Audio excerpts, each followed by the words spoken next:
Hasan Piker going on this vulgar rant, mocking wounded war vet for losing his eye fighting for our freedom. Have you ever heard someone mention the Streisand effect and wondered what they were talking about? This phenomena is named after actress Barbara Streisand. Sometimes when you try to cover something up, you end up bringing more attention to it than if you had just let things be. He won't condemn Hasan Piker. Remember that shit? The assemblyman will not denounce Hasan Piker, who said America deserved 9/11, dude. the assemblyman just said in his response, Hasan Piker says America deserved 9/11. There you go. There you have it. My friends, we have toppled a political dynasty. Now to the Michigan Senate race, where El Sayed is campaigning in Michigan. Appearing on stage at 2 Michigan campaign rallies. He's proactively campaigning alongside Piker. The man who says Hezbollah's flag is his favorite because it's dope. Why would you align yourself for raging anti-Semites? Who has defended Hamas terrorists. Calling them the lesser of two Israels compared to the evils. Lesser of two. That's what I find a bridge too far. When I went up to my good friend Chat and said, hey, can you walk me through some more controversial statements of Hasan Piker, even ChatGPT went out of its way to soften the edges of Hasan and give me context. Thanks, but no thanks, ChatGPT. Hasan Piker is campaign poison. Placing yourself on the wrong side of a 90-10 issue is only going to make you look bad. It's going to be good for me. It's going to be good for the candidates that I work with. Turns out it was true. Abdul El Sayed at 27%. Oliver Larkin. Amelon Kiros, everybody. Nice to meet you, Hasan. Welcome to the broadcast. Thank you for having me. Oh my gosh. What's going on, man? What's up, dude? Good to see you again. I really enjoyed that, yeah. How you been? He's trying to get that out. Wow.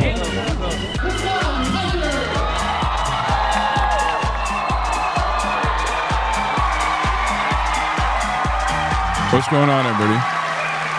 I hope everyone's having a fantastic evening, afternoon, pre-noon, no matter where you are in the world. I'm Hasan Piker, and this is Hasan our broadcast coming to you live from gloomy California, Los Angeles. 65 degrees and cloudy here in California, Los Angeles. Folks, we're live and alive, and I hope all the boys, girls, and MBs are having a fantastic one because today's a beautiful day. Today's a wonderful day. Today is Thursday. That's right. It is Thursday, June 18th, 2026. And I'm live, I'm alive, and I am an award winner of the highest order and priority. We'll be talking about that in a brief moment, but I'm here. I'm ready to go. Happy Thursday, everybody. Happy Thirsty Thursday. Didn't enable 1440p LL streamer. I don't care about that shit, dude. I'm sorry. I don't know why you guys are so desperate to see me in 1440p.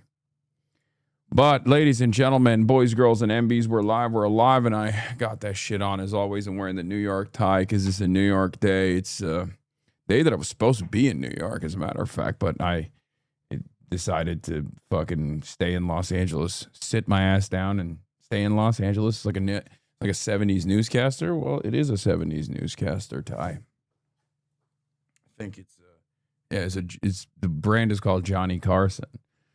I found it at a thrift store. Anyway,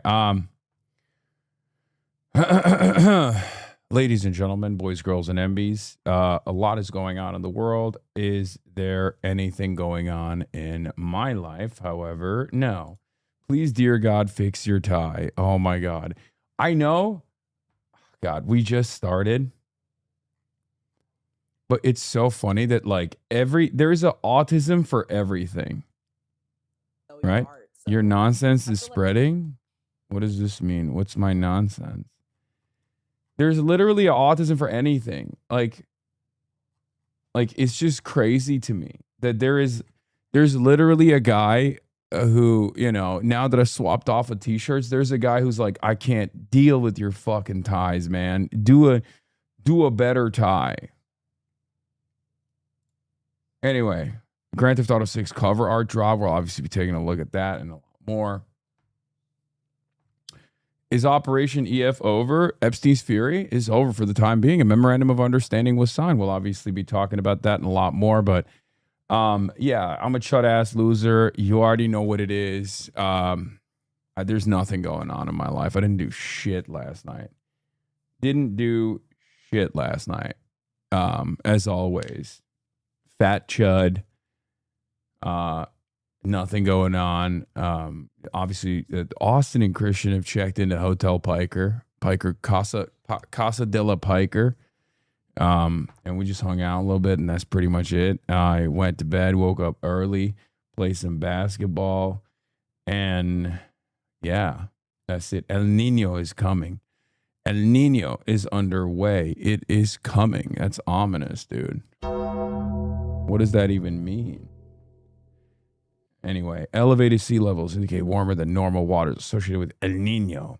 If you start wearing a full Windsor, you'll be reincarnated as a lotus flower. I'm not going to do a full Windsor. Anyway, thank you, Thamasius, for the playlist. We didn't really get to any of the videos yesterday, but we'll probably go through the playlist today. Anyway.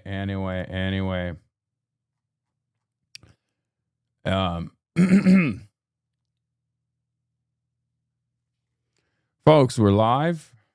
We're alive. And a lot is going on in the world. I'm going to get right into it. I'm early. I'm early because I'm excited. Obviously, Zoran's KNICKS speech was incredible, is what people are saying. We'll be taking a look at that. And obviously, we'll be talking about the MOU as well. I'm not doing a full Windsor. Full Windsor is bourgeois.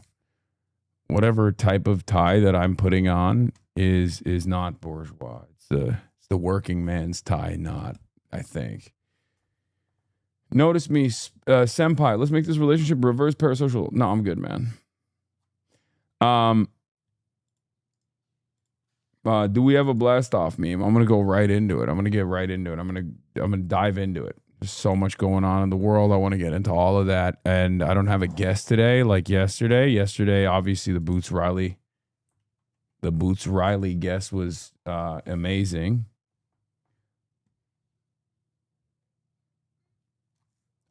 Yeah, Trump obliterates Israel, Hogwatch Israel, MOU signed, KNICKS parade, Zoran speech, 300 bill to Iran, Z+BERN rally later, reflecting pool gate, in parentheses, Watergate, and more. Get in now.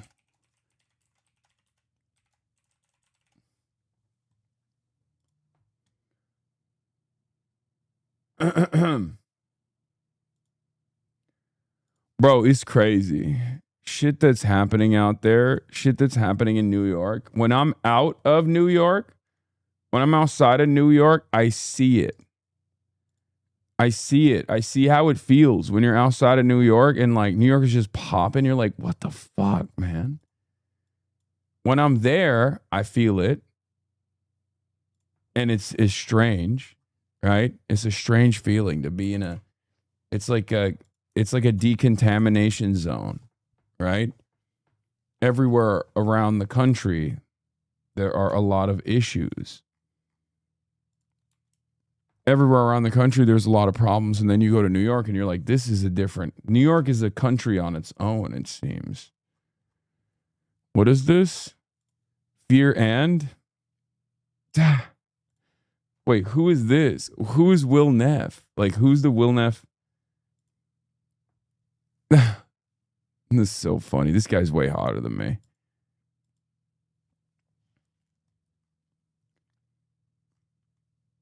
Dalton Castle.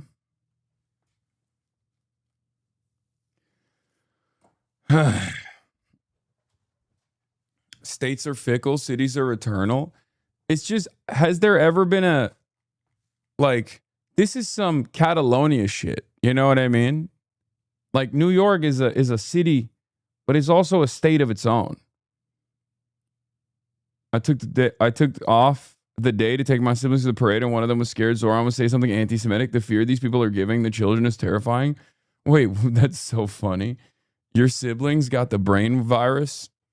That's so funny that your siblings think Zoran is going to do like a New York parade, and at the end of it, he's going to say like, it's time. It's time, everyone, to purge the infidels, purge the kuffars amongst our ranks, and by that I mean, of course, all of the Jews. Like, that's what he's gonna say. Yeah, he's gonna issue a he's just gonna issue a Order 66 kill shot. Dude, how are people like this, man? Yeah, he's just going to be like, it's Sharia time. And everybody knows what that means. That doesn't mean fast and free buses, of course. Sharia and jihad means I'm issuing a fatwa. And Jalen Brunson is my executioner. And Jalen Brunson by my side, I am issuing a fatwa. From here on out, Judaism is no longer allowed in the most Jewish city on the planet, right? Like a city built in large part by Jews living in it. We've decided, we've decided it's over, purging the Jews.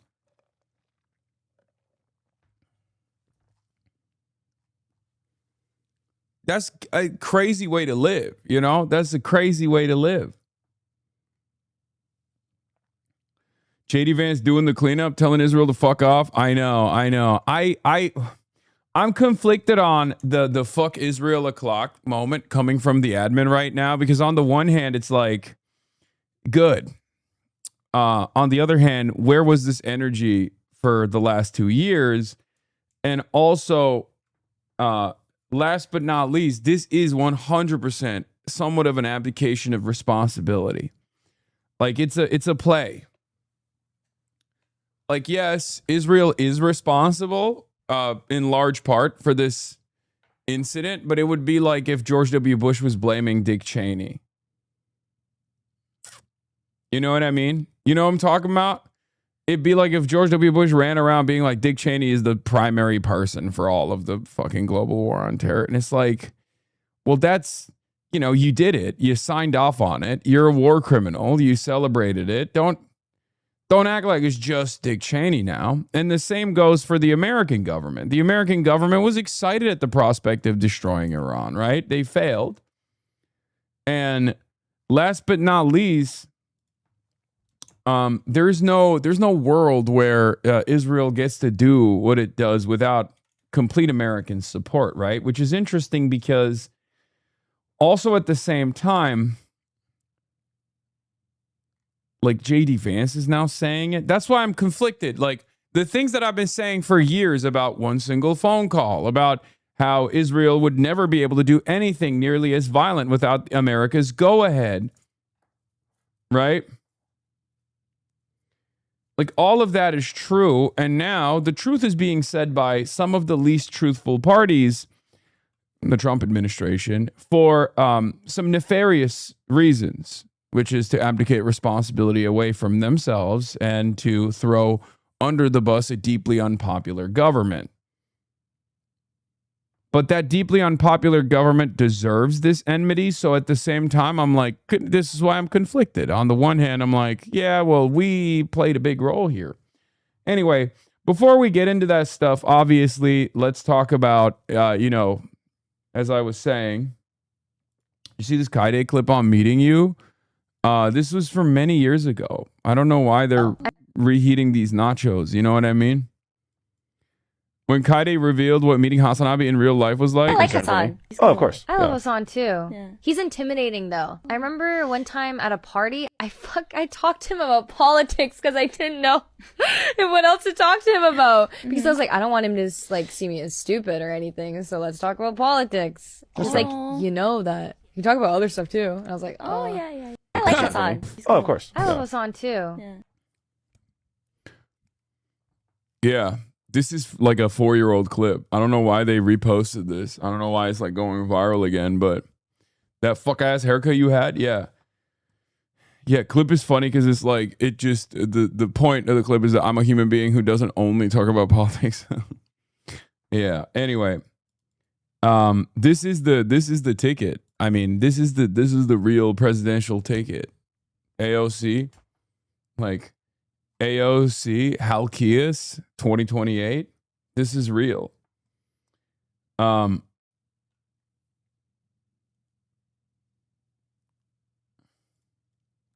Have you seen this? Comfort meets constraint in China's most livable city. A high-income, low-pressure existence is not. It's all cracked up to be. Oh my God. Oh my God. That's awesome. They're like, hey, Chinese people are having too good of a time. At what cost? Please watch this. Wholesome as fuck and has 25 million views. I'm excited because my wife put me lunch again, like every day, because she loves me. And so one thing she told me yesterday, she told me don't talk to strangers because I'm really friendly. And she told me don't talk to strangers, babe, because she called me babe. Yeah, everybody maybe know she called me babe. So she's my chaparra and I'm her babe, okay? She told me don't talk to the strangers. And I told her, chaparra, I'm really friendly. How I gonna make friends if I don't talk to the strangers? Just tell me how. And she started thinking and she said, oh yeah, you're right. So I'm gonna keep making friends for sure.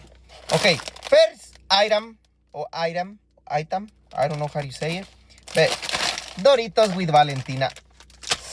You need to try Doritos with Valentina right now, because that's the best, okay? I got some cherries. I love cherries. How do we get here? Fruit. What is this video? One of my favorite fruit. Got some more fruit. Orange. Got another peach. Somebody tell me this is oh, okay, look at this. I was wondering why my chaparra always send me this thing. I was thinking because she's gonna give me a peach, but I don't think so. It's for the looks like something else. But anyways, peach. Somebody says a tangerine. No, not tangerine. Nectarine. But I call him peach, but I think it's peach. Looks like peach and it smells like peach. So peaches. And I got green salsa. Again, my favorite yogurt. Spider-Man, my favorite. Let's see. Oh, I got this fruit with booba in. Bro, this guy is eating like a king. Flashbacks to the unfunny TikToks chatter sent you when you didn't laugh, you lost. I know. I mean, this is cute. I just don't know why I'm watching this. Like, it's wholesome, it's cute. I don't know why you... Jay Mershon was like, you have to see this, bro. Look at how viral it is. It's like, yeah, this is... Like, sometimes I'm conflicted on this stuff because, like, here's why I'm conflicted, okay? This obviously is a lot more my speed. I'm conflicted on this stuff because on the one hand, I'm like, that's America B. You know, those are guys that are having a grand old time. I got to understand what people are looking at. It's like dog videos, cute videos of people that are on the job site and their wives are making them food. And it's like obviously appealing to so many normal folks who have, you know, similar experiences. Maybe it leaves them wanting more. But my brain is far too rotted for this. So when I see wholesome shit in my mind, I'm like, what am I looking at? Give me something fucking crazy. Show me American Century of Humiliation brain rot posts. But also, at the same time, I'm thinking, this is cool. This is good to know. It's like, you know what it's like? It's like the World Cup, right? The World Cup is happening right now, and I haven't really been tapped in at all. And then I see every now and then on my timeline, Jason the Ween at the World Cup, like walking up the cameras and stuff and going, like, oh, it's crazy. You know, I know speak English, like whatever, right? And then the videos are like super fucking viral because like everyone, my brain, I think is fried by the algo, but like everyone is obviously paying attention to this shit. And ironically enough, no one is paying attention to like the elections that are taking place, right? Like we don't have a singular focus on anything. And the closest thing that human beings gather around is sporting events. This is really and good. Maybe, you know, front-facing camera videos at the job site of a cute man talking about his cute relationship and how his wife packed him fucking fruit cups. I love it. The first time I try it is good. So I got my paleta payaso. Always. No, wait. Sushi gummies. Sushi What the gummies. Hell? Oh my goodness, I need to try this one. It looks really yummy. Okay. What else? Pippies! Pippies! But pippies, I love. But remember, only 2 a day. 2 pippies per day. No more than 2 pippies. So, bro, this man's diet is like a fucking tier 1 operator. The amount of sugar that he's having, in his diet that his wife is packed for him is basically like an MRE, man. This is literally like I mean, look, he's working at the construction site, so obviously he needs it, but like, this is crazy. Give the man some protein. Wifey, what are you doing? Give my man some prote. and I got some. Look Let's at see. these beautiful giant burritos. Oh my God. Giant 2. Not 1, but 2 fat ones. Respect. Okay, I spoke too soon. donkeys. I love donkeys. I love burritos. And it coming with beans, rice, and steak. I love it. Thank you for watching me. Bro, that's an easy 3,000 calories. Maybe more. This man has a queen at home. Anyway, but this is like definitely more my speed. Isaac Galaxy P Brain. American Century Humiliation signed into international law. The IOF has asked us to stop peace at all costs. They need higher gas prices. Higher than the 70s gas crisis.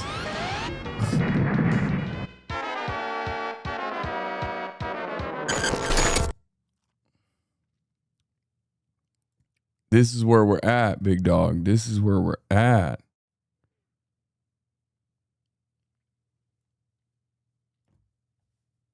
Will Cook Pork Boy? Make the Knicks a thing? What are you blathering about? I actually think it's hilarious. Knicks fans are still trying to make the Knicks a thing when all anybody actually cares about is the World Cup. Dude, Dave Portnoy is such a fucking like nasty little pervert. He is such a nasty little pervert, and it's typical fucking Boston, typical Bostonian, okay? Typical Boston fan. I'm sorry. It's just like, oh, the New Yorkers, the New York Knicks and the Knicks fandom can never have a fucking moment of glory without some guy from fucking Boston constantly chirping and constantly fucking complaining like, oh, dude, oh, you guys trying to make the Knicks a thing? Like, the fuck do you mean? They just won the chip, man.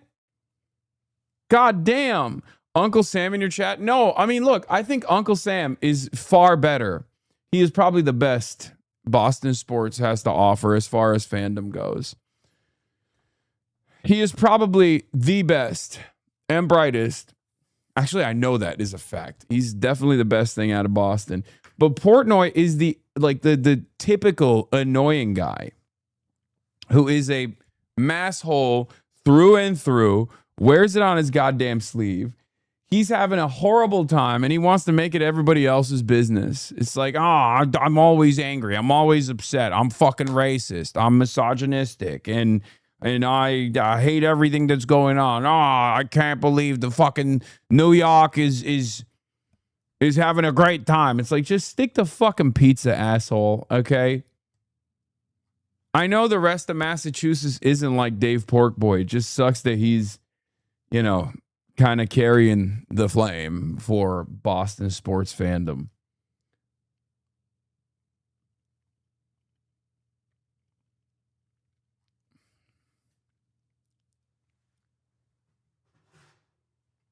Anyway.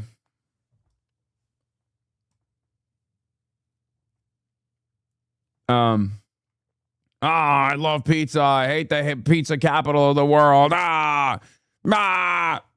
That's what I fucking hate Dave Porkboy. Anyway, where was I? All right, so we'll start off with the New York Knicks parade. Zoran Mamdani literally living life like a Disney princess. Every meme is this, bro. Every day, it feels like this. Everyone in New York is just like on a different frequency. Everyone in New York City is on some different shit all the time. Guys, you live in America, okay? Wake up. New York, wake the fuck up. You live in America. This is a country run by pedophiles, okay? You can't be living in a totally separate planet. Like this socialism in one city shit. I'm done. I'm done with it.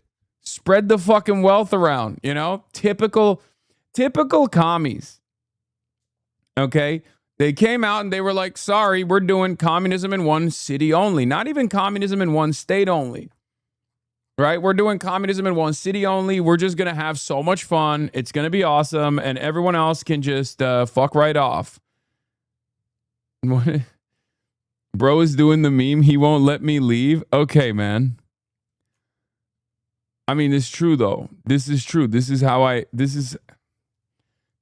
feel. Yes, I feel trapped in this fucking cage that I'm in Los Angeles, California. Anyway, Truth Nuke. Yeah, I know. We watched it. We read this yesterday. The Truth Nuke that we read yesterday. We'll talk about Clavicular too. He's doing some crazy shit. But anyway, look at this.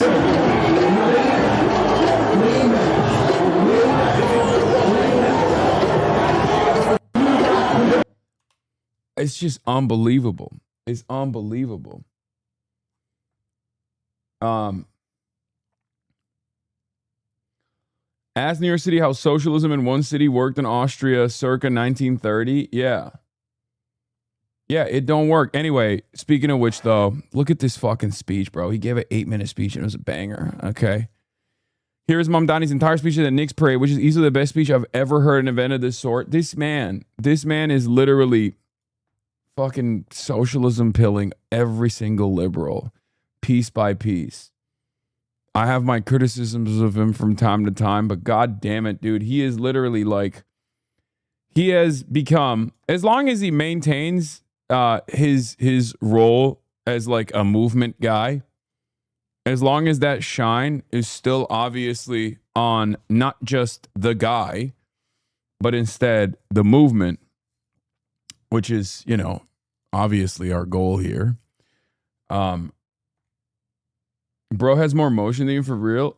Dog, of course he has more motion than me. What are you talking about? He's the mayor of New York City, dude. Dog, you know who else has more motion than me? Donald Trump, who happens to be the president of the United States of America.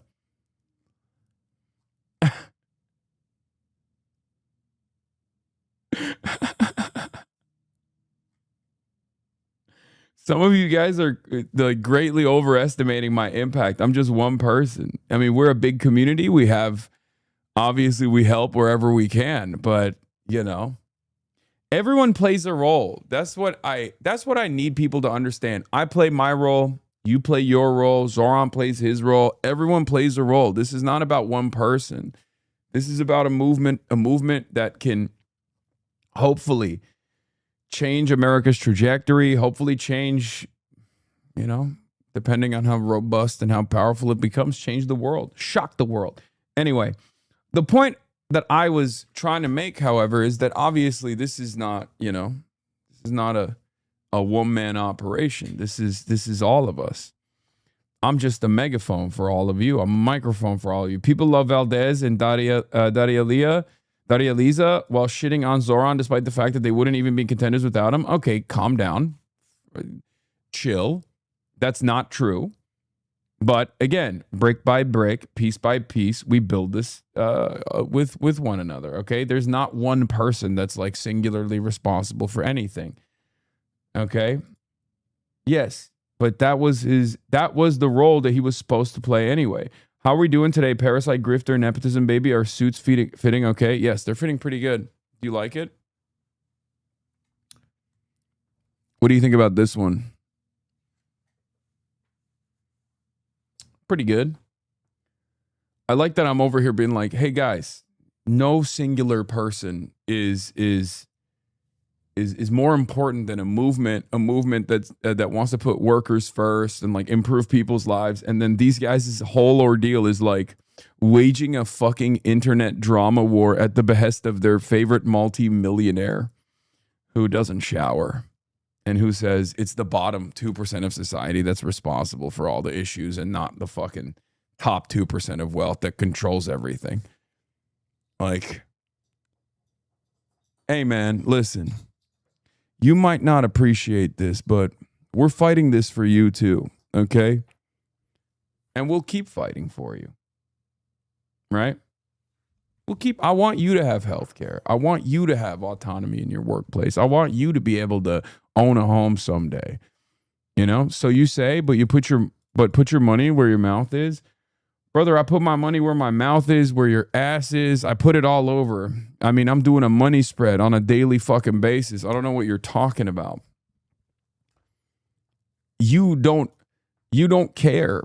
You have been told, you've been lied to by other people. There's a reason why so many of these other people that are, you know, that are in this movement don't see it the same way that your favorite fucking delusional internet edgelord does. Yes, we're going to get to JD Vance. I was at the parade and it was so poorly run. They said they expected 1 million people, but only a few thousand were let in, even though people bought tickets. And is this sewer socialism? Yeah, I don't know what happened with the fucking parade situation, but I can't speak on how it was run.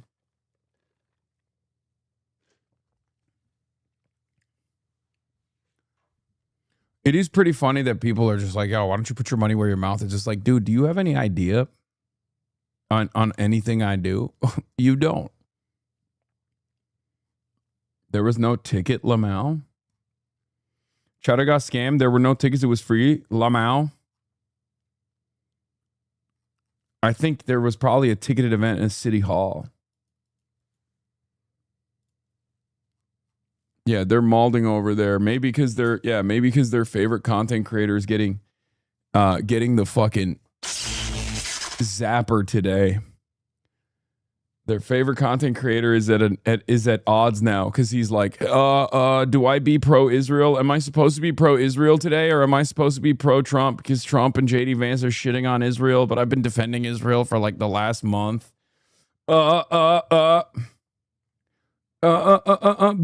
Based. Why are people copying you? What do you mean?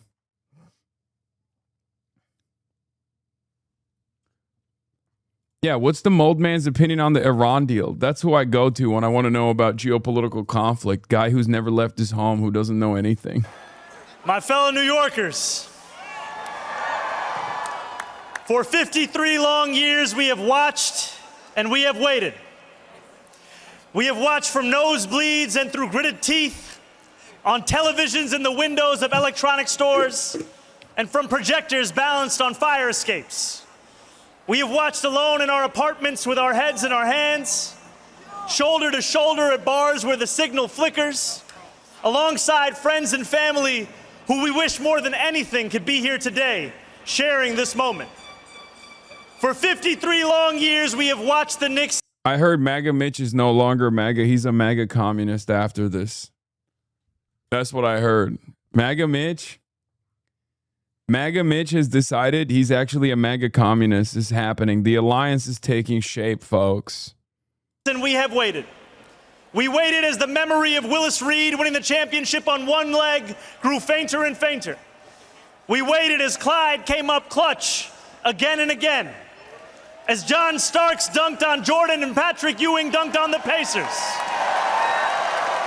As Bernard King scored 60.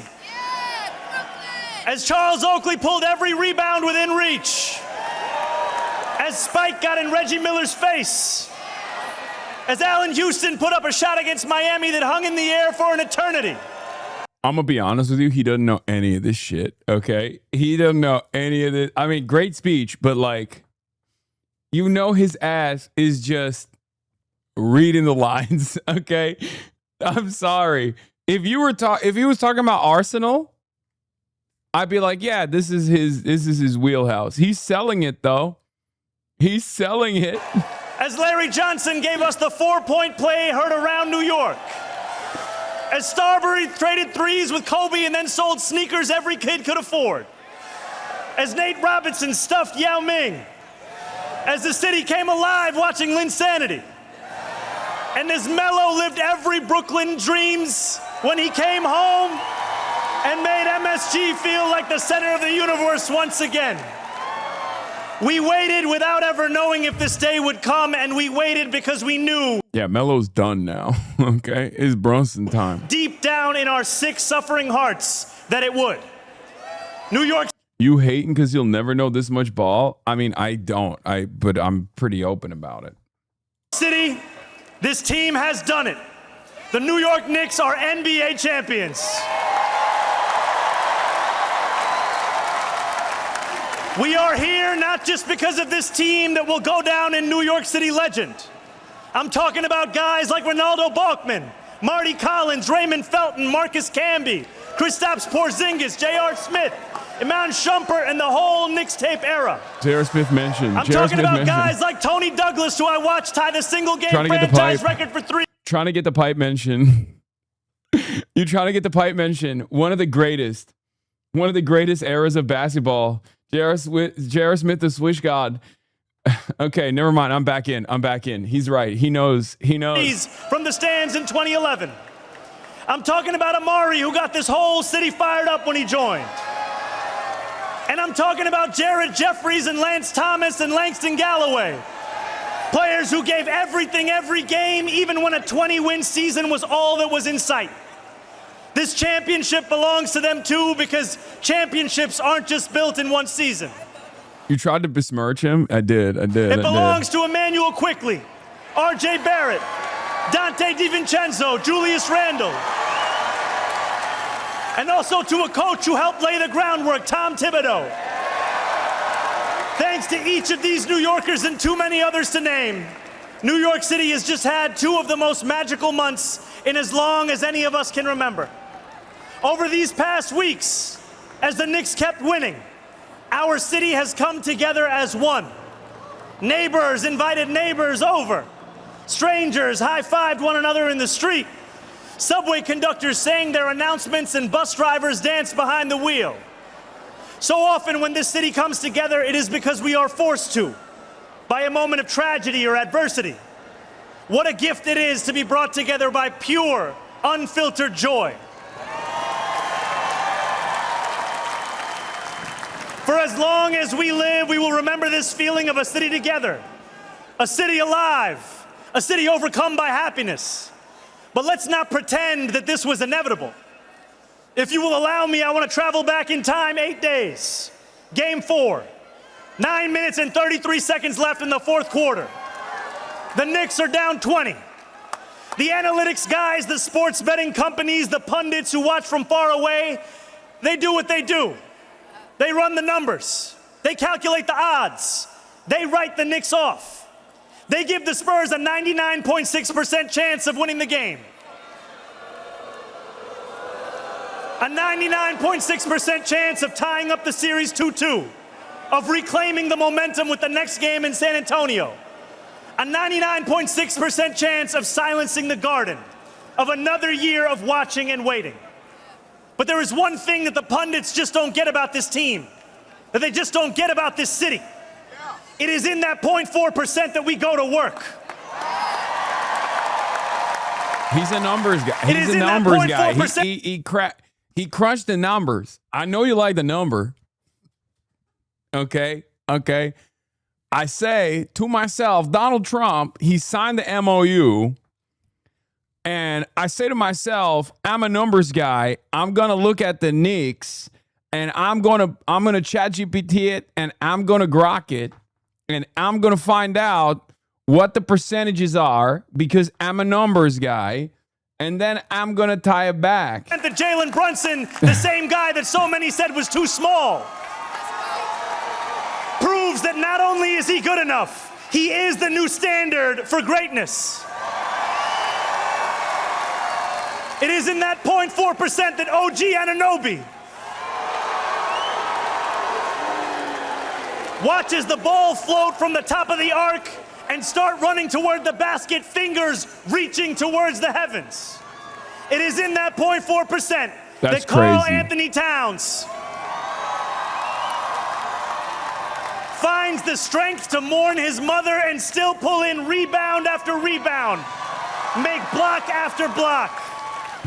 It is in that point. Bro, this is a wild speech. I mean, it's very good, but it's also insane because it's literally like a rally speech, but specifically about the New York Knicks in the finals and the history of the Knicks as well. He's doing a campaign speech going hard in the motherfucking paint. Like 4% that Jose Alvarado shows every kid growing up in public housing that a son of Brooklyn and Queens can win for every one of the 5 boroughs. It is in that 0.4% that Mitch breaks his finger before game 1 and says, dude, you are so jealous. Why would I be jealous? What are you talking about, man? Are you okay? Is your brain all right? Yes, New York is on the up and up. I jokingly say that, like, you know, we're on the outside. Give us a little bit of shine. Calm down. You don't have to be omega autistic, chatter. Can I make fucking jokes? Jesus Christ, what is happening? Go get the tape. It's in that 0.4% that Josh Hart gets rebounds that break teams. That Mikal Bridges proves he was worth every single draft pick. That Landry Shamet pulls up from downtown. That every one of these 18 players transforms the franchise. That Mike Brown keeps this team believing. Most of all, it's in that 0.4% that the Knicks do what New Yorkers have always done when we are told something is impossible. We find a way. We win. Standing here before what feels like the entire city, there is a Jalen Brunson quote I can't stop thinking about. I'm gonna tell you. You are allowed to think about the worst possible scenario, but you gotta go out there and do something about it. Gramsci. When Jalen Brunson took that pay cut, my friends, that was doing Pessimism of the intellect, optimism of the will. Something about it. Time after time, I mean, Jalen Brunson's story is actually incredible. I mean, what a crazy journey. Thought about the worst possible scenario. And time after time, the Knicks went out there and did something about it. The Knicks did not just win for New York City. They won like New York City. What is New York if not your back up against the wall? A dream that feels just out of reach. A rent payment you don't know how you'll ever make. What is New York if not 99.6% of the world stacked against you? And who are New Yorkers if not people who hear those odds and smile? That's it. Fuck it. I'm voting for the Knicks for governor. I don't even know anymore. I don't know. I'm illegally voting for Jalen Brunson. I'm doing a write-in campaign for Jalen Brunson for a New York governor. I don't even know. I'm confused about the orders here. I'm just fucking fired up. I don't even live here. I don't know what's going on. Who look at a 0.4% chance of success and ask, why are you giving me a head start? This is our city. This is our team. For 53 years we watched.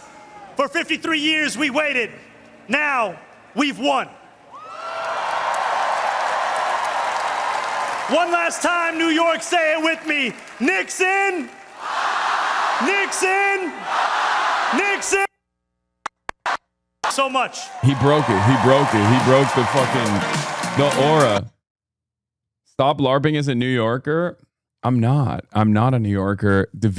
Literally, very famously not a New Yorker.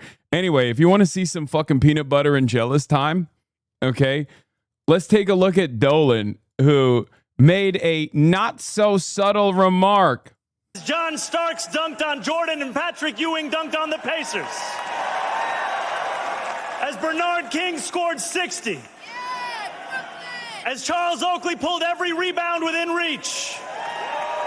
As Spike got in Reggie Miller's face. As Allen Houston put up a shot against Miami that hung in the air for an eternity. As Larry Johnson gave us the 4-point play heard around New York. As Starbury traded. Wait, what the fuck? Oh, I clipped the wrong clip. Sorry. Here. Look, I don't need your vote I don't need to quote to you, right? About what happened here, and because if you're real Knicks fans, you know it already.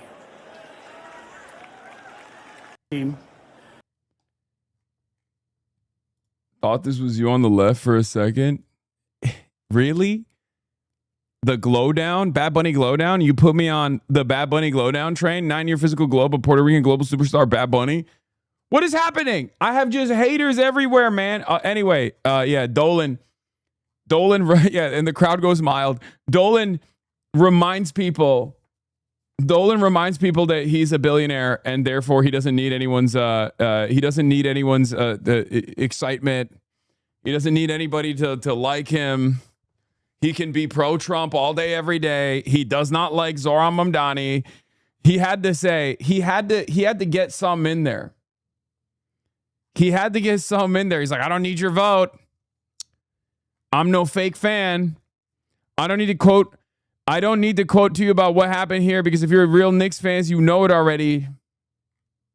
Jim Dolan with a much less rousing speech.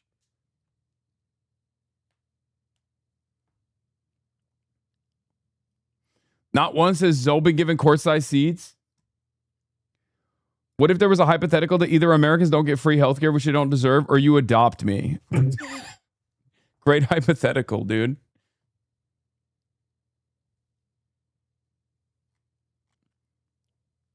Yeah. Dude, there's nothing funnier than trying to get your licks in on a popular mayor in your moment of glory. Like you just need to fucking sit there. Jim Dolan wanted no part of the picture with Mamdani when he gave him a key to the city. Yeah, by the way, the key to the city shit is so smart because once again, every speech that he makes, right? You can compare to Eric Adams, who had a lot of swag, had a lot of aura, let's be real, but like, you know, I'm going to keep repeating this over and over again. Eric Adams gave a key to the city to Diddy. Zoran is giving it to the New York Knicks. Just saying, just putting it out there. Look, obviously he's making the most of a very, very fortunate string of events. Very fortunate for us that he happens to be a democratic socialist, a cadre, of the organization, someone who is obviously carrying that banner with every initiative that he takes. He's like, good governance is forever associated with democratic socialism in New York City, hopefully, once his tenure is over. And the same goes for this wave of insurgent candidates that will hopefully do their very best to govern just as well. This is the key to the city that we will be presenting to each of the players, and it is the first key that our administration is giving out since it's been only 6 months. And it is designed by Azra Khalfan. It is manufactured by him, designed by Anish Bhupati, and the typography of the key is actually designed by Tobias Freer-Jones, who designed the typography of the 9/11 Museum, NYU, a lot of the kind of iconic typefaces in our city. It's really elegant. And we're so honored that he did this. And you put in the order months ago? That was very brave of you. You gotta plan. You gotta be ready. As a fan, you never want to talk about it, but as the mayor, you got to be ready. Well, you were prepared. Thank you for stopping by on your way to parade. Enjoy. I wish the city keys could open any lock in the city. That would be insane. What the hell does the key do? It's just symbolic. It's just a symbolic thing that mayors do historically. They give a key to the city to people that they're honoring. Okay.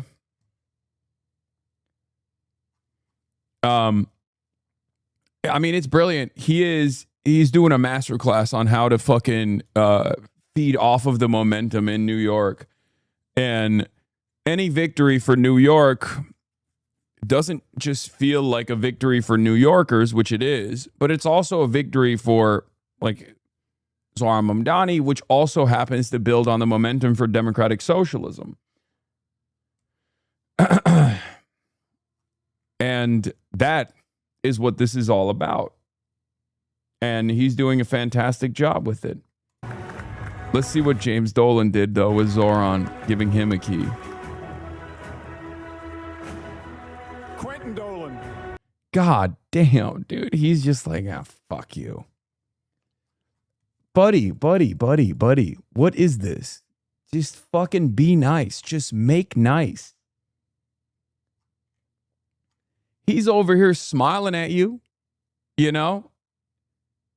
Didn't even look for the photo. It's just so funny, man. Not even barely a handshake. He's just like, fuck off.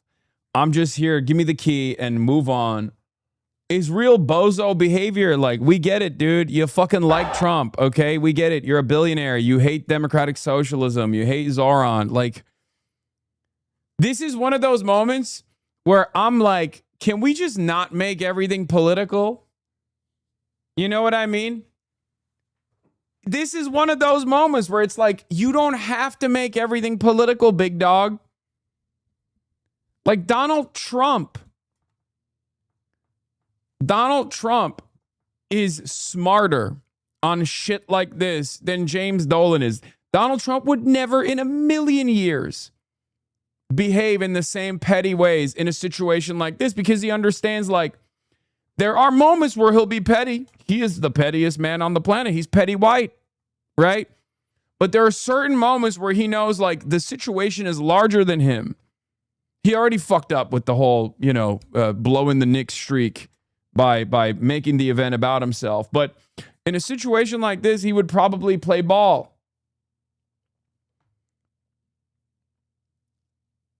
Also, this was really funny. I do want to point out something, and this is not a joke, ladies and gentlemen. I'm being very serious. Woke Sharia has been implemented in New York City, and part of that is obviously anti-white activity, anti-white action, and the Basij militia of Zohran Kwame Mamdani, also known as the Strategic Response Group, the SRG, that he was supposed to disband. He has not disbanded, and many of you have been obviously critical about this, myself included, but it turns out it was because the Strategic Response Group is actually doing anti-white action. Here it is. This is Tyler Kolek and the cops, the cops of the NYPD are going to tackle him because they don't know that he's a player and they think he's a random guy because they're like, he's white. He's a white boy. You know, behave, white boy. You are not supposed to be here right now.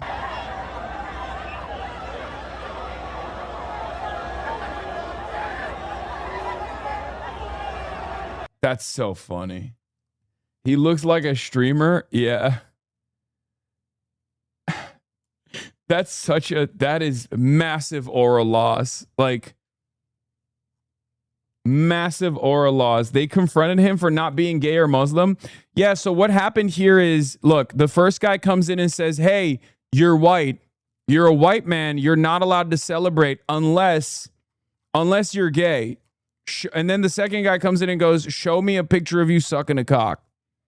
Okay? And then the first guy goes, unless you're also, or you could be Muslim, right?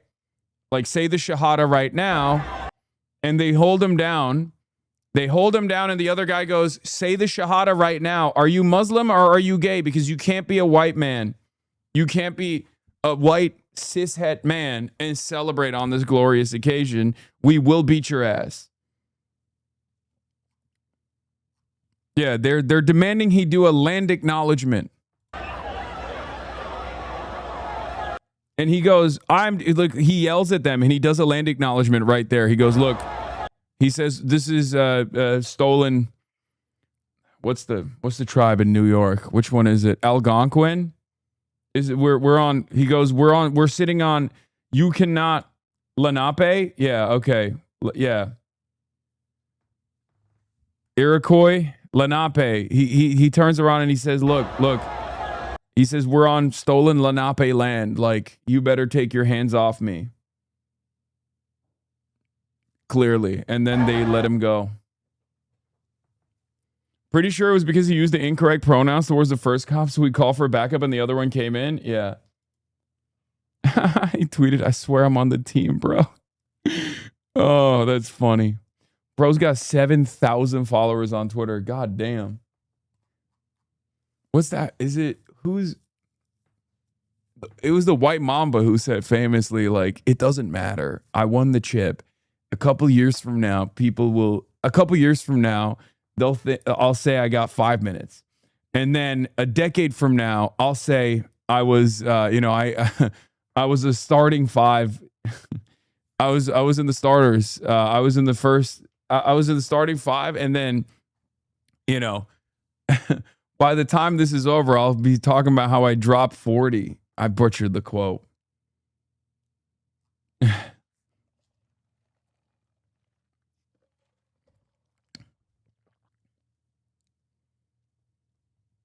Yeah, he can turn around and say, I'm closer to LeBron than you are to me.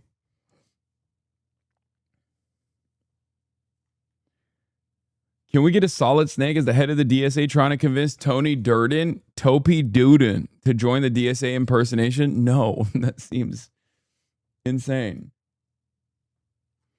It's good for the soul to picture all the Zionist billionaires, gutter journalists, ghoulish influencers, AIPAC funded politicians, and disgraced former mayors of New York City stewing over how quickly and completely New Yorkers have taken Mamdani into their hearts. Yeah. Straight up. Toby Durden. I'm calling you on behalf of the Democratic Socialists of America. As the next governor of South Dakota, you have a mission. You have to stop the Metal Gear. And the only way to do that is by joining the Democratic Socialists of America. Toby Durden.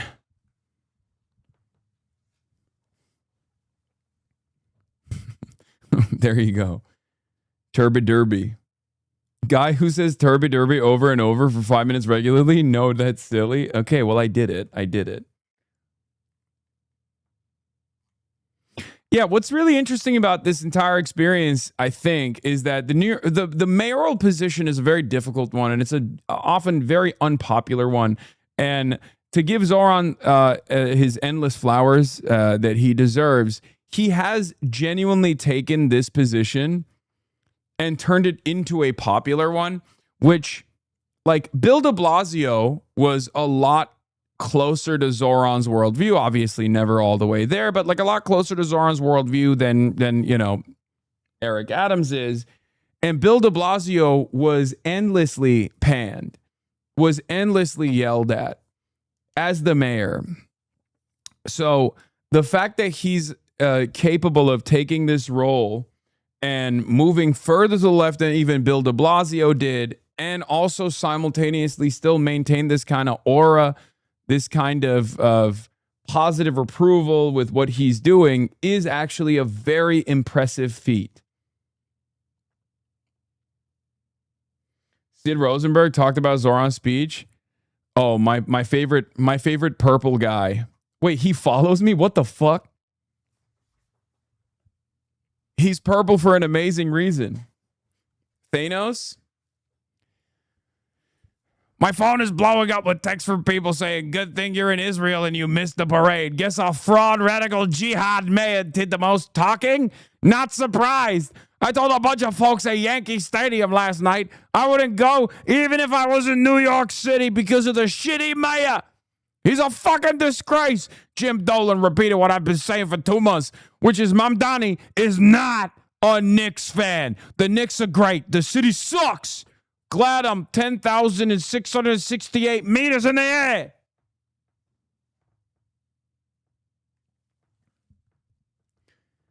Yeah, he's flying to Israel right now to invent a new shade of purple. One that you have never seen before. Like, he's going to, when he unveils his new skin tone, you are going to be shocked. He is going to shock the world. And I mean, like, literally, not shock the world because you're like, oh my God, I've never seen a human being that color before.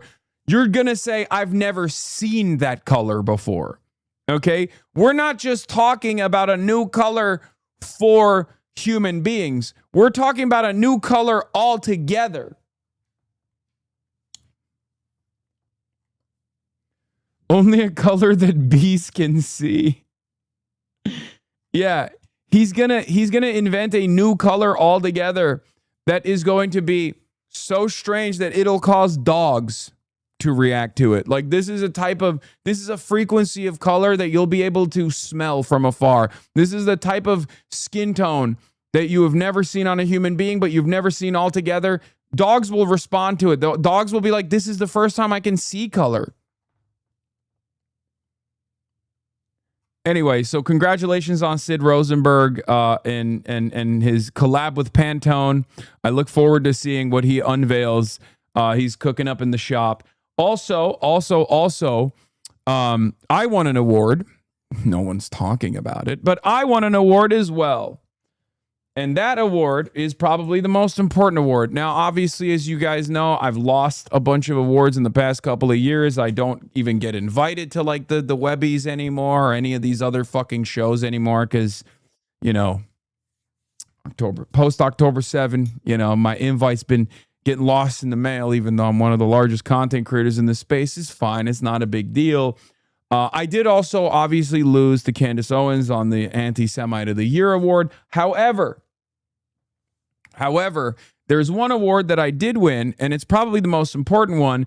Las Culturistas Culture Awards 2026 winners, ladies and gentlemen. I'm up there with other honorable names such as Madonna, who won the God Must Have Spent a Little More Time on You Award for Divinity, the Linda Blair Award for Most Terrifying Child or Children in Media. The Children of Weapons won that. Hereditary Little Diva Head Come Off, Scariest Moment in History. And many people are saying that the most important award for the Las Culturistas Culture Award was the Break Me Off a Piece of That award for the man we want to dip in the chocolate. And I won that. Hasan Piker, They Can Never Get My King. So thank you so much. Obviously, I worked really hard to make sure that I win this award. They're always trying to get me, and they couldn't get me just yet. So thank you. There's at least some awards that I'm still winning out here, and I really, really appreciate that. I defeated Mr. Peanut, clothes off, and that hat too. As for your cane, there's a place for that at the door. Simon Cowell from 2004, Hot Squidward, and Mike White, Abs Now Survivor.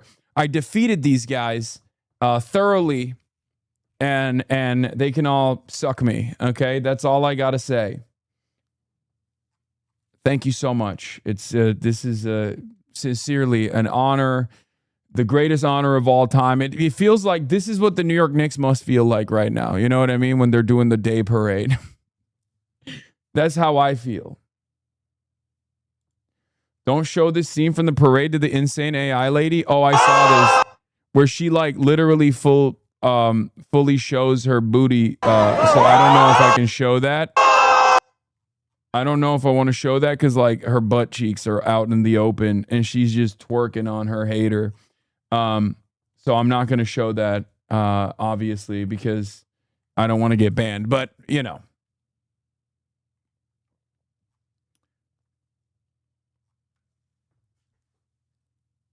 Show for context? No, guys. I don't want to get fucking banned, okay? In any case, Fox on the Knicks parade, Lamau. About the violence. Yeah, we covered this yesterday. It was very funny. You can show Chung. You see that we were able to bring you those moments right here. God, dude, this is from 2025. Why are you Chung posting? I love him. And every day that I see his beautiful head, like look at the shape of his head, bro. The camera can't even comprehend it. Look. To bring you those moments right here on Live Now from Fox. God, he's so beautiful. Fuck. God, he's so beautiful, bro. He is the most beautiful man that has ever existed. I love him. I love him so much. Look at him. Bring you those moments right here. Look at the shape of him, dude. Chung is a fucking cryptid. No, he's not. How dare you?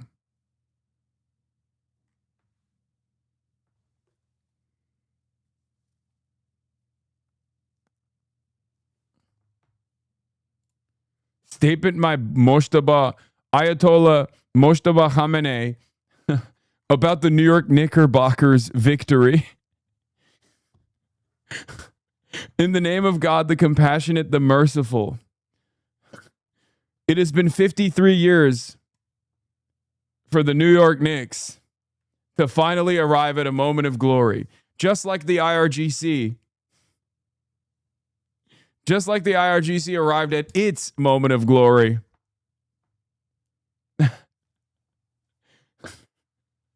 To the passionate and loyal nation of Iran. We'll look at that in a second.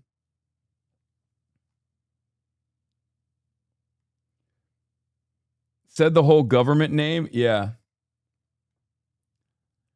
Body for body, Randy Fine versus Stephen Chung. Stephen Chung. Randy Fine is like a regular fat. Stephen Chung is like Stephen Chung has like edges. He's both rotund and also has jagged edges that you could possibly cut your finger on. You know what I mean? I've just never seen a shape like that before. I've never seen a shape like that on a person, and I've never seen a shape like that in general. He looks like a pentagon. It's brilliant. It's incredible. His body is a wonderland, whereas like Randy Fine is a regular fat, you know?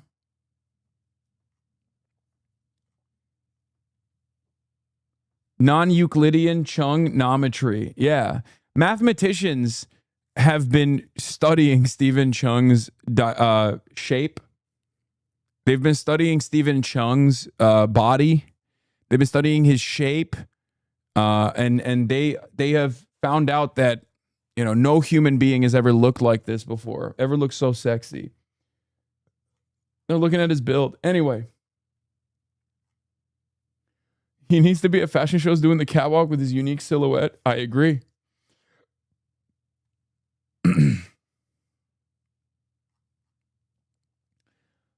All right.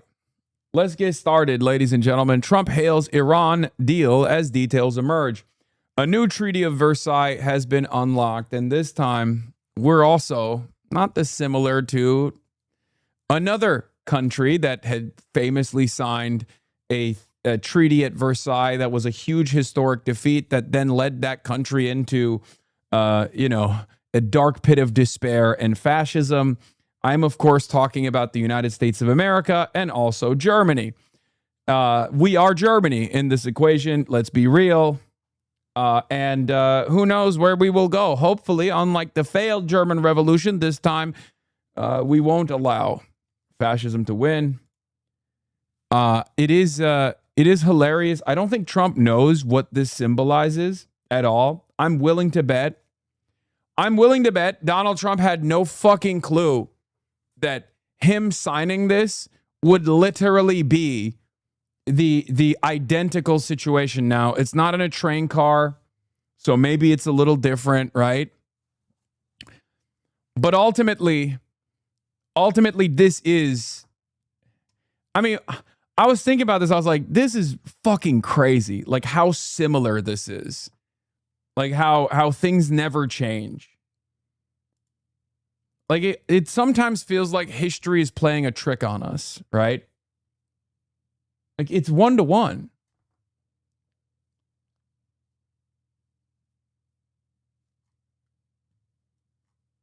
An immovable object is met by an unstoppable force, a seemingly unstoppable force that is stoppable.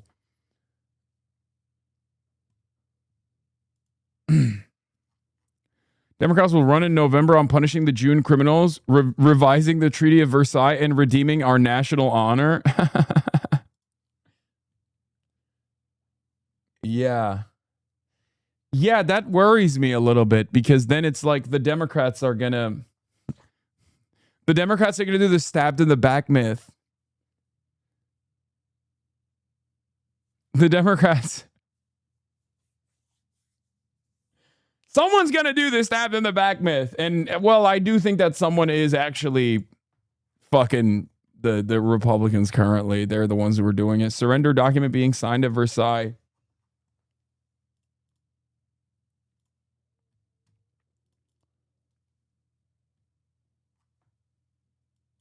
Yeah.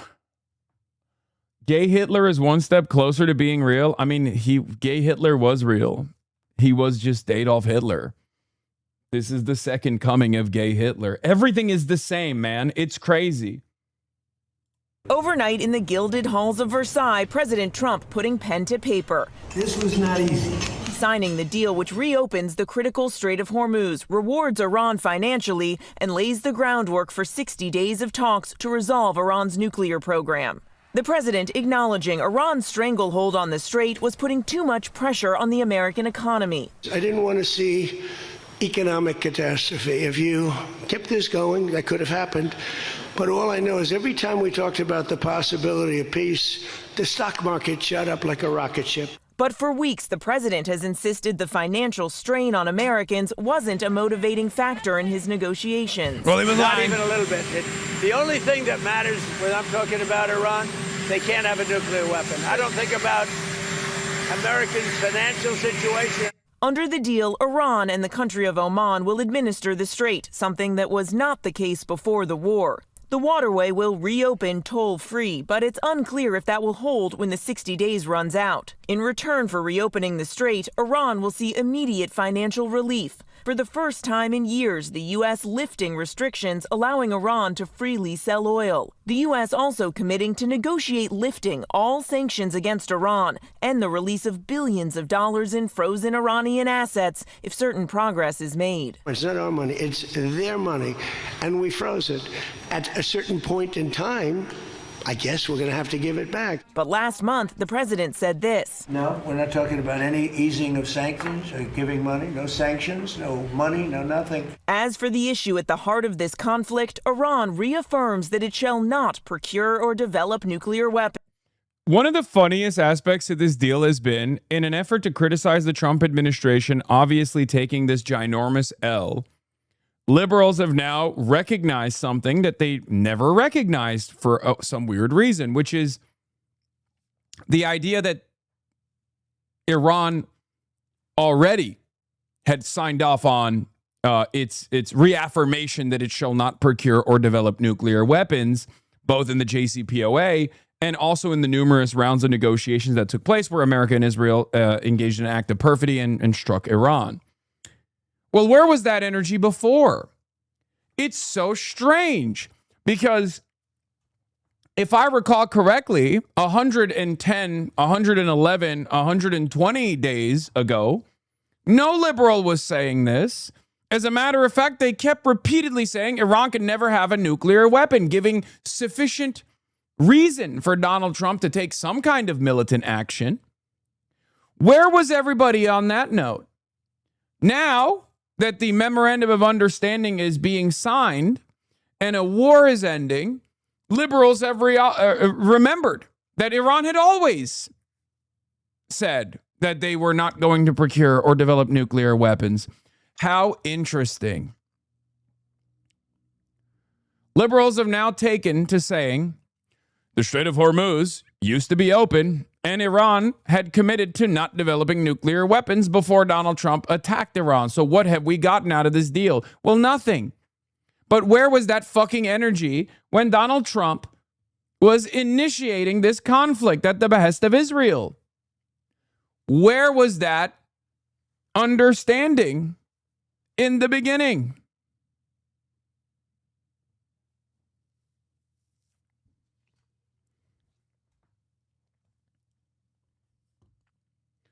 Trump got Iran to promise not to develop nukes, which it already did, and get the Strait of Hormuz open, which it already was. Them should stick to that note and not the damn handout to terrorist stuff. Yes, that is what the Democrats are talking about. That is what the Democrats are advancing as a talking point. But I don't think we should let them get away with the fact that they weren't saying that beforehand. Many of the Democrats were not saying this fact beforehand. And yeah, Democrats with a B. No B, sorry. Democrats, no B. It's really interesting. It's really, really interesting. If you recall, there was one guy who kept fucking repeating this point over and over again, trying to hammer it. I was like, hey, Democrats, you already have the JCPOA. You can just point to that. You can just point to the JCPOA over and over again.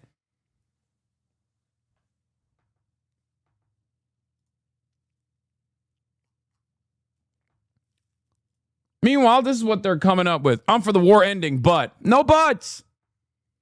It's good. It's good that this war is ending. The lesson to be learned here is we shouldn't be waging wars. We should be charting a different path forward. We should be engaging in diplomacy. We should be exhausting all available options of diplomacy. Always and forever. This was my take last night. I said, Iran won, not yesterday. It won when it closed the Strait of Hormuz after we attacked Iran. And we did that at the behest of Israel. Now, what's interesting about this is that Iran had actually refused to do this thing that they had the power to do for decades, as Mossad and the CIA were meddling in their affairs, as the United States had implemented some of the worst sanctions that they had ever seen. And they never used this tool that they had in the tool belt for decades. Why? Perhaps foolishly, they were willing to do diplomacy the entire time.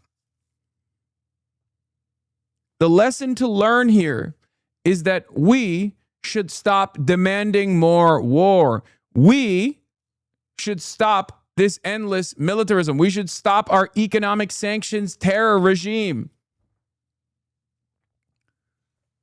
Democrats, stop demanding more war. This is good. It's fucking ridiculous. Stop legitimizing why Trump might take military action, because it's going to happen in Cuba. It's going to happen in Cuba, and I know Democrats are going to be like, well, Cuba is an authoritarian nightmare with a horrible economy, but Trump is not following the process. If I hear Democrats say this, oh my Lord, oh my fucking Lord, do not give credence to why American militarism must continue while simultaneously offering finger-wagging notes on process. It's unbelievably stupid. Americans hear you say that and go, okay, then yeah, of course Donald Trump is going to behave in the way that Donald Trump does.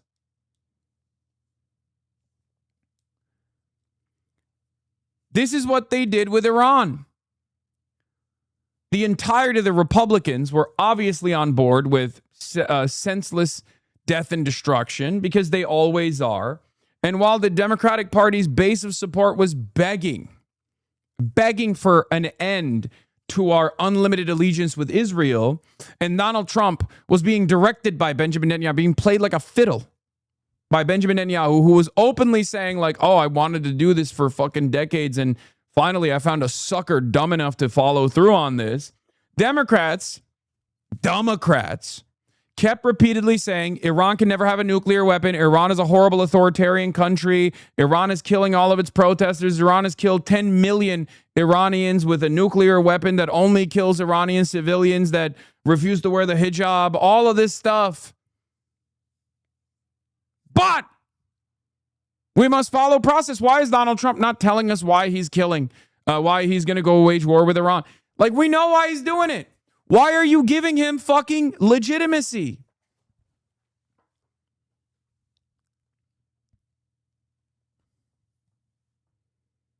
Don't do this. Important lesson for you to learn.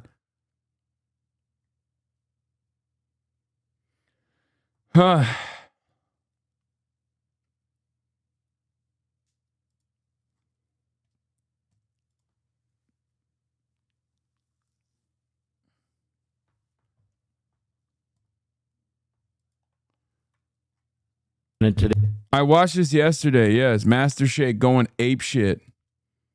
I watched it yesterday. It was awesome. reaffirms because it's the same promise Iran made in the first line of the nuclear deal struck with President Obama. But unlike the Obama deal, which Trump tore up during his first term, this agreement with Trump makes no other nuclear commitments, no plan to dispose of its highly enriched uranium. Instead, the agreement is to continue negotiating. As an incentive, the U.S. says it will work with regional partners to commit $300 billion for the reconstruction and economic development of Iran. Money Trump insists will not come from American taxpayers. On day one of the war, Trump vowed to obliterate Iran's military and missile capacity. But now, a change in tone. They have to have some because other people have some. You got to have some. On Capitol Hill, members of both parties slamming the deal. This looks like a great deal for Iran and a terrible deal for the United States of America. Republican Senator Bill Cassidy posting before the war the strait was open, Iran was being crushed by sanctions, and 13 service members were still alive. Now 13 Americans are dead. Families have paid billions at the pump. Sanctions will be lifted, and the bombing has stopped. Adding, this is the worst foreign policy blunder in decades. And this morning, President Trump is firing back at his critics, saying those who think he hasn't been tough enough on Iran are, quote, either jealous, bad people, or stupid. Meanwhile, Iran's chief negotiator is claiming victory. Robin. All right, Mayor, thanks to you. Gas prices continue to fall in the wake of an initial deal with... Yeah. Here's an important element. Like I said, over and over again for the past couple of days now, since the MOU was like potentially being signed, you are about to see the Israel lobby tuned up, cranked up to 1 million. Okay? You're about to see shit that the Zionist lobby has not even done yet. Like new weapons to surpass the Metal Gear being deployed here for propaganda. Okay? Netanyahu's office briefing CNN that they basically see specific journalists and politicians like Lindsey Graham and Mark Levin are named later in the article as assets they can activate at the flip of a switch. Prime Minister Benjamin Netanyahu is aiming to influence the final Iran deal, according to an Israeli source, using right-wing media figures and friendly senators to exert pressure on President Donald Trump. Again, this is a very important part of how the Israel lobby works. In many contexts, the money is less important than more personal networks of influence connecting key figures like these.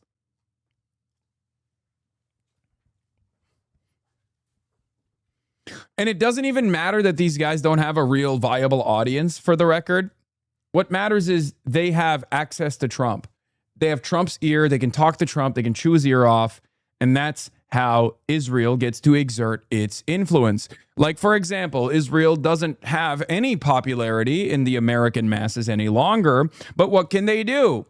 They can go after prominent critics of Israel, ritualistically humiliate them, bully them, deploy bot farms at them, try to activate their editorial teams in media outlets that are supportive of the cause, supportive of Zionism, to engage in this manufactured outrage machine, activate their advocacy network, their organizations, their NGOs, to make a big fuss about where certain people are going. I mean, I've experienced this, right? I've experienced this personally. To create an environment of pressure and fear when they know that the public, the masses, have moved on. The masses are demanding something entirely different. This is how you subvert the democratic process. This is how you make it seem like in the halls of power that there is still a tremendous amount of support and a tremendous amount of leverage. Are you the guy who shocked his dog and fucked some guy's mom after? Yes, I did. Yours.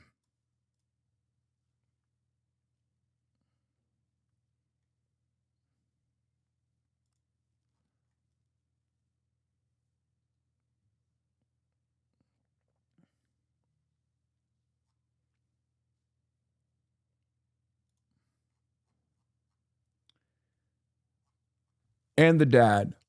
But that is how this works. Anyway, as I was saying, like the Zionist lobby's influence campaign is not going to work on the masses, because the masses have moved on from Israel. The masses don't like Israel. Israel is a pariah state in the eyes of many people for good reason.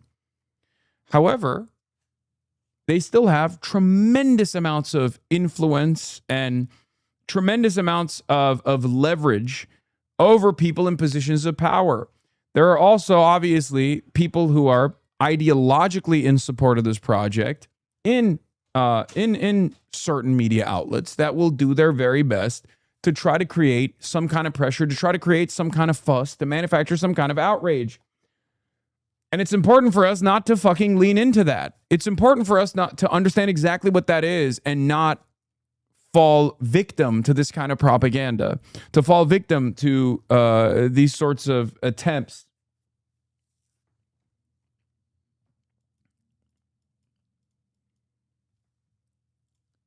I don't recognize President Trump sometimes says Uttar Pradesh's very own vivid prowess. His tone, his way of words, the way he somehow, for some degree, defends the #1 sponsor of terror, the Islamic regime in Iran, while at the same time criticizing Israel for defending itself. What on earth is going on? Americana says, being frank about what everyone knows is true, but is never allowed to say is exactly how Trump talked in 2016 and is what gave him broad popular appeal. We could have kept the war going and the strait would still be closed, objectively true. We can't tell Iran they're not allowed to have ballistic missiles when everyone else has them is a statement of fact. Europe said he's not regurgitating delusional talking points written in Tel Aviv while doubling down on destroying the global economy. There are dozens of things he could be saying that are also true, but so unacceptable politically, even he can't say them. I'll take it, though. And this is a great example, by the way. This is a great example of Trump just saying the fucking truth, right? It lives in my mind permanently about Vladimir Putin and about, you know, our guys.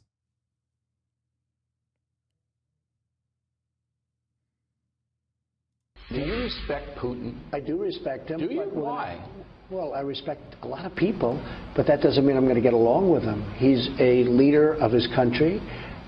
I say it's better to get along with Russia than not. And if Russia helps us in the fight against ISIS, which is a major fight, and Islamic terrorism all over the world, right? Major fight, that's a good thing. Will I get along with him? I have no idea. He's a killer, though. Putin's a killer.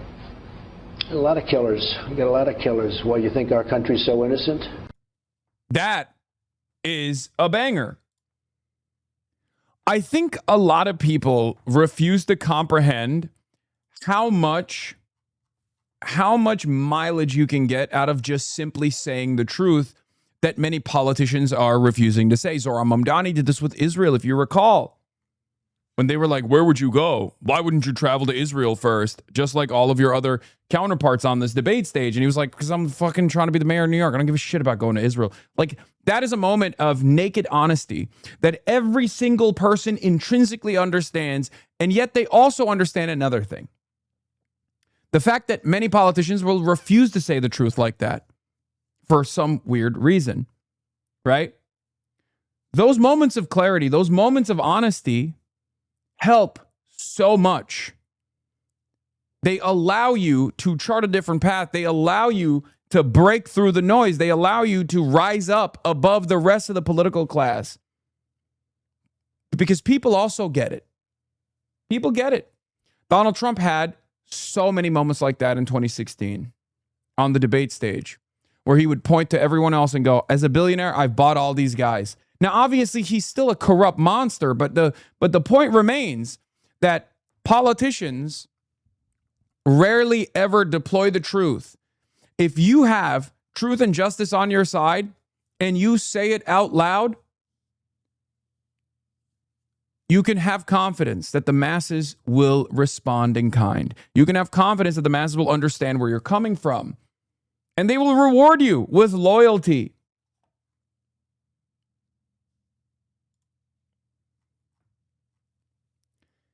Ryan Grimm has a clever little, summarization of some of the common sense things Trump said today that were nevertheless shocking.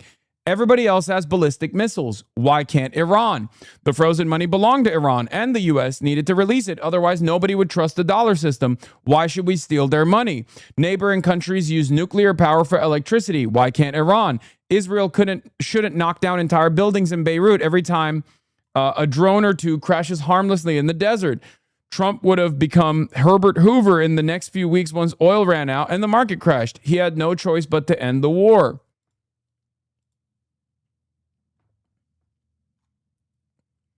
That's it. These are not rare things that people can comprehend. These are actually very commonplace opinions amongst the masses, at least amongst the masses that are knowledgeable on the issue.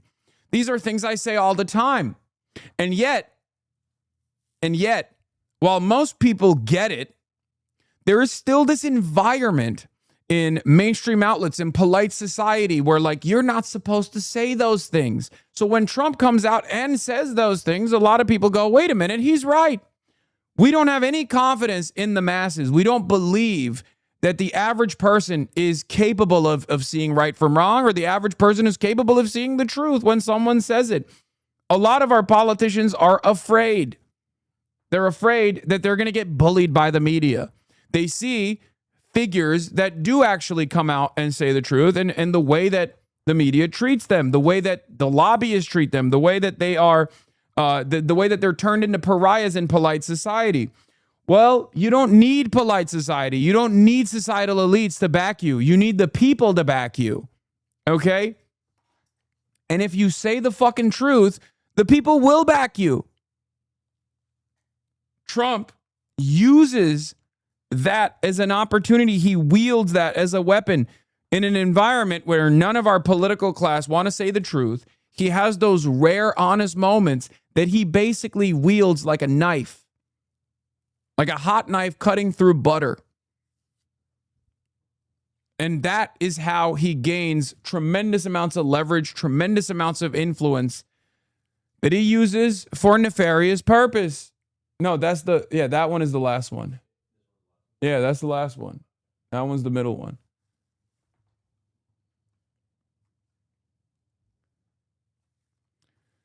Democrats held the House, Senate, and presidency for 2 straight years from 2021 to 2023. Why didn't you steal frozen Iranian funds or start a private investment vehicle to cure cancer during that time? Why didn't you end homelessness? Do you actually care about these things, or do you only bring them up to score points against a historic peace deal? For what it's worth, both parties are allergic to holding up executive and legislative branches, specifically because people start asking these kinds of questions. Yes.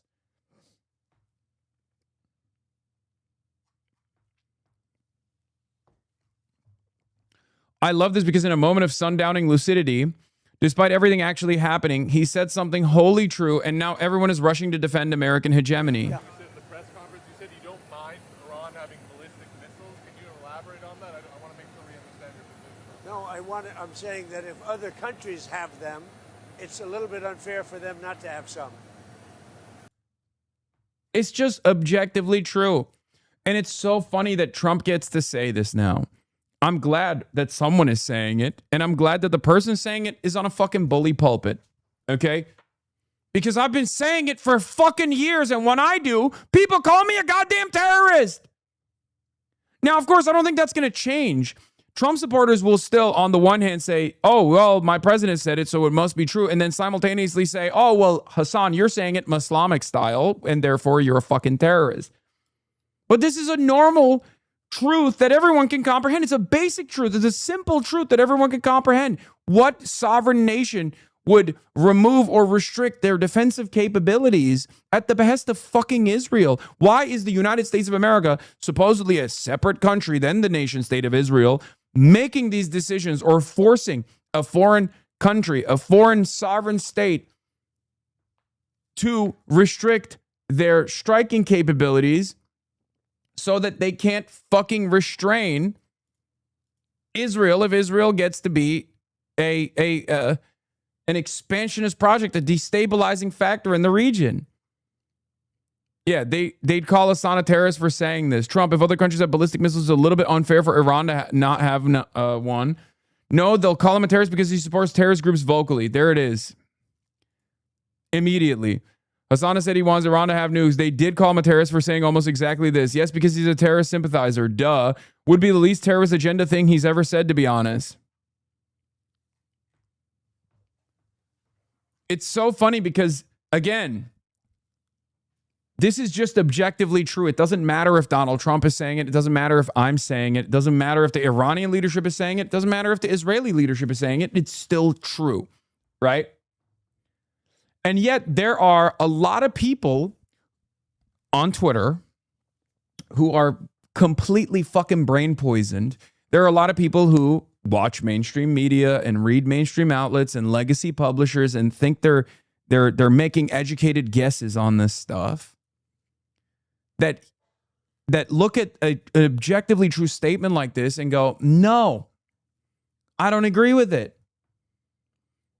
They don't go beyond it, though. They don't even explore why they don't agree with it. They don't even explore why this is an objectively true statement.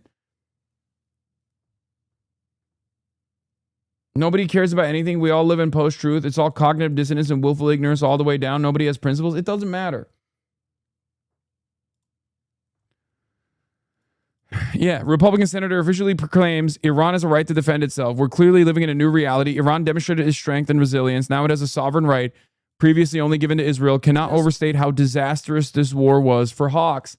Now, the irony, of course, and I need to repeat this over and over again, and I will continue to do so. The only reason why we arrived at this position is because Israel got everything it wanted. Those war hawks, those neocons in the United States of America got everything they wanted. They have been fantasizing about this moment their whole lives. They've been fantasizing about striking Iran their whole fucking lives. And they got it. They finally got it. Trump gave them exactly what they wanted. And they realized, or at least Trump realized, that they bit off far more than they could chew. This is America's dog catching the car moment. Lucky for us, at least Trump is selfish enough and narcissistic enough and worried enough about the markets that he is not doubling down, tripling down, quadrupling down, going up the escalation ladder and going all the way to boots on the ground military warfare to completely collapse the global energy markets, right? But this is it. The dog caught the car. Senator, are you okay with Iran having missiles? You know, I'm hesitating. I'd prefer that they not. I certainly don't want them to have long-distance missiles. I don't want them to have nuclear-armed missiles. I would prefer they didn't. But I don't think that's the key issue here. I think that they have to be able to defend themselves. And I just kind of come back to the big picture here, is that the Middle East countries like this agreement. You think Iran needs to be able to defend itself? I do. I think that they have to be able to defend themselves. Otherwise... Beast mode. Beast mode. Fucking beast mode, dude. This reminds me of Donald Trump's anti-war hawk rhetoric that was unbelievably popular with the base. He never followed through on it, obviously. But like that, there's an appetite for that isolationist framework. There's an appetite for it amongst the masses. They hear that and they go, yeah, why are we spending so much fucking money blowing up other countries, man? An important lesson to learn here is for any leftist in the future, you can harness that energy. You can harness the demand of the masses.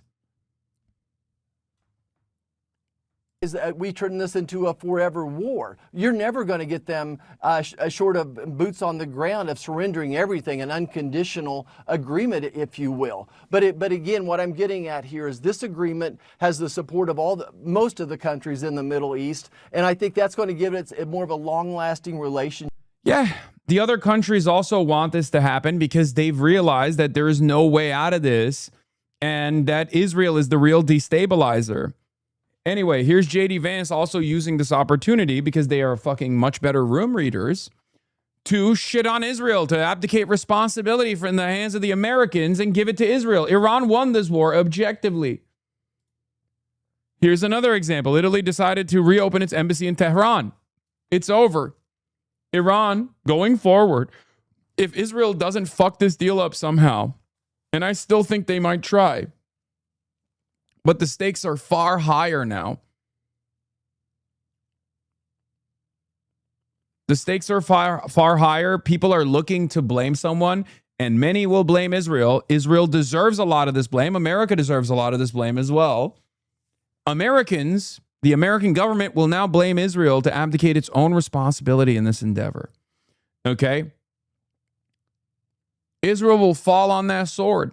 And they will fall on it gladly because they love fucking chirping. They never shut the fuck up. They're the most arrogant, entitled country on the fucking planet. Petulant little children. They'll play that role so perfectly, not realizing what they're doing. And America and people like J.D. Vance and even Donald Trump will throw them under the bus going forward.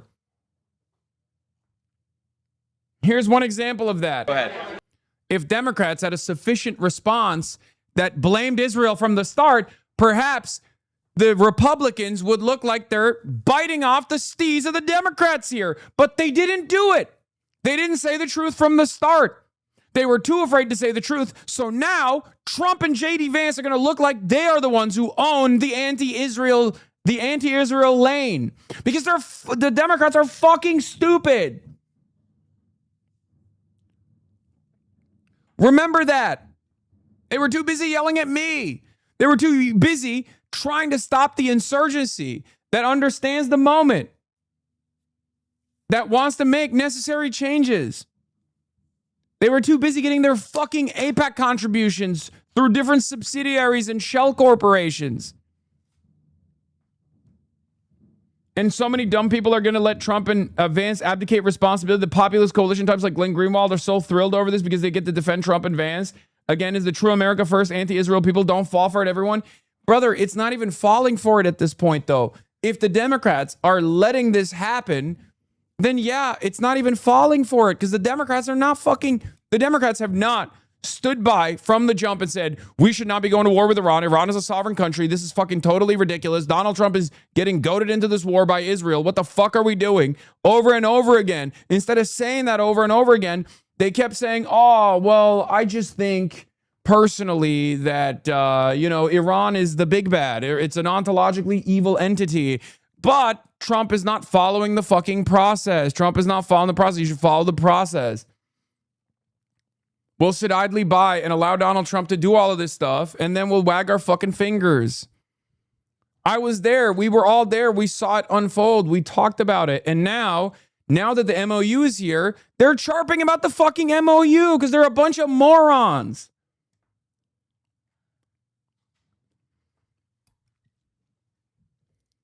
Imagine if the Democrats were, from the jump, critical of the nature of the relationship with Israel, critical of Donald Trump's actions, not giving any credence to why Donald Trump is doing this.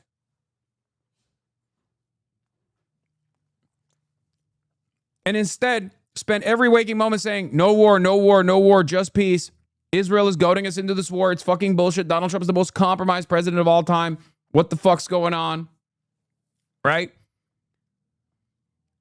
Now they would have built sufficient credibility in this space so that when J.D. Vance and Donald Trump start blaming Israel, they could go, hey, we're the ones who told you so, right?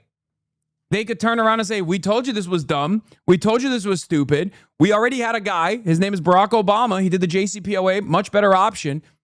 It's important to establish credibility ahead of time, okay? Anyone with a fucking brain could have seen this is exactly what was going to happen.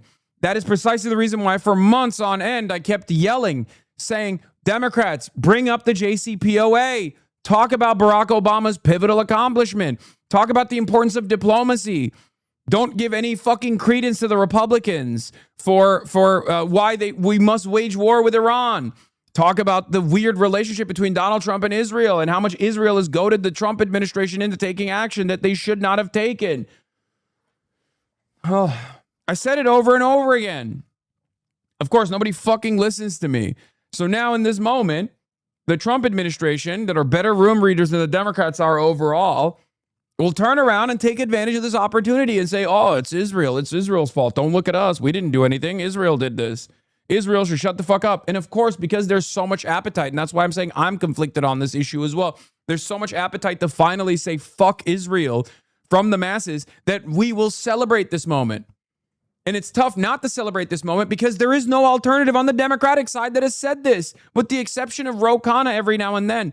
What Democrat has come out and said this exact statement about Israel that J.D. Vance is about to deliver right here. Thank you, sir. Jordan Conradson with the Gateway Pundit. I want to talk back to the Lebanon component of the Sure. deal. I gotta pee. There's a report in Axios that Netanyahu's fuming over this.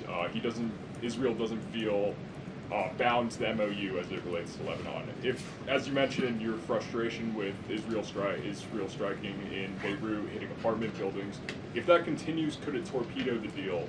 And what would the U.S.'s response be to a broader war in Lebanon involving Israel and Hezbollah? Yeah, well, I don't want to get into hypotheticals that could torpedo the deal, because I think the president's expectation is that all of our friends, the Israelis, the Arabs in the region, we're going to work together and actually see this deal to completion. Now, I saw the Axios report, that Netanyahu is fuming.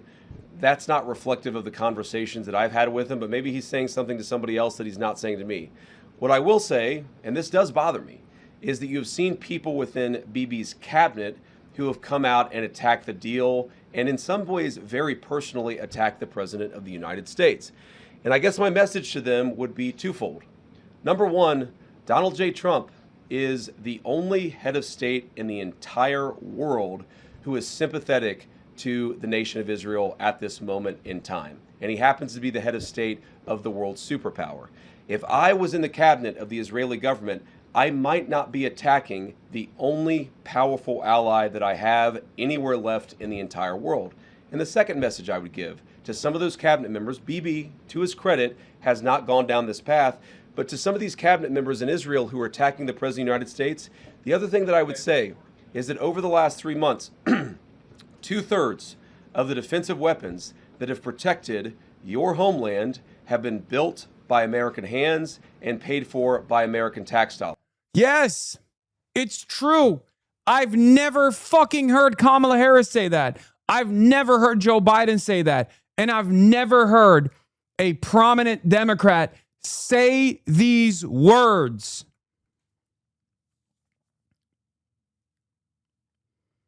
Imagine a world where Democrats were saying these true things, even from a sinister, cynical, and totally partisan framework. He's pulling a have you said thank you, Israel, to Israel. Something that I ironically said when he was doing that to fucking Zelensky. I was like, he should be doing this to Israel. Well, now he is. The problem for Israel is not Donald J. Trump. And anybody in Israel who thinks their biggest problem is the President of the United States needs to wake up and smell the reality of the situation that country is in. Thank you all.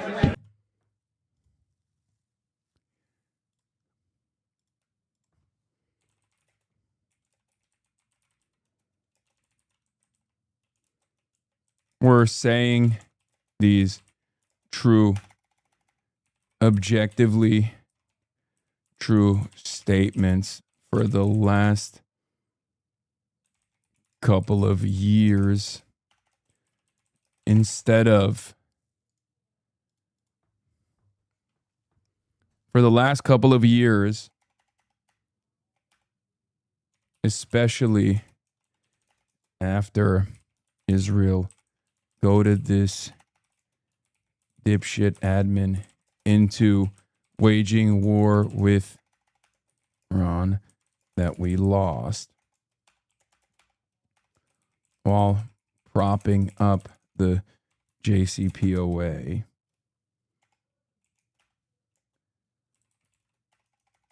Imagine how much more credibility the Dems would have at this moment. Instead, they offered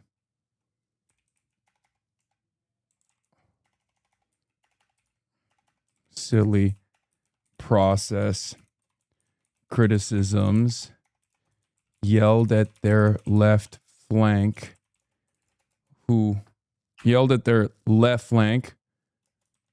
were saying, yelled at this left flank. And now MAGA will get to abdicate responsibility for its fuck-ups while the Dems shit on the MOU.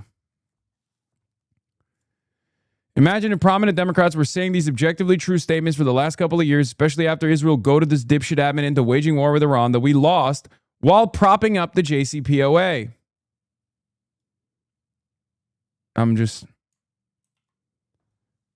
Imagine how much more credibility Dems would have at this moment. Instead, they offered silly process criticisms, legitimized the reasons for waging war, while legitimizing the reasons for waging war, yelled at their anti-Zionist left flank, and now MAGA will get to abdicate responsibility for its fuck-ups while the Dems and dump it on Israel while the Dems shit on the MOU.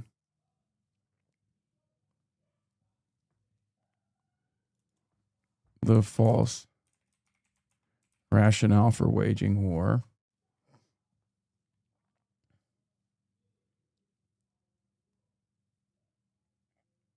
Fox News is shitting on you again for your Breakfast Club interview.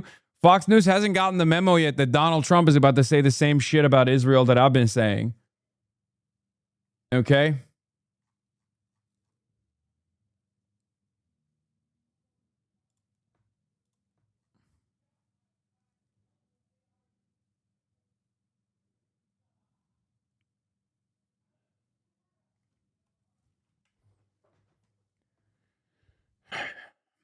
Trump is like a couple weeks out from saying Israel has no right to defend itself. Israel has no right to exist as an apartheid state. Instead, they offered silly process criticisms while legitimizing the false rationale for waging war, yelled at their anti-Zionist left flank, actively tried to deplatform their anti-Zionist left flank.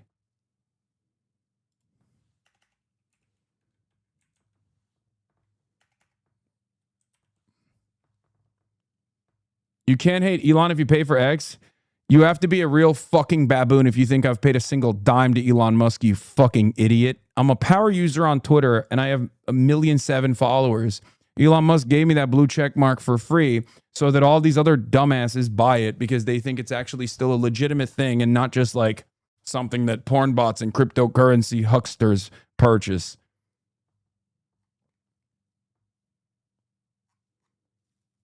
Instead, they offered silly process criticisms while legitimizing the false rationale for waging war, actively tried to deplatform their anti-Zionist left flank, and now MAGA will get to abdicate responsibility for its fuck-ups and dump it on Israel while the Dems shit on the MOU.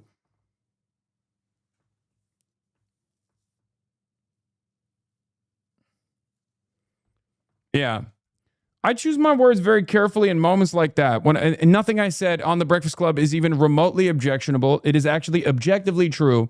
And it's ironically enough, something that the majority believes, which is precisely the reason why when Fox News is fucking chirping about it and Fox News is trying to present it as some sort of like super radical perspective, super radical framework, what they don't realize is they're showing me to a broader audience that most likely will agree with what I have to say, especially in a moment like this when Donald Trump is also shitting on Israel.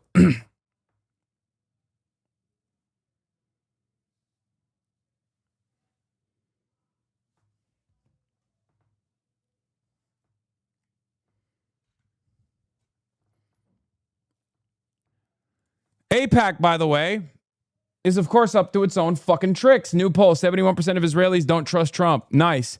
New N12 news poll on Trump after the MOU with Iran. 71% of Israelis do not trust Trump to preserve Israel's interest in a final deal with Iran. Just 13% still believe Trump. Great. People wildly overestimate how smart Israelis are. They arrogantly thought they were 4D chess masters by dumping the last Zionist true believers, Biden-Harris, for the more gullible Trump, assuming MAGA yokels could always be led by the nose and would never bite them. Yeah. These guys are much more vicious. Okay. What they don't realize is like Kamala Harris and Joe Biden were ideologically Zionists. Okay. They were zealots. Trump looks like an ultra Zionist from a mile away because of all the things that he's done for Israel. But at the end of the day, he's a selfish fucking asshole. And that selfishness can actually turn on Israel. He has dumped every fucking ally. He has dumped every single person around him under the bus in a moment's notice when things are turning on him. He is a purely transactional narcissist. Yeah. Iran reportedly suspends his trip to Geneva because of Israel's actions. Now, remember, this is still in the works. I've said this already. They can sign an MOU and then things can still change.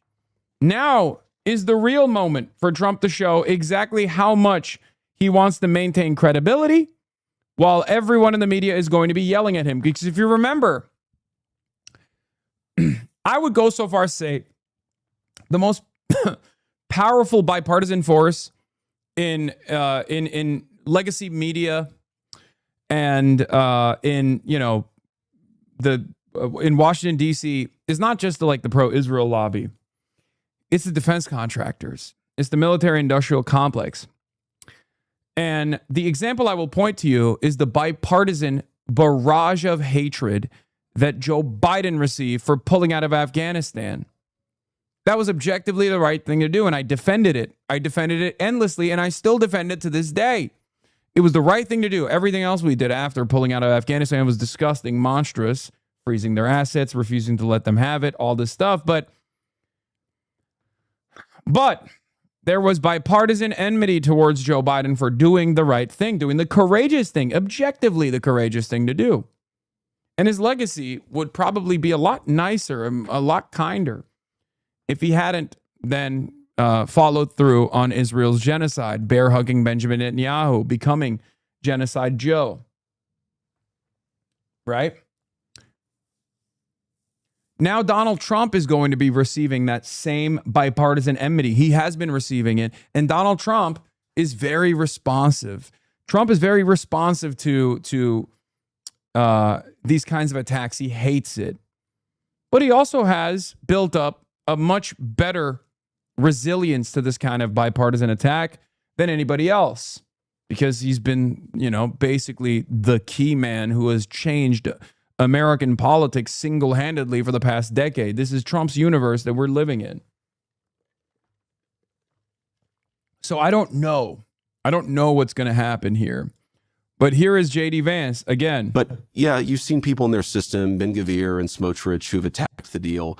And I guess my response to them would be, what is your exact proposal? And, you're a country of 9 million people. You can't just kill your way out of solving every single national security problem. I'm so jealous, dude. I'm so angry. I'm so jealous. I have so much envy, dude. I am Sid Rosenberg color with envy. Why do they get to say this? Why? Why is it that only they say this? These are the same people who are actively trying to fucking prosecute me for saying this.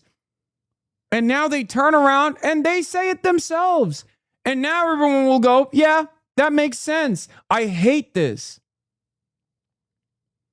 How is it any different than the Biden administration, though? They also told Israel no on attacking Iran, gave them total leeway in Gaza, and did that they need to listen to us more. And Ben-Gvir is the problem stuff that JD is doing now.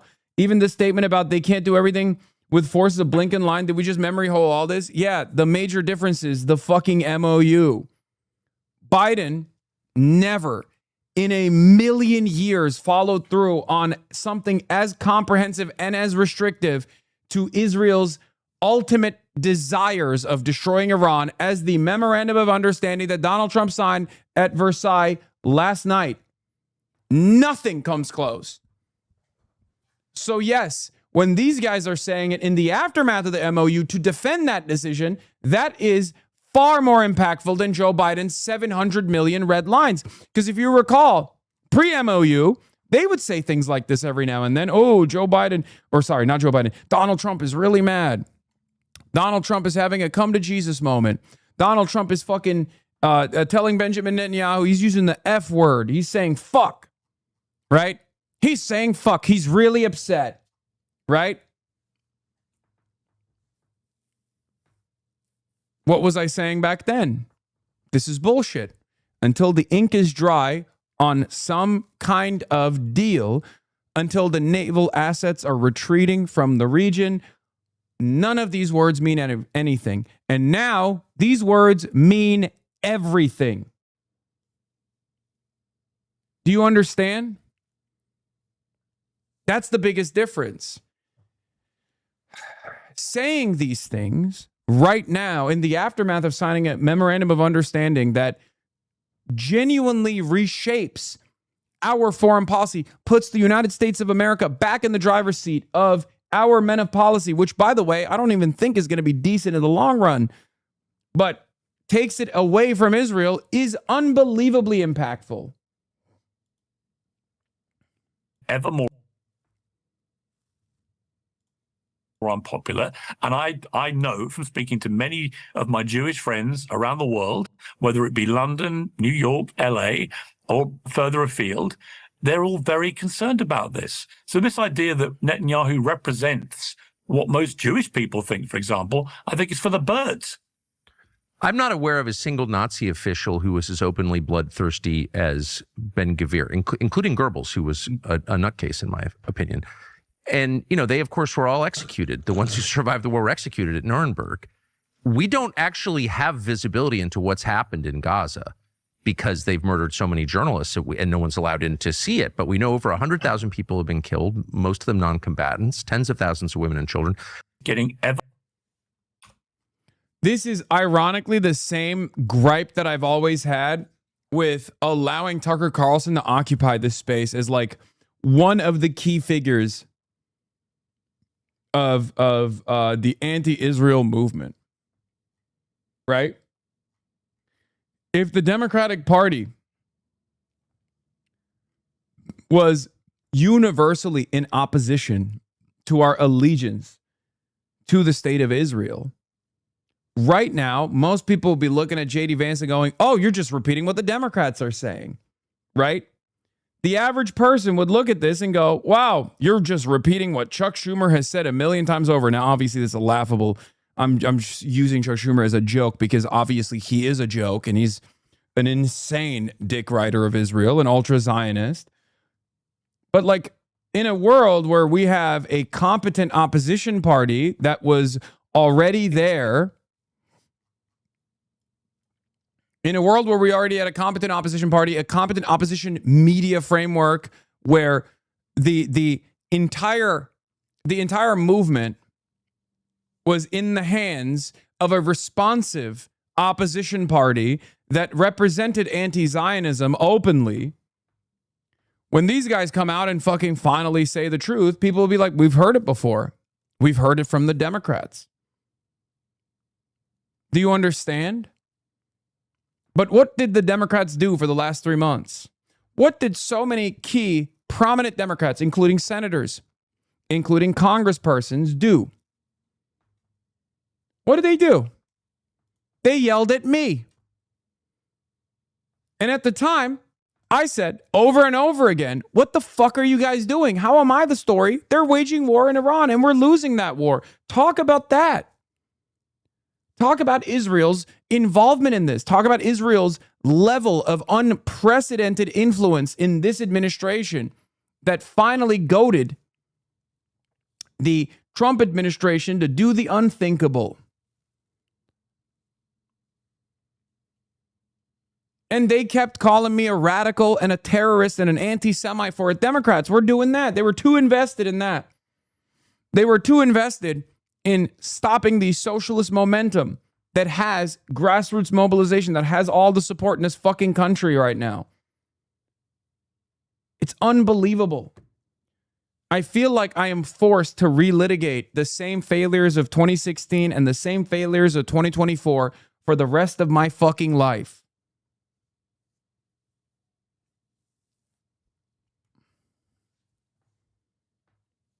Forever.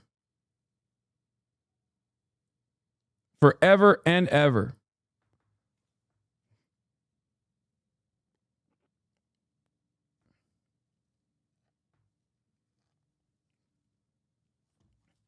Stop yapping. It's the hype train. Time to carry the flame. Oh, shit.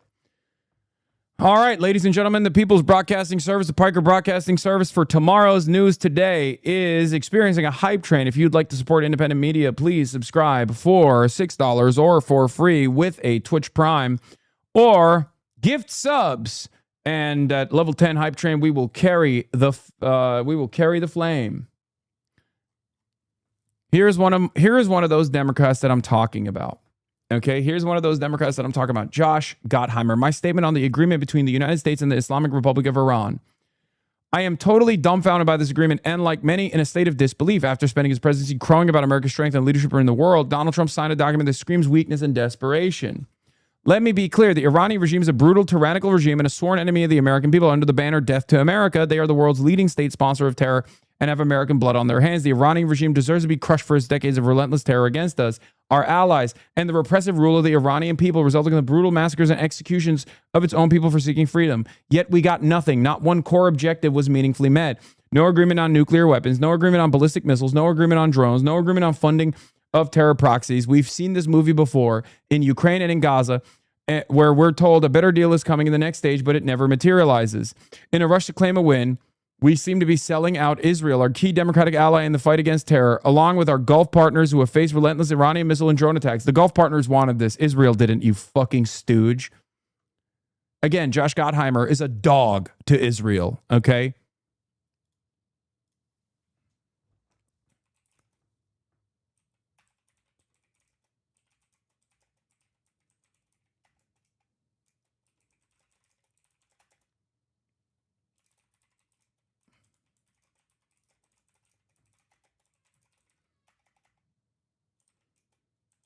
We are forced to stop the hemorrhaging.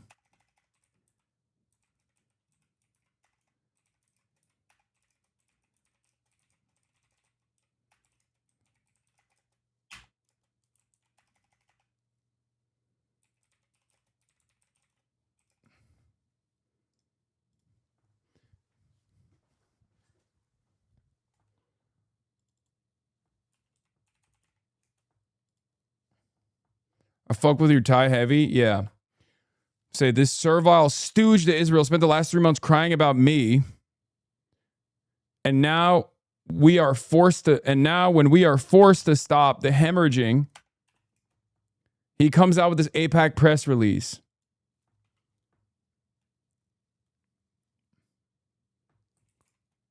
Put Americans above the interests of Israel for once in your life.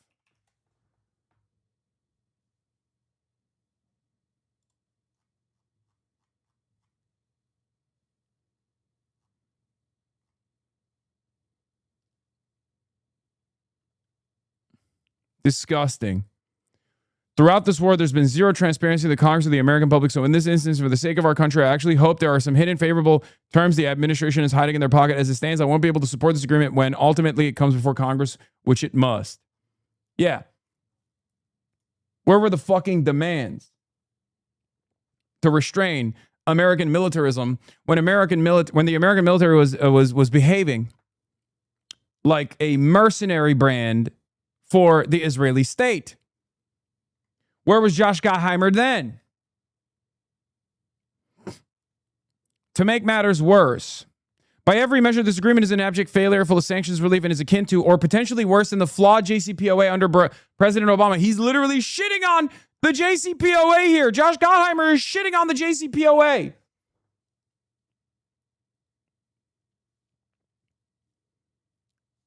A fucking animal, this guy is.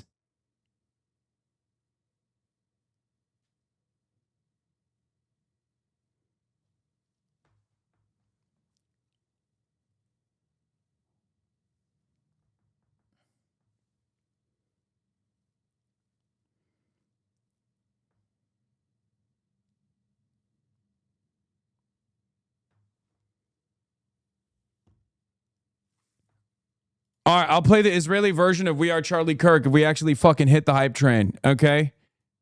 We're at level 5 and only 1 minute remaining for a very special day. If we hit level 10 hype train, I will play the Israeli We Are Charlie Kirk. Gift subscriptions now. Barack. Thank you for the 5 gifted subs. The Israelis yearn for Biden. Biden save us. It's awesome. There's also, I saw this. There's also the Phoenix emoji. Anonymous gifter, thank you for the 10. Hasan's fake class, thank you for the 5. Puka Numa. Cleo, thank you for the 10. Oh my God, people are going fucking crazy for the We Are Charlie Kirk Hebrew remix. The original version, some might say. God damn. God damn, son. Level 7 hype train.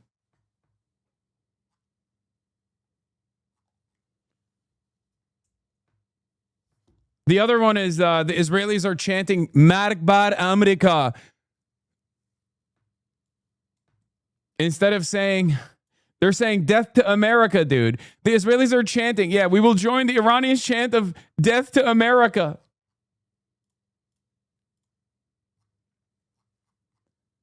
Welcome to the third world, Israel. Israel joins the many developing nations of the world, the nations of the periphery, in chanting death to America. Oh, my Lord. Level 8 hype train, ladies and gentlemen. Level 8 hype train. Support public, support independent media. Support the Pikers Broadcasting Service, the People's Broadcasting Service for tomorrow's news today to get all your greatest and latest needs in commentary. Buried in a Times article about Israel's reaction to the deal is an Israeli government minister admitting they brought the U.S. into the war. Amichai Chikli, the diaspora affairs minister, speculated in a radio interview that Mr. Netanyahu would know how to say no to Mr. Trump about pulling out of Lebanon, just as he knew how to bring the United States into this war.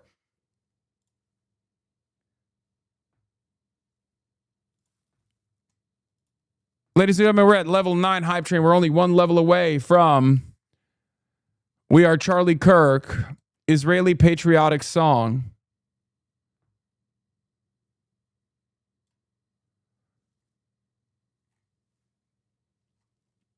More cope. We'll look at more tears and more cope from the Yeshiva frat leader says, the entire pro-Israel political class threw their capital into replacing the best presidential ally they could ask for with the most bribable man alive, and none of them foresaw this backfiring.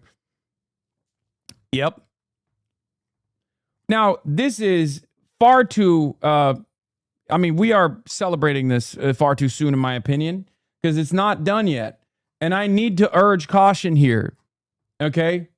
I need to urge caution here. But what I will not caution you is reaching level 10 in the hype train, which we are almost about to reach at level 9 hype train at 94%. But I will urge caution that this deal has not been finalized yet. Okay? So remember, Israel will try to fuck this up. Israel will try to fuck this deal up every single day until the deal is done, until the ceasefire negotiations are implemented, and even every single day after that.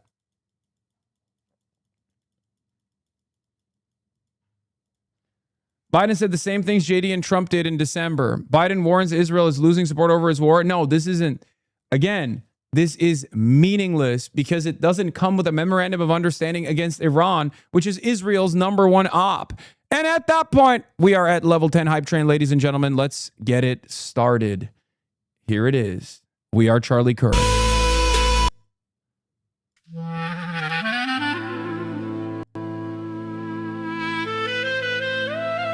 I'm a little worried that this is going to be weird.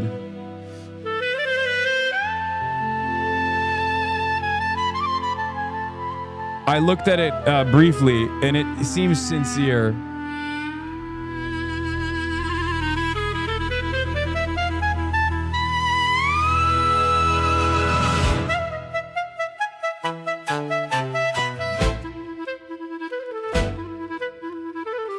What the fuck? This is... Bro, this is literally the one time Charlie Kirk doesn't look like Charlie Kirk. How is that possible? How is it possible that every piece of AI that has been generated about Charlie Kirk, or not even about Charlie Kirk, looks like Charlie Kirk. And this is the one time where he doesn't look like himself. How is that possible? All right. This doesn't look like him either.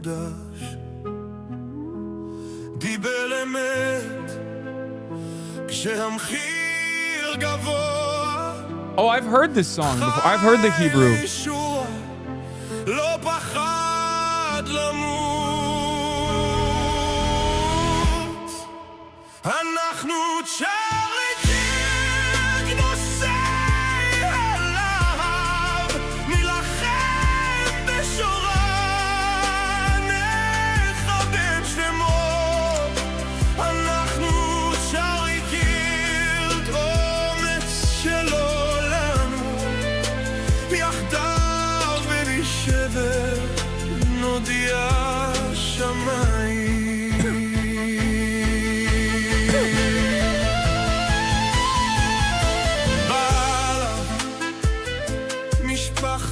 Okay, none of the Charlie Kirks look like Charlie Kirk. What the fuck is going on?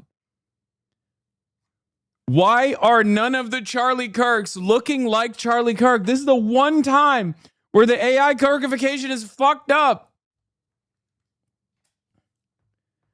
Did you see they removed the gospel line? Yeah, I think this is like, I don't think this was made by haters. I think this was made sincerely. At first I thought this is like anti-Semitic, but I think this might not be.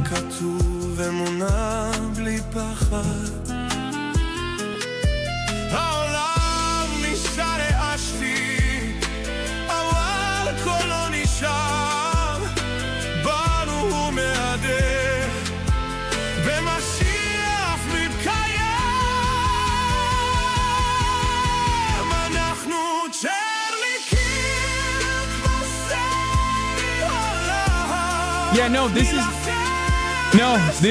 is a sincerely made version. Oh my God. That's why they deleted the gospel line. Oh my God. We are Charlie Kirk. We fight in formation. Oh my God.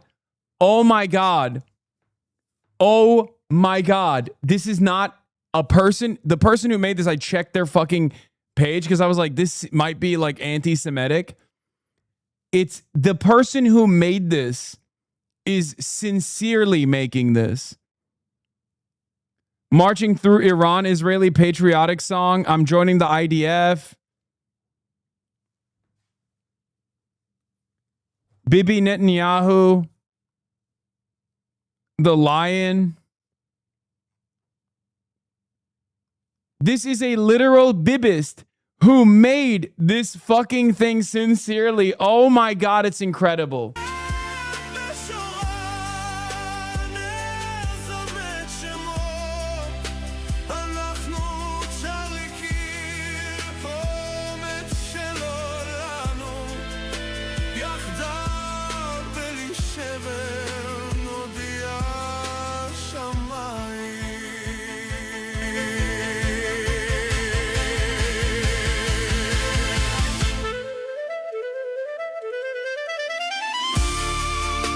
That's not Charlie Kirk at all anymore.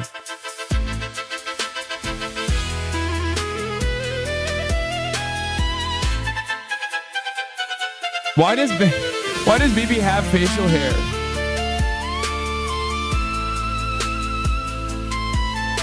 Why does this look like Charlie is forgiving Benjamin Netanyahu for assassinating him?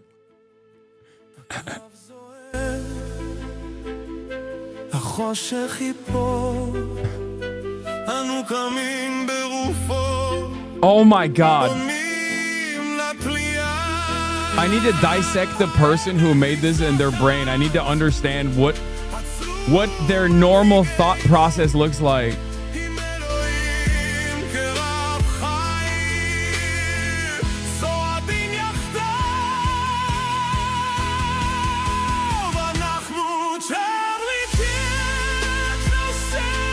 This might be the greatest one we've watched so far. I'm not gonna lie.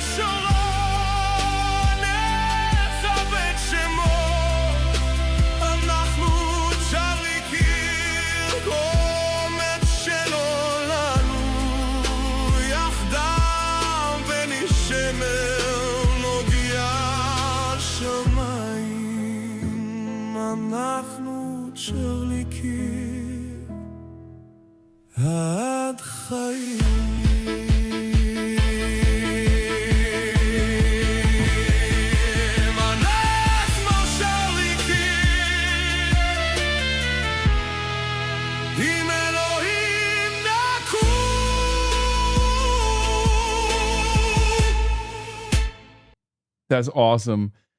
The klezmer clarinet threw me off at first, but I think I'm coming around to it not being anti-Semitic. No, it is anti-Semitic because it was made by an Israeli, and everything Israelis make is automatically anti-Semitic.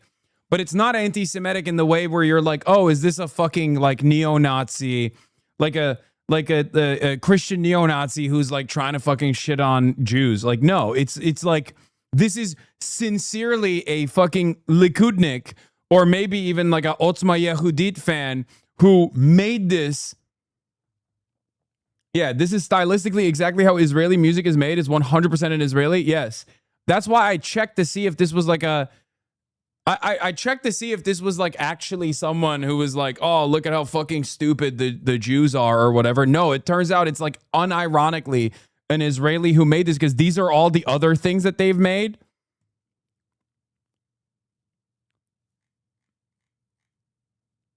And it's awesome. It's incredible. I mean, this was sincerely made. I am from Israel and this is my art. Okay, that's what this is. Hello, I am from Israel and this is my art. Yes, this is some deep Israeli lore shit. You don't make this if you just run-of-the-mill neo-Nazi. Yeah, no, this is like sincerely someone who is probably currently living in Israel who made this.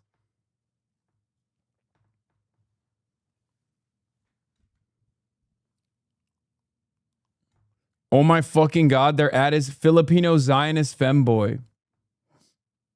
Anyway, yeah, we did that. We carried the flame. Maybe we'll carry it again. Maybe this will be a day where we double carry the flame, but that was incredible. Anyway, I'm so fucking mad at Josh Gottheimer. Yeah, Derek Davison says, Vance is an amoeba. He will ooze himself into whatever shape he thinks will best advance his career, which is his only core principle. If Democrats let him own this land going into 2028, they are even dumber than I thought they were. And I'll be honest with you, I think Democrats are that dumb. Like, I can see them doing that. Is that you have seen people within Bibi's cabinet who have come out and attacked the deal, and in some ways very personally attacked the President of the United States. And I guess my message to them would be twofold. Number one, Donald J. Trump is the only head of state in the entire world who is sympathetic to the nation of Israel at this moment in time. And he happens to be the head of state of the world's superpower. If I was in the cabinet of the Israeli government, I might not be attacking the only powerful ally that I have. Why are the tides turning so quickly? Wow, Clinton, it was a constant push. Netanyahu, Barack would basically say, you need to support us in attacking Iran. You're saying you were being played by Israel all the time, by an ally that receives an enormous amount of aid? Of course. Oh, wow, I can't believe it. Hillary Rodham Clinton came out on 92nd Street Y and fucking said the truth about what Israel has been doing. Let's hear what Hillary Clinton was saying like last month about our allegiance to Israel. Oh, that's right. She was shitting on the anti-Zionist youth for not knowing the truth about Israel and how wonderful of an ally Israel is. This is exactly the type of shit that I'm talking about when I say you have to be consistent. People are not stupid, okay? The average person, no matter how dumb we may perceive them to be, is not so dumb that they can't sense hypocrisy, okay? That's the fucking problem. That's the problem. That's why I keep saying Democrats should have been on this tip from the jump. It absolutely is worthwhile to establish credibility before the tide turns. Okay? This is why having moral conviction on these issues matter. This is why having moral conviction on these issues matter. This is why I always stress the importance. So whenever people come out and they're like, Daria Lisa was at the October 8th, 2023 anti-Israel protest. Yeah, of course she was. Because she's been fucking aware of what Israel's been doing for decades. Because October 7th didn't just happen overnight for no reason.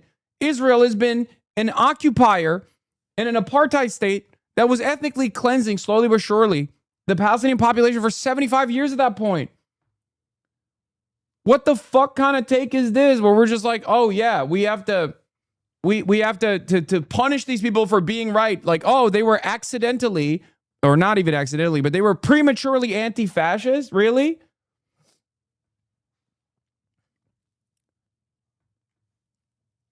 It's important to have real fighters that have real moral conviction and have the courage to say the truth in inopportune moments. The NatSec people have been saying stuff like that for years. They love Israel for what it does for the U.S., but Israel also annoys the hell out of them. Going back to Reagan, we have a million stories about that. The problem is that they complain but don't stop sending bombs to Israel. Clinton did, Obama did, Biden did, Trump did. I agree. I know. That's what I'm talking about, though. You're misunderstanding my point. My point is you have to be consistent, okay? And you have to sometimes make bold decisions. Biden never did. That's why his red lines looked ridiculous. This right now with Donald Trump, this is a unique moment because if there's follow through on this MOU, if Israel is if Israel is forcibly restrained, if ties are cut off with Israel in a meaningful capacity because of Israel's, inevitable spoiler in this MOU, because they will play that role. They are going to fucking continue bombing Lebanon. They might even bomb Iran. Who knows, right? At that point, if Trump actually fucking restrains Israel, then it's real. Do I have confidence that he will? I do not. I do not have confidence that Trump will restrain Israel. I need you to understand this. But the reason why I'm criticizing the Democrats here is because of that prediction. The prediction that I have that Israel will fuck this up. And when that happens, Democrats should not be saying, oh, thank God the fucking memorandum of understanding has fallen apart. And now Trump is failing to pick up the pieces. They should be saying, we got to cut this shit out. They should be saying the MOU is good. We shouldn't have waged war from the start. They should have been there already.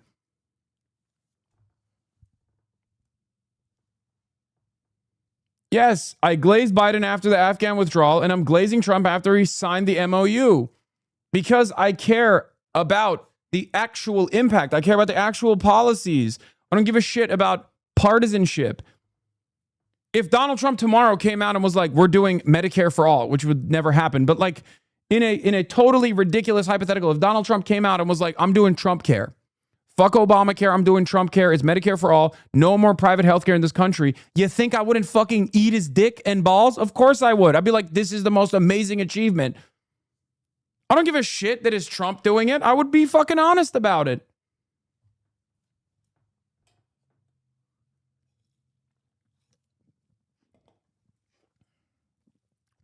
And pussy too.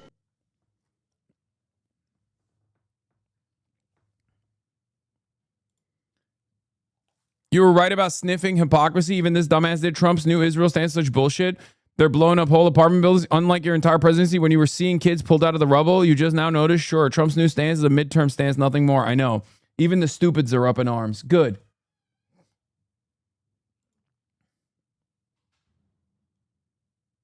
Ryan Grimm responded to your tweet about the Dems. Netanyahu deliberately cost Democrats a presidential election and still they wouldn't say 10% of this stuff. Yes.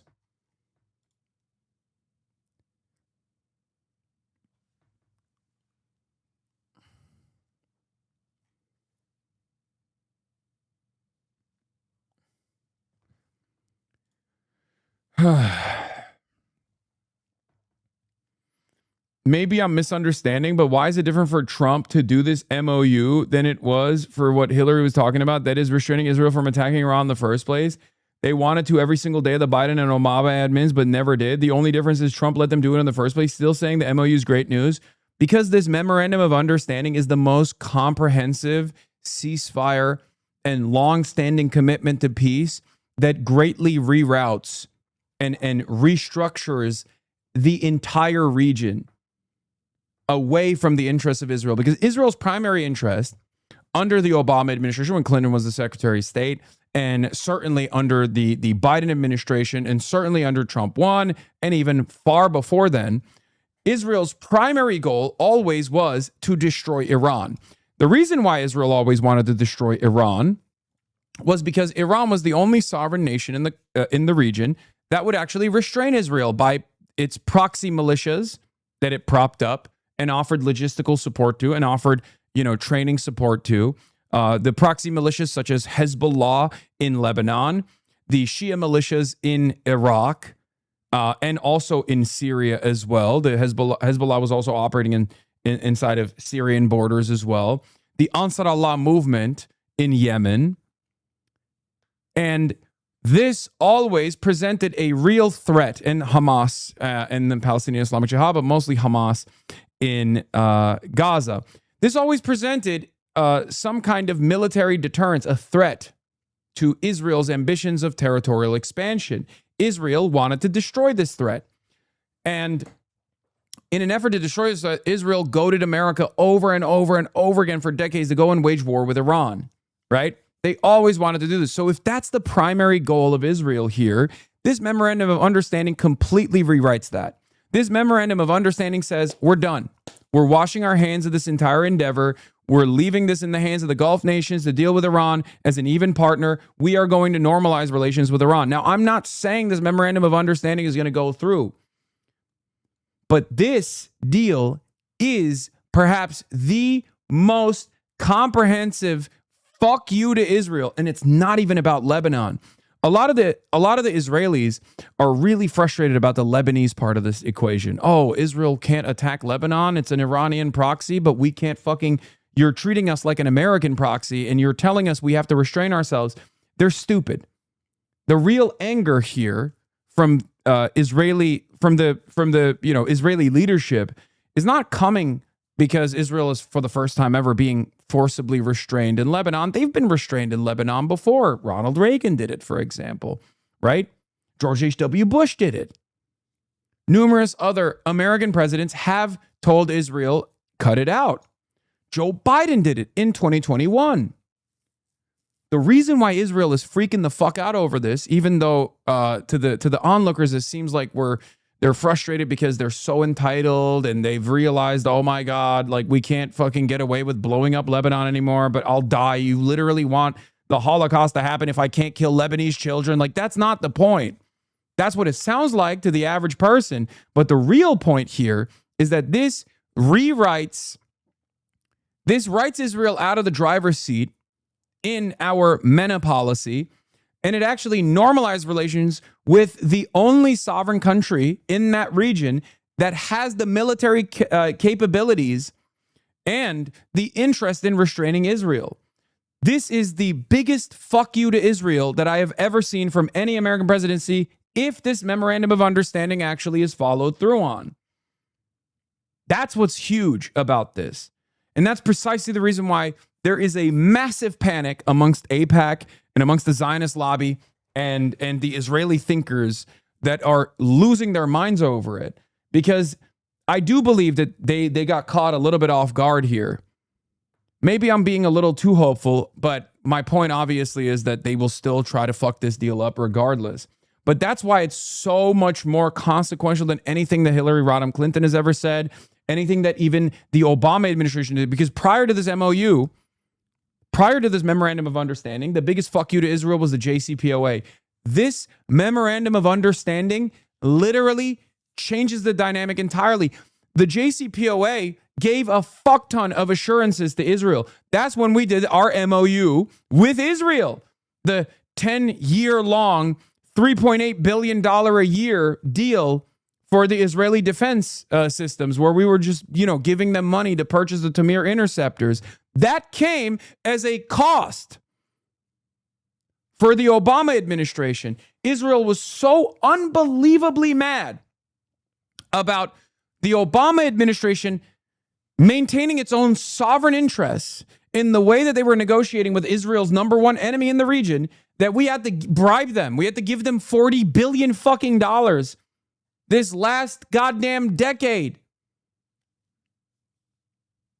in exchange for Israel allowing us to engage in a denuclearization agreement with Iran.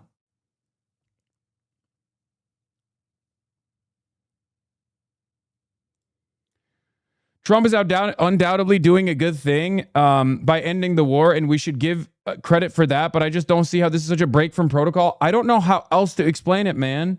There's definitely a difference on sanctions, good, but on restraining Israel, they are the same policy. No.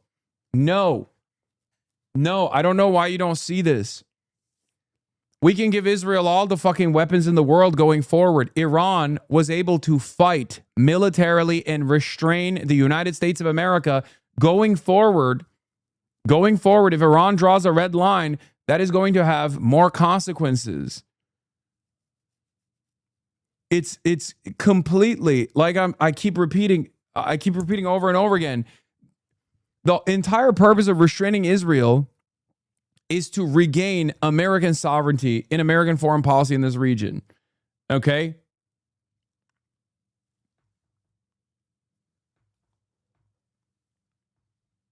The whole point of this memorandum of understanding is that it dramatically shifts our MENA policy away from Israel back into the hands of the American State Department, which, by the way, again, probably also indecent.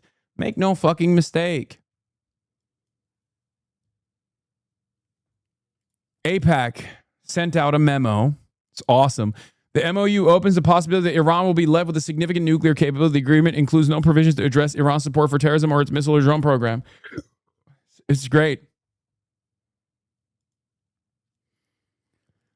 New. CNN has obtained a new book by Maggie Haberman and Jonathan Swan, reveals how Trump compared himself to Mao, Stalin, Attila the Hun, and how a top aide found him with superglue trying to decorate the Oval Office. Just wait. You'll see. We'll see. I suspect we'll see in the upcoming days rare Epstein files that we didn't even know existed. Okay. Yeah, it's not shocking to me that he's compared himself to, these people. He can't hold a candle to Stalin nor Mao. Maybe Adolf Hitler makes sense.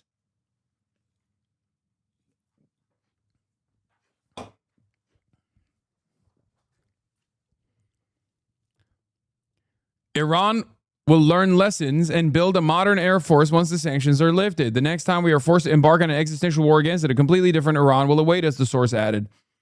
Our air superiority will no longer be taken for granted. Trump, who was supposed to be the messiah of Israel's security, has become the man who has abandoned us. Building an air force from a politically compromised Western supply chains would be a huge mistake that Iran seems aware not to make. The Pakistani experience shows that it's possible now to build a potent air force that at much lower cost through China. Also, let's go back to Danny Citrinowicz, Middle East national security expert, one of the only Atlantic Council non-resident fellows that has actively been off the let's go to war with Iran train since the start, basically. Since it was apparent that America was losing this war by like week one, Danny Citrinowicz, to give him credit, has been actively trying to find new avenues, new exit ramps. So let's hear what he had to say.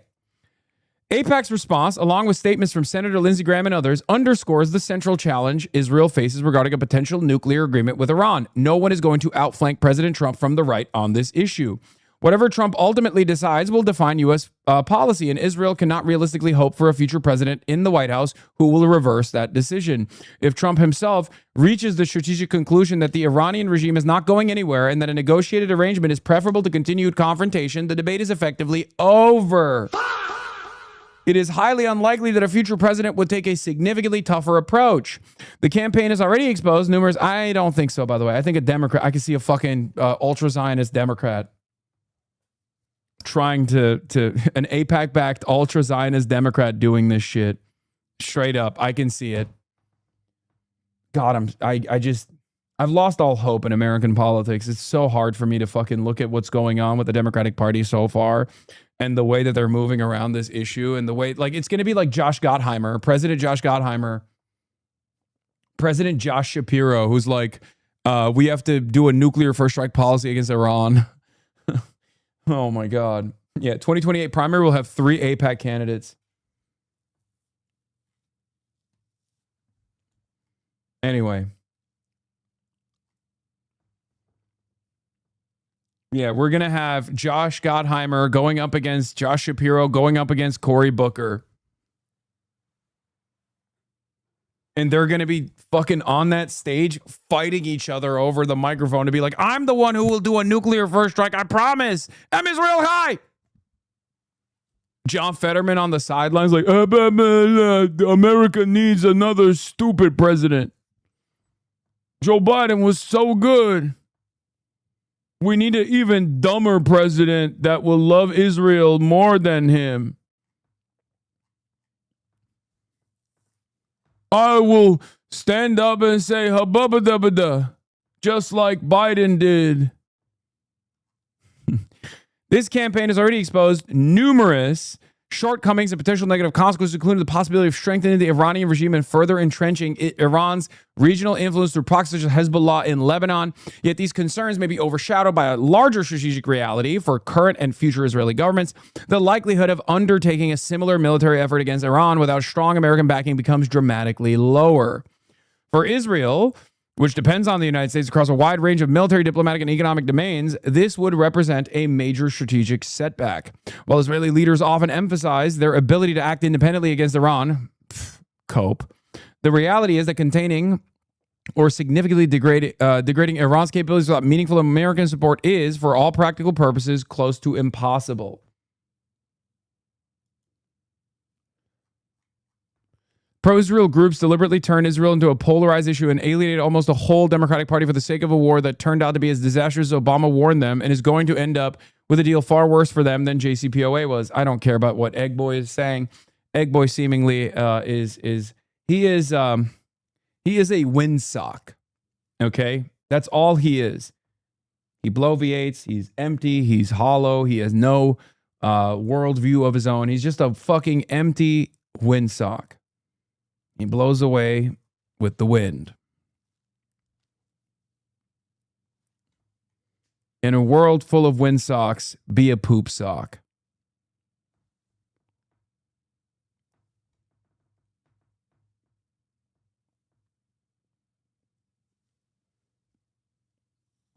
In a world full of windsocks, be a cum sock.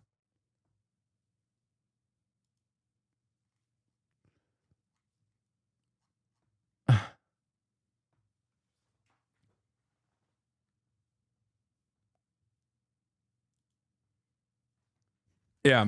French President Emmanuel Macron pulls off what could be the greatest diplomatic troll of all time by getting Trump to sign the $300 billion U.S. surrender to Iran deal in Versailles. The ignoramus Trump will have been clueless as to the historical significance of the location. Yeah, it's really funny.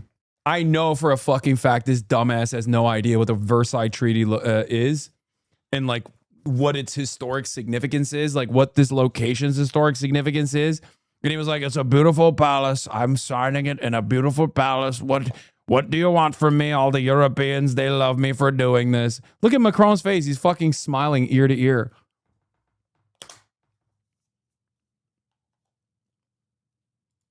It's so funny.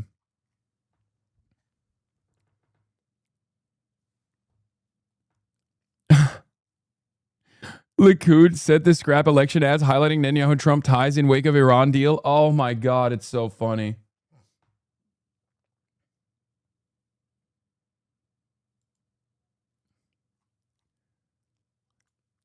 He's surprised he got in bed with a snake and then the snake bit him. Maybe don't push the snake into a war that the snake loses. You know what's funny about this Neera Tanden take? Trump is the snake that poor naive Netanyahu shouldn't have trusted in this scenario. And it's like, Neera, Why are you taking the side of one fascist over the other in this circumstance? Like she because the hidden implication here is this. What Neera Tanden is saying here is this. Hey, Benjamin Netanyahu, if you stayed with Joe Biden and the Democrats, we would have probably played much better ball with you. Okay? This is such a funny revelation. And given that it was tweeted at 9:20 p.m. our time, which means it was tweeted at 12 midnight, she was probably on box wine and bars while she tweeted this and didn't realize what she was actually saying, which is basically telling Benjamin Netanyahu, I told you so. You should have stayed with the Democrats. We would have let you do genocide without any sort of fucking pushback.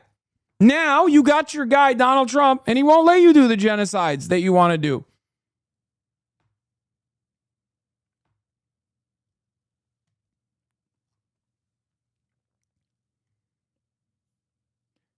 Epstein guy Howard Nutlick is also displeased. Howard Nutlick appears to shake his head in disappointment as Trump said Israel had little to complain about. Think of what Israel's getting. They're not going to be nuked. They're not going to be nuked. It's very simple. I told Bibi, the biggest risk was that they'd drop a... Dude, he always smiles from ear to ear. It's so strange that this is the one time he's not smiling behind him. Yeah. Huh. Interesting. How strange. How odd. It's just, how odd, you know?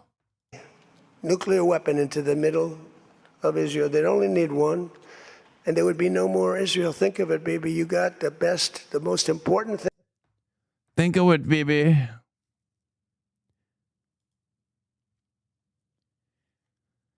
I'm going to be honest, dude. What a spectacular moment of vindication so far. I mean, virtually every fucking analyst, every high-paid analyst in the blob first agitated to make this war happen, then refused to reckon that it was lost, then kept egging Trump on to continue. And finally, the memorandum of understanding shows what we've all known here at the HasanAbi broadcast,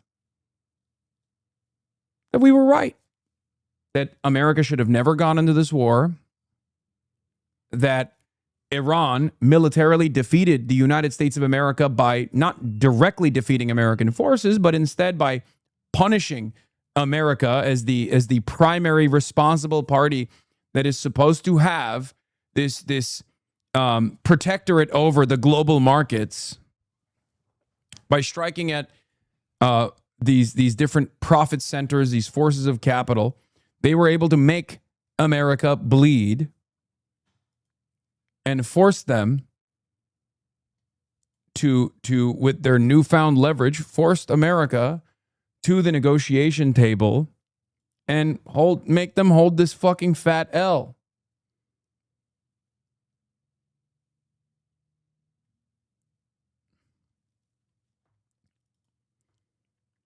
And now Trump is talking like a HasanAbi head, saying Iran is a sovereign nation. Of course they're going to have ballistic munitions.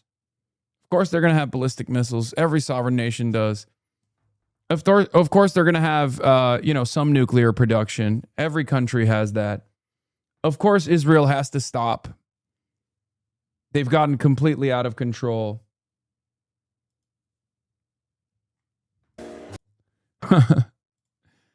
This is funny.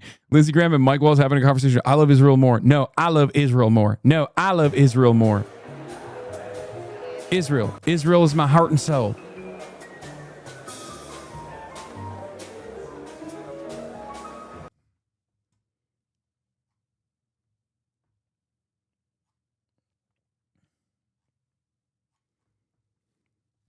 Israeli officials believe President Trump could potentially delay weapon shipments or impose an arms embargo on Israel in the future if Netanyahu won't withdraw forces from Lebanon. Democrats getting beaten out of an Israeli arms embargo would be hilarious. You gave Donald Trump the keys of the castle, by the way. This is my take for the Republicans as well. You gave Trump the keys of the castle, and he's making these decisions on his own, right? Unitary executive theory. And yeah, sometimes the Mad King might arrive at the correct position due to pure narcissism. That would be fucking amazing, by the way. That would be fucking hilarious. If Donald Trump was the guy that entertained an arms embargo on Israel because Netanyahu is just like not listening to what he's saying. Not saying that this is going to happen, by the way. I do want to point this out. I don't think this is going to happen. I still think Donald Trump is a dick eater for Israel. But I do want to think of a world, a better world out there where Donald Trump, due to his petulant, narcissistic nature, is so frustrated with Israel that he's just like, enough. You and your colleagues just Here, let's hear what Rokana is saying on this issue, by the way. upend this president's agenda. Is that what's happening right now with this MOU with Iran? No, I actually support the agreement and bringing the war to an end. I have always supported bringing the war to an end. I will say, though, that this agreement is not as good as what the JCPOA was. And let me just give you 3 factual reasons. First, under the JCPOA, 97% of the enriched uranium was removed from Iran. Under this agreement, it simply dilutes it. Second, the JCPOA had the Security Council resolution as a force of law with intrusive IAEA inspections. That still has not been achieved. And most problematically, we're going to be on the hook to raise $300 billion for Iran's economic development and reconstruction. Not U.S. taxpayer money, but raising that money. Why aren't we focused on the economic development and reconstruction of Middleton, Ohio, Johnstown, Pennsylvania, or putting $300 billion to be raised for child care or health care for Americans? Well, all very important points and good ones. Let me just say that President Trump has made the comment that at some point in the future, when things calm down, the U.S. will go back into Iran, get that Maria Bartiromo uranium, destroy that uranium, whether destroyed in Iran or in America or somewhere else. They are planning. Isn't this better than the JCPOA? Yeah, better for Iran, not better for like American domination, if that's your attitude. Obviously, our attitude here at the HasanAbi broadcast is different. I think it was Norm Finkelstein who said something so brilliant about this, where he was just like, I'm not on any side. I'm not on the side of one state over the other. I'm on the side of justice, right? And this deal is just. It's the beginning phases of justice. So if you're on the side of justice, then of course you're not going to be on the side of America in this endeavor. You're not going to be on the side of Israel in this endeavor. You don't have to be on the side of Iran in this endeavor. You just have to be on the side of what is correct, what is moral to do, what is just to do. Right? Yeah, he said this, yeah. I'm not. If America does wrong, I'm not going to be America first. Yeah, he says, if America does wrong, I'm not going to be America first. In Vietnam, I didn't want the U.S. to win. I don't want the U.S. to win in Iran. I'm not America first. I'm justice first. If it were switched and the Palestinians were doing to the Israelis what the Israelis are doing to them, I'm not pro-Palestinian. In the Vietnam War, I didn't want the U.S. to win the war. I did not. I don't want the U.S. to. Maybe the U.S. could win the war in Iran. I don't want them to win the war in Iran. So, I'm not America first. I'm justice first. If you're in the wrong, I'm not going to support you. And it's the same thing. If it were switched and the Palestinians were doing to Israelis what Israelis are doing to Palestinians, I'm not pro-Palestinian. Those categories are completely alien to my being. I couldn't even understand what they mean. Why would you want America first? You want justice first. So that's another part of this movement that's appropriated the Palestine issue that I find very troubling. I'm not part of that mindset. I'm not a nationalist on any count. Ethnic nationalist, American nationalist, those categories mean nothing to me. So what's also interesting about this is that this deal is only like, obviously this is an L for America because of the hundreds of billions of dollars wasted, not on the 300 billion that is being fundraised for Iran. I mean, like the hundreds of billions of dollars in assets wasted, like munitions expended to kill Iranians. Like that part is a massive L. But the deal itself, the memorandum of understanding, technically doesn't, like it technically doesn't harm Americans, right? It actually is good for Americans if we restrain ourselves a little bit going forward. That's why I always said, like, us receiving a bloody nose here is not necessarily a bad thing in the long term, especially if this causes the State Department and the American Defense Department to recalculate a strategy as the hegemon and maybe behave in a more restrained manner. All the better if we actually let Israel loose, if we just like, you know, cut him off, right? That would be fucking amazing for America. So here's the thing. What is the actual L here other than American feelings being hurt? If you are an average, if you're a regular American, you were already receiving the L with your gas prices. You were already receiving the L because all of your productive output was going to fucking waging Israel's war against Iran. This is not an L for you. This is a W for you. Great. Fucking awesome. No more war in Iran. Right? It's spectacular. Even better if we actually restrain Israel and totally change our Middle Eastern strategy. Now, the only reason why Americans are being taught by mainstream media that this is a fucking spectacular L for America is because we're used to dominating, right? We as Americans have internalized this idea that we are the world police through decades and decades of propaganda, that we have to be the world police. We're the most moral force on the planet. All of our enemies are ontologically evil and we must punish them. We must dominate them militarily. And sometimes when we're dominating them militarily, we do heinous war crimes. But all that bad is still for an overarching good, right? That's the way that we've been conditioned. That is what we believe. And that is the reason why a lot of people are looking at this and going, oh my God, we took a fucking fat L here. But where is the L? Where is the actual L? The only reason why you would believe that we're taking an L here is if you're a hawk that works in the blob, that works in foreign policy, and we're demanding more military domination against Iran, no matter what the cost is to the rest of the energy markets, the rest of the world. Okay, that's it. That's it.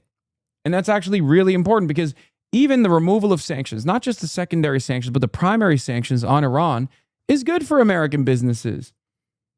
Iran is a massive market. Why the fuck shouldn't we do regular trade with them? Why do you care? Are you the nation state of Israel? Are you an ultra-Zionist who wants to take up more land from Lebanon and Syria and maybe Egypt and potentially go to war with Turkey? Or because it's bad for them. That's why they're freaking out. But if you're a regular ass American living in Ohio, what the fuck do you care? As a matter of fact, this is good for you.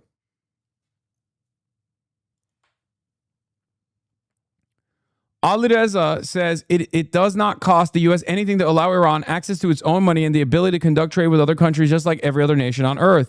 The original reason given for putting sanctions on the oil sector and banking sector was to pressure Iran to engage in serious negotiations about its growing enrichment program, not to just uphold them until the day of judgment. They are supposed to be a temporary measure. It's not capitulation or loss for the U.S. to offer the removal of sanctions in return for the exact reasons they were put in place.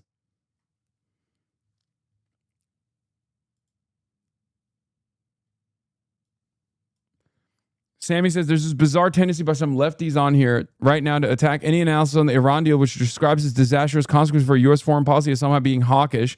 I don't know that this app doesn't allow for body language with description does not mean endorsement. Any deal that ends the war with Iran is good, but the terms of these deals are shockingly piss poor. Why are they piss poor? Matthew Petty actually brings up a really good point. He says a lot of the supposed consequences are just taking for granted hawkish views, though, like the idea that sanctions relief is just giving away money that belongs to the United States by birthright. Sammy Gold says, I mean, when I say consequences, more so about what this does to U.S. power and national interest. However, what I should also note is that these are the inevitable consequences from the war we fought. It's not the peace that started it. But even by that measure, the deal isn't that bad for the U.S. None of the concessions really cost Americans much. Washington is just catastrophizing because they don't know how to deal with compromise when they were expecting surrender. Okay? That's the key point here. The people that are looking at this and going, oh my God, what a spectacular defeat this was, are used to a lifetime of domination. Okay? It's the same principle that holds for the age-old adage. For those accustomed to a lifetime of privilege, equality feels like oppression.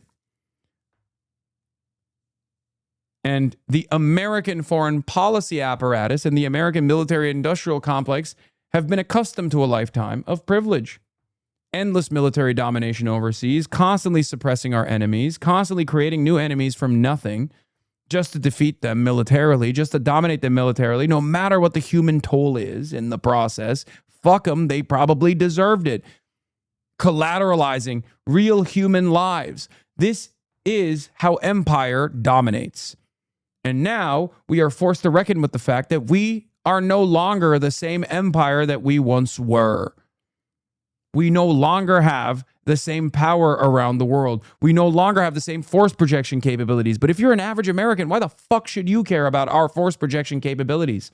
Because the media, our education, our social conditioning have told us that as regular working class folk in the United States of America, when America dominates militarily overseas, that's good for us somehow. That makes us feel good. Why should it make us feel good? What makes me feel good is progress. What makes me feel good is better educational initiatives, better educational outcomes. What makes me feel good is when America dominates in the field of research. What makes me feel good is if we are actually moving in the direction of better outcomes for working class Americans. That is what we should be striving towards, not this conditioning that America is the almighty, all-powerful country when our petro-capitalist pedophiles are making profits hand over fist, when they're actually dominating the rest of the world so that they can turn profit over all of this death and destruction. It's bullshit. There is this expectation that all of this system is so that we can go out and dominate whatever fucking enemy we see fit. Okay? I say no more. That's a ridiculous mentality. That has never been helpful for you. All that is done for you is take away your productive output and spend it on this death machine, this war machine that is endless. It's taken all your tax dollars and funneled it back to the military-industrial complex where American hands are building the munitions that Israel is using to blow up schools. Those hands could be building the fucking schools here. Those dollars could be building the fucking schools here. Why? Why is it good? So that Raytheon has a better quarter? Does that help you? So that Lockheed Martin can come up with a new ingenious way of lasering children from satellites? Does that help you? No, it doesn't. It does not. What helps you is if we pay for college education. What helps you if we build housing, government-sponsored housing, and American hands build those houses. American hands build those roads that are in a state of dire disrepair. That is how we improve this country.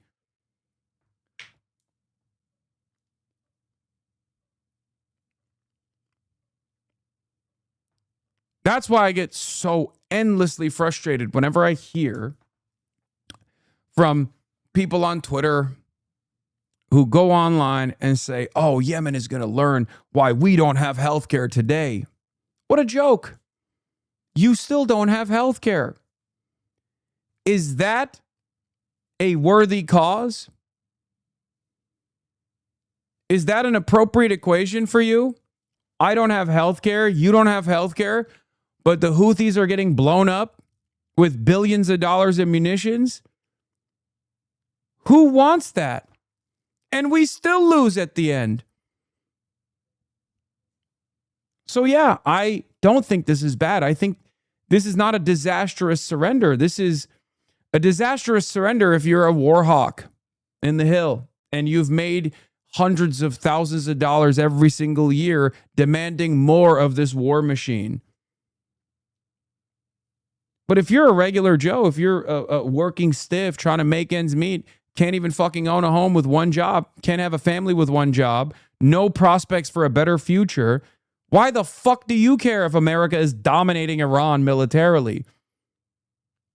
It's actually objectively better for you if we stop spending all of our fucking efforts on dominating other countries overseas and start focusing on ourselves, building our fucking roads, building our infrastructure, building a manufacturing base back here on the home turf.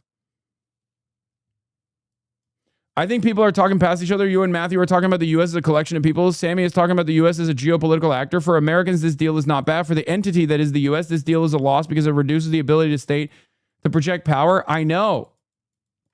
But I have no loyalty to the entity that is the United States. I have a loyalty to the American people. That's what I'm saying. I have a loyalty to my neighbors. I have a loyalty to my community. I have a loyalty to the working class. And that's what's so fucking frustrating. And we have all been duped. We've been duped into believing that the American entity, right? The coalition of capitalist forces advancing their capital interests somehow are beneficial to us when it's not. It is literally antagonistic to our everyday existence.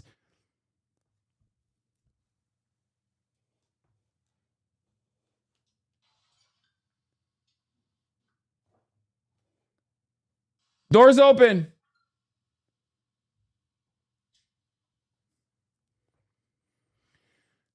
Anyway,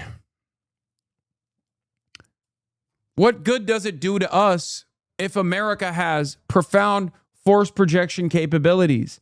America demonstrated its force projection capabilities for decades. For decades, everyday American existence was reduced. American working class material conditions worsened for the very same decades that the American force projection capabilities seemingly were absolute. This was the premise of my speech at Yale Union. This is why I also said that the fall of the USSR, the dissolution, the destruction of the USSR was one of the greatest political catastrophes of this century. This is what I meant. Without any opposition around the world, without any fucking great powers that could maybe cause us to reconsider our endless militarism,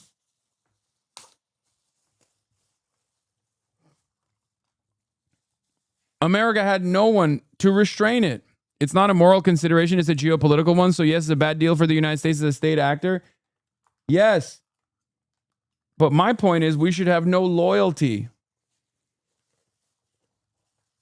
We should not have, we should not keep if the United States is a geopolitical actor, is not placing the interests of the American working class first, then the American working class should not have any fucking interest in advancing America's geopolitical interests. That is the argument, my friends. My only loyalty is to the American people. My only loyalty is to the working class.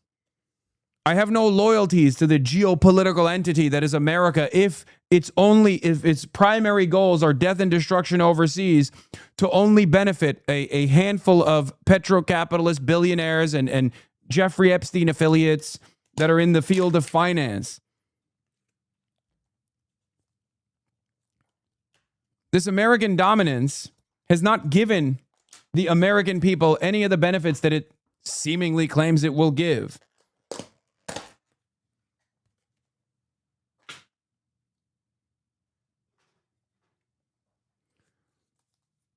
I don't. It's just people who are interpreting someone saying this is a loss wrong. Yeah.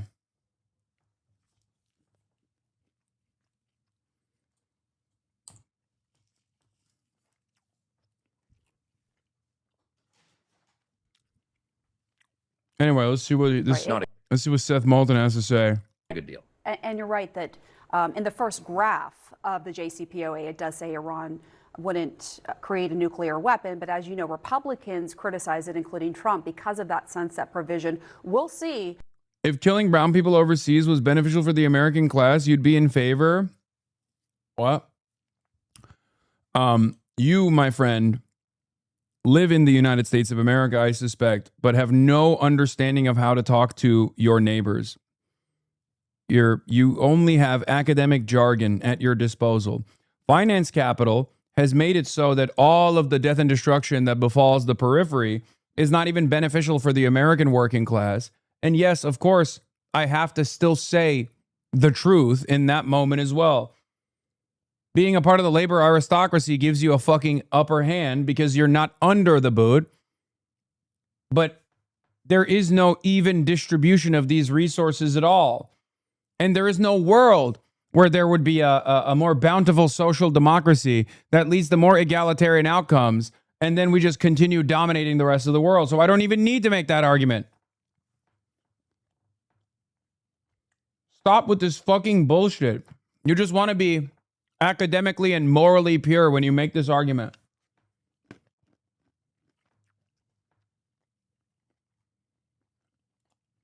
What they're able to negotiate now. And I'm wondering what you think about the president formally signing the Iran deal at Versailles last night. What do you think of that symbolism? I mean, it's an appropriate place to sign a surrender document. And it's too bad that the president is completely oblivious to history to understand the parallels there. But it is amazing that Trump and these MAGA Republicans lost their minds over Obama giving less than $2 billion to the Iranians when they're talking about giving $325 billion to this regime, a regime that's actually even more hardline than when we started this war, because they took out an 86-year-old in failing health with a fatwa against producing nuclear weapons and replaced him with someone who was more hardline in his 50s. Just in case he wasn't hardline enough, they killed his immediate family. I mean, this could be a lot worse. Just to assume that Iran's going to legitimately come to the table and negotiate a good nuclear deal in a mere 60 days, that's a huge...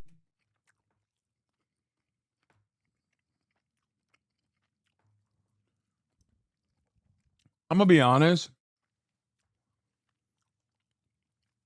We don't even deserve the decency that Iran has demonstrated as it has maintained its role as a stable actor in this fucking region, even after all is said and done. It's so stupid. Wake the fuck up, dude. They have always been in favor of diplomacy. Okay? They've always been in favor of diplomacy. And you just brought up the last time where diplomacy worked. When you say the JCPOA, you're literally bringing up the last time Iran was perfectly capable of and willing to play ball with American demands, no matter how ridiculous they were.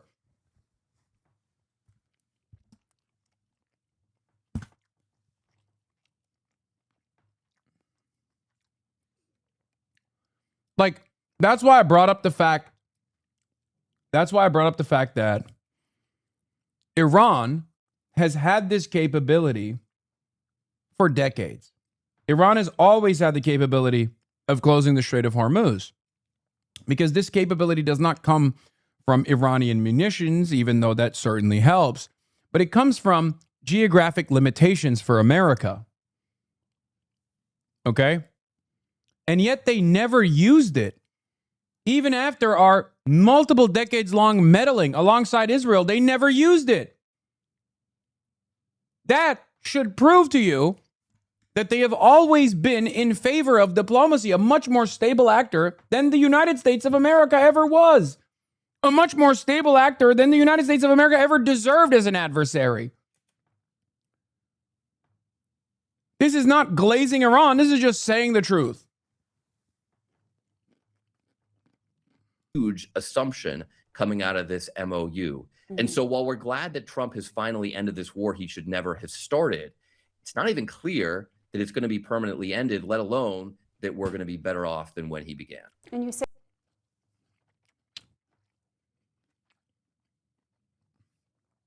But yeah, it is hilarious to do it in Versailles.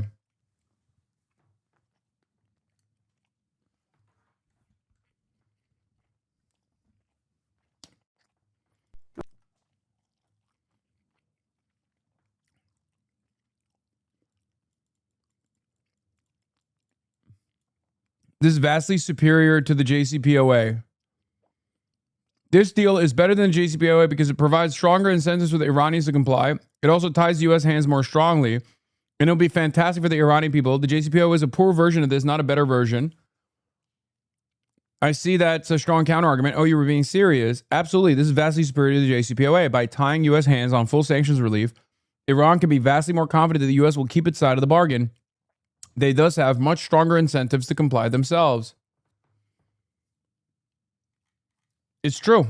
It is a far better deal for the Iranian side. It's a far better deal than the JCPOA for long-standing peace, potentially. What is this? Hello, young man. First-time commenting, 67 years young, raised in the Deep South, but a conservative almost my whole life. Saw a segment on you recently and have become a fan. Been watching your content and agree with all that you say.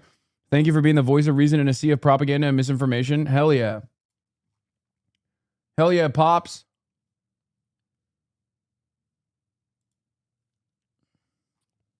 The sole cause for rejoicing is the ceasefire, says Jean-Luc Mélenchon. Israeli Prime Minister Benjamin Netanyahu has not been held accountable for anything he said, calling out the United States and Israel as the aggressors. Oh my God. He is so fucking awesome. I think Jean-Luc Mélenchon is one of the best leaders right now in the West, in the Western left. He's right. He's right, and people fucking hate him for being right all the time. At this point, with the global economy at a standstill, did the U.S. have any other option besides an agreement like this? Well, Brianna, what I do know is that when you're digging a hole, you should stop digging it. We are in a worse spot than we were before we started this war, but we would be even in a worse place if we don't get into an agreement. So as I look at this agreement, I do hope they'll move forward and sign it. But again, it's important to recognize that this has been a big setback for the United States of America. That doesn't mean that this isn't the best way out at the moment, but we should never have been in this moment because we've lost 14 American service members, hundreds wounded, thousands of civilians killed, oil and gas prices up and up, other prices up and up. And at the end of the day, we're actually worse off because we are now saying in exchange for opening the strait that was open before, we're going to provide a waiver on sanctions. So, it is what it is. It's just very clear proof that we should never have started this stupid illegal war in the beginning. Right.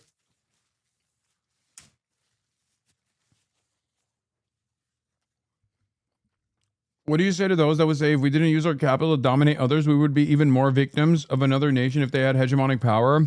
China is the greatest example of this. China has, for the last decade or so, had this power to dominate us. They're the manufacturing base of the entire planet. This is how the British Kingdom became the hegemonic superpower, okay? What China is doing right now. And yet they don't do it. This is the language of the oppressor to justify the continuation of oppression.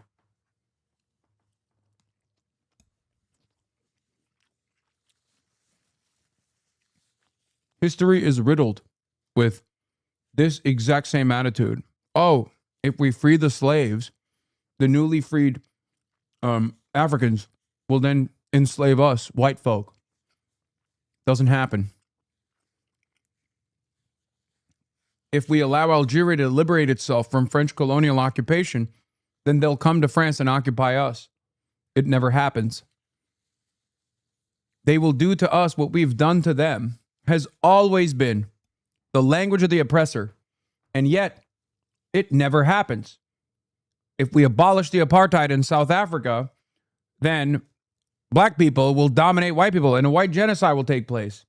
It never happens. It so never happens that Donald Trump has had to invent that reality, ironically enough. It's ridiculous.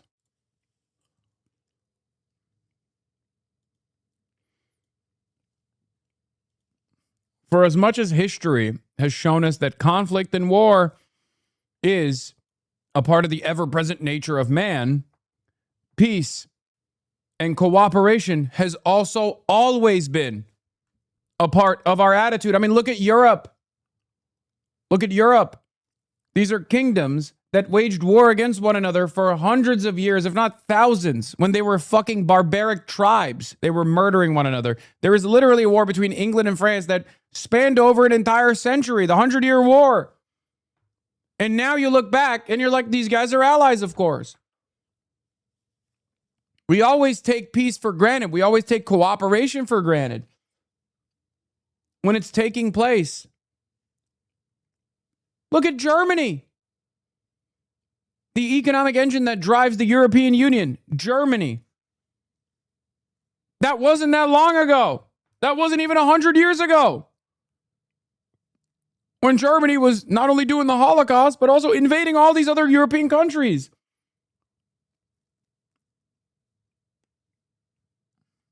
Iran. They're now below $4 a gallon for the first time in months, and that is good news. But the president is facing major pushback on parts of the deal, including from his own party. Ed O'Keefe is at the White House with more. Ed, good morning.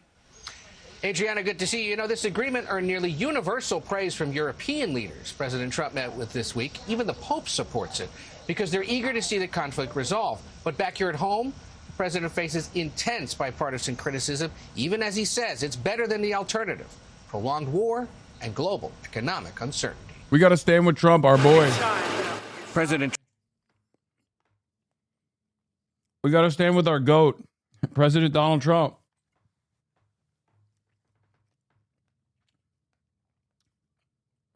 He's right. That's the peace president you're talking about. Put some respect on his name. Let me tell you, that water, the bluest water I've ever seen in the reflecting pool in DC, never seen a better blue than that, okay? Ballroom, make a second one.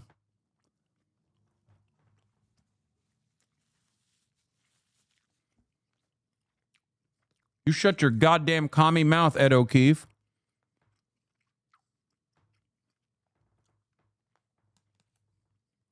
Trump picked a famous peace treaty setting, the ornate Palace of Versailles, at a private dinner with the French president to sign the memo that sets up... Yeah, the Supreme Court, bunch of charlatans. Take Kennedy's name off the building. Laser back the Trump name to the side of that motherfucking building. Take Kennedy's name off. Okay? That's where I'm at. If he pulls through on this, that's where I'm at. That's the energy I got. 60 days of talks with Iran. Only then the two sides will begin hammering out his long-stated main objective. Iran will never have a nuclear weapon. The U.S. and Iran have 2 months to address the issue of nuclear enrichment and resolve how to dispose of Iran's enriched uranium. But the president warned it may take more time. Could take longer. Just as long as they're behaving, I really don't care that much. Earlier, he conceded domestic political pressure compelled him to act. I didn't want to see economic catastrophe. If you kept this going, that could have happened. But all I know is every time we talked about the possibility of peace, the stock market shot up like a rocket ship. And despite declaring on the first day of the attacks, we are going to destroy their missiles and raise their missile industry to the ground. Now he says Iran should have ballistic missiles for self-defense. I'm saying that if other countries have them, it's a little bit unfair for them not to have some. But back home, It's going to leave Iran stronger. Louisiana Republican Senator Bill Cassidy called the deal the worst foreign policy blunder in decades. North Carolina Republican Senator Tom Tillis says Congress should get to sign off. The only way you get an agreement that lasts for a generation is to have the binding force of a congressionally ratified treaty or agreement. And Democrats argue Trump gave away too much to Iran. Trump started this war. He didn't know how to finish it. Yeah, that was the problem.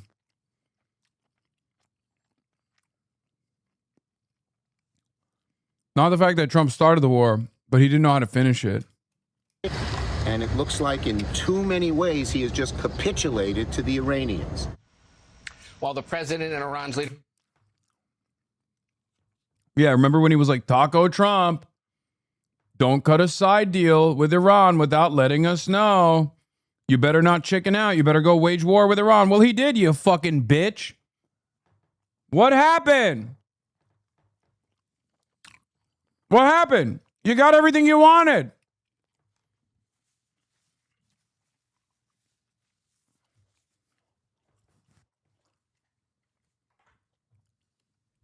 Chuck Schumer literally got everything he wanted out of this, and he just doesn't like the outcomes.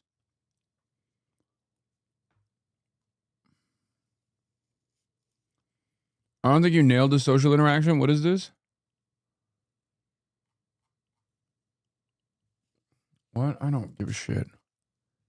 Leadership have now officially signed off on the deal. Vice President Vance is still scheduled to visit Switzerland to meet with Iranian leaders tomorrow, and we expect the first round of technical talks to begin on Saturday. Vlad? All right, Ed, thank you very much. For more on the deal, let's bring in CBS News national security analyst Aaron McLean. Aaron, good morning. Good morning. So if you compare the administration's publicly stated objectives at the outset of this conflict with the terms that appear in this memorandum, how large is the gap between the war aims and the settlement? What original goals were achieved, which were modified, and which appeared to have been abandoned altogether?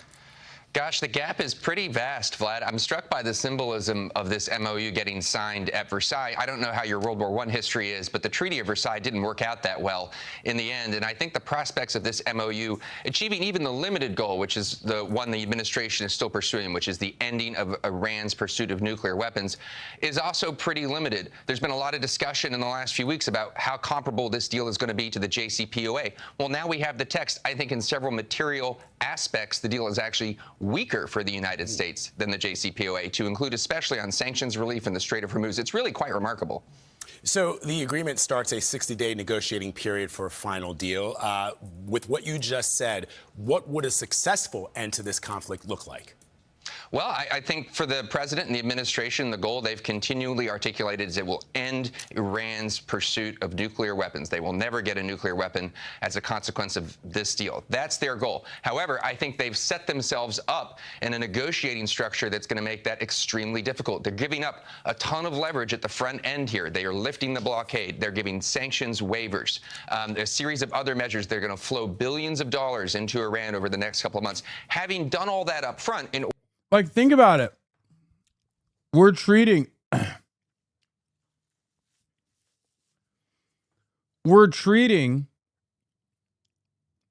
the unfreezing of their money and the allowance that we're giving them to operate in the international markets like a normal fucking country as an L. Like, as though they're supposed to be permanently relegated to this, like, second-class country status that's like always that just has to sit idly by and die, right? It's such a strange way to talk about a sovereign nation, another country. And yet, it's perfectly American. As a matter of fact, it's the only way we know how to talk about other countries.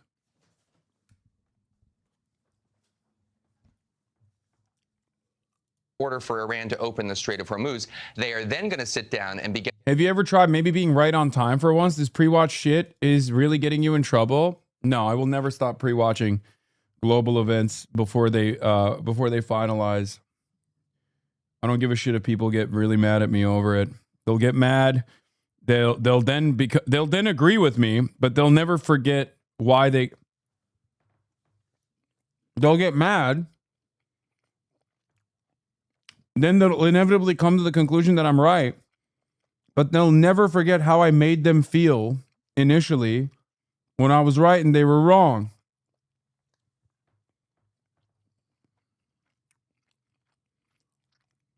But here's the thing. I don't work for them. I work for you. So, who gives a fuck if they're mad?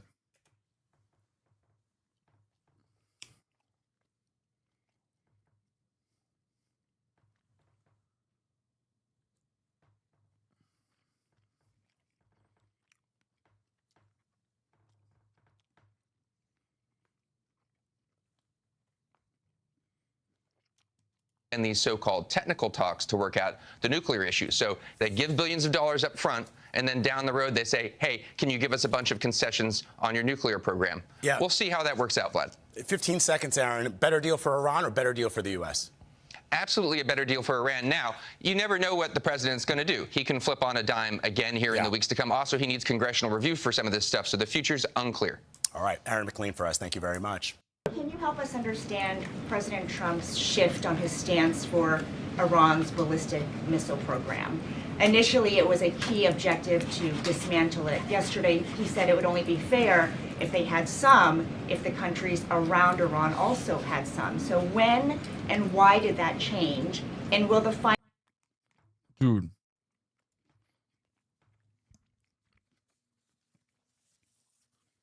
It's so funny. They're literally like, why do they have, like, why are they allowed to have ballistic missiles? Like, why don't we get to dictate it? I don't know, because they fucking lost. Like, the United States lost. That's why. An informed source told Al Mayadeen the Iranian negotiating delegation has suspended its departure to Switzerland due to the ongoing Israeli attacks on southern Lebanon. The Iranian delegation had already planned to travel there to begin the first round of negotiations, which were scheduled to last 60 days before it made the decision to suspend travel. Tehran has informed the American side and the mediators that the Lebanon issue is central to its negotiations and the continuation or suspension of those negotiations. Oh, now the Democrats can be fucking excited. No talks tomorrow. See, I told you. Told you. Israel is already up to no good. final agreement have any restrictions on these missiles? So we destroyed a substantial number of their ballistic missiles and their ballistic missile launchers themselves. It's not just the bullets, but it's the actual gun. And that's what we were extremely effective at in destroying during the last 3 months of the campaign. Yeah. What this asshole is not telling you, he's not wrong. So here's the thing. They didn't destroy a substantial number of ballistic missiles, but they did destroy a decent number of ballistic missile launchers. He's not wrong about that. The problem is, those are unbelievably replaceable. Those are K trucks that they just put the launching platform on the back of with like a decent suspension. That's it. So the reality of the matter is, blowing up those TELs is inconsequential. It is far more expensive to use a missile to blow up that truck than it is to literally rebuild that truck.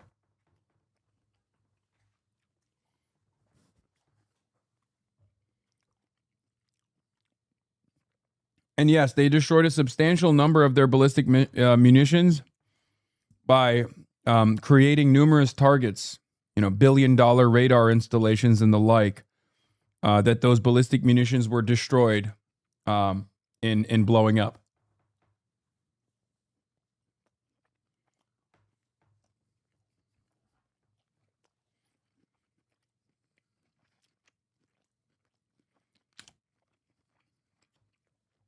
So yeah, JD Vance is not totally off base here.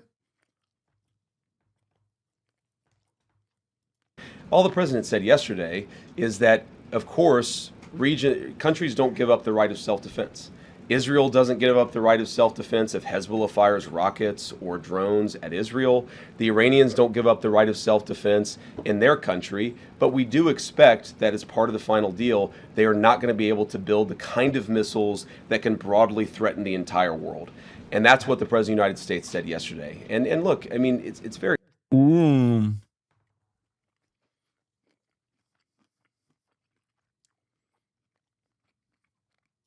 It's awesome. They're saying this is a tricky way of wording this, but he's basically saying we don't give a fuck if those missiles reach Israel. Like, oh, we just don't want Iran to deploy or we don't want Iran to develop further strike capabilities, which they have not on their own. Now, we can talk about whether that was appropriate or not, but they have not. So he's just taking ownership over something that Iran has never actually initiated. Very simple. You can't tell a country, whether Israel or Iran, they're not allowed to have any self-defense. That's not what the president has asked. That's not what the president has requested. But as part of the final deal, what we want to see is Iran not funding regional instability, funding regional terrorism, and of course trying to rebuild their nuclear weapons program. That's the main thing. The nuclear weapons program is destroyed. It is gone. If the Iranians decided tomorrow to build a nuclear weapon, they simply don't have the capacity in order to do that. What we're trying to ensure is they don't rebuild that capacity, not just a year from now, 2 years from now, but many, many years from now, so that our children never have to worry about a state sponsor of terrorism having a nuclear weapon. بله اینم بعدا من توضیح میدم که نگاه کنید هر آنچه رو که ما با زدن می‌خواست. Oh, I don't agree with Galibaf.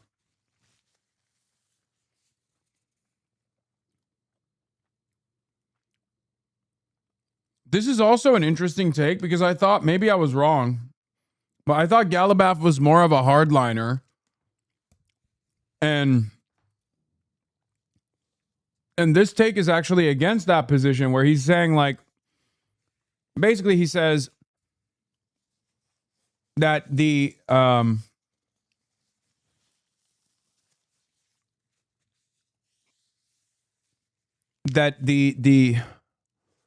negotiations actually yielded so much more benefit than military action. And he's wrong. There would be no negotiations if there wasn't military action. Iran spent blood, sweat, and tears and munitions to get to the negotiations table. So I think he's wrong saying that the negotiations brought us far better than anything we could have ever wanted from military action. چندین برابرش که اصلا قابل قیاس نیست با مذاکره گرفتیم. یعنی در قبال پاسخ ندادن امتیازاتی رو گرفتیم که ما از اونجا چی می‌خواستیم؟ Yeah, he's saying like the negotiations maneuvering around like a will they, won't they actually sign an MOU is what caused Donald Trump to say, fuck it, I'll give you whatever concessions you want.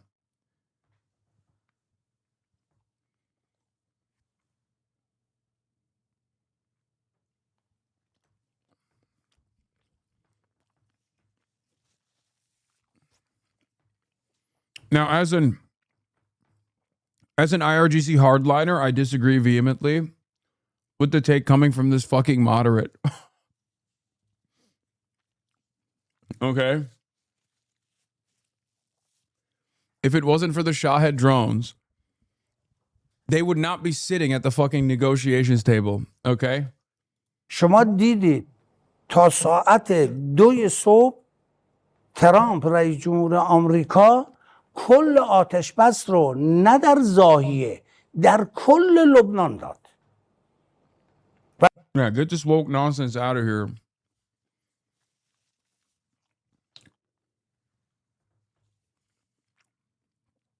Get this woke nonsense out of here, bro. با اون ادبیات با نتانیاهو صحبت کرد. این مذاکره یعنی یک روش مبارزه. پس نگاه کنید ما مهمیه که به هدف برسیم. اون شب من با دوستانم که مرتب در تماس بودیم در میدان نظامی گفتم شما آماده این کار هستید و باشید. ولی شما نگاه کنید یه اتفاق افتاد دیگه، یعنی این امنیت برگشت. شما همون شب و امروز دیدید که همه مردمی که آواره بودن بیش از 50% رفتن. این قدرت مذاکره یک روش مبارزه هست، یعنی این. to Ukraine, hitting Russia right in the heart. Plumes of black smoke could be seen following a Ukrainian drone. I mean, Larjani was also a centrist, kind of. He was pragmatic. What is this? One. Ethan Klein is threatening to sue me. Oh my God, that's awesome. The more Iran postures to look like the peace-loving nation in this conflict, the more they gain from making Israel and U.S. look like belligerent aggressors. I think there's a level that you can't go beyond when you're Muslim and brown.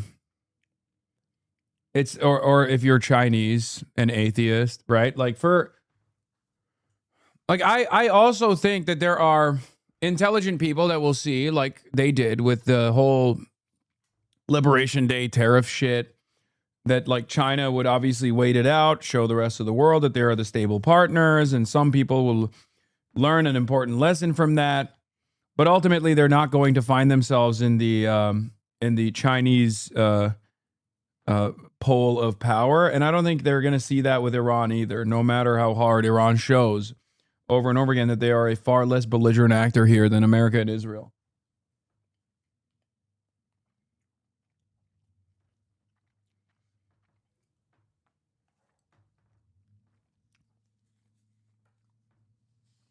This is low-key part of the whole point of the importance of Shahed drones.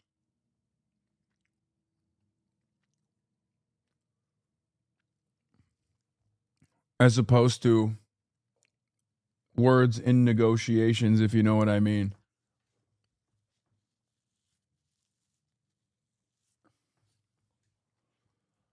Ah, yes, the main criticism of ICC wanted war criminal Benjamin Netanyahu. He lost wars. If only his genocidal violence was a strategic success, then surely he would be worthy of support. Yeah, Neera Tandon says, leaders who lose wars should lose their jobs. That's awesome.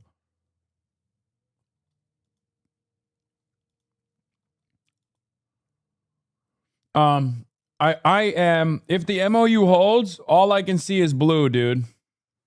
I'll say it again.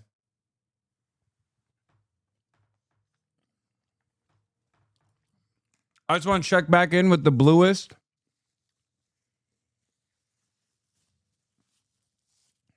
I just want to check back in with the bluest pool I've ever seen, as I fantasize about not one ballroom, but maybe two ballrooms. A ballroom on top of the ballroom.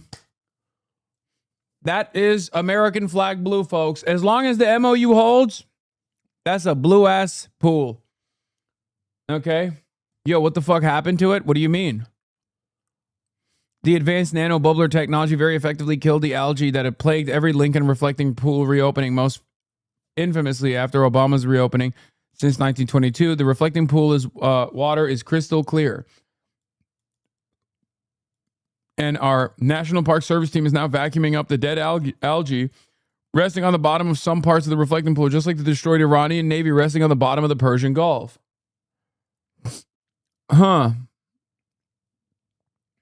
You got to check back. I'm here at the Lincoln Memorial reflecting. I hope this fucking hater ass bitch, Jonathan Karl, doesn't lie about my big, beautiful president's big, beautiful blue ass pool. Okay. Pool and some astounding developments regarding this project, which the president himself has taken such a great interest in. You remember $14 million was spent to drain this whole thing and to paint the bottom American flag blue, was the color he said, to make it reflect more magnificently. As you can see, it's all green now. They know that. They're trying to kill the algae. But as they're doing that, something else has happened. Check this out. That American flag blue paint, it's peeling away. The $14 million job to redo the bottom of this reflecting pool is falling apart before our eyes.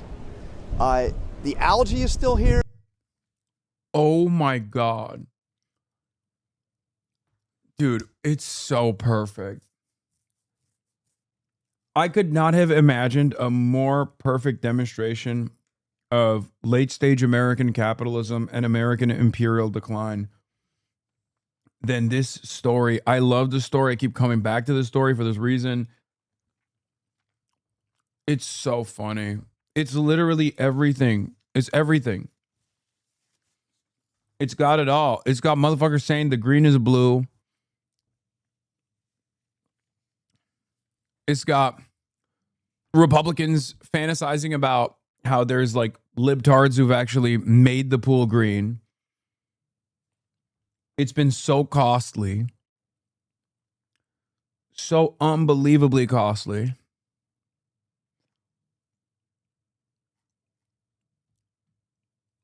And it's been a spectacular failure.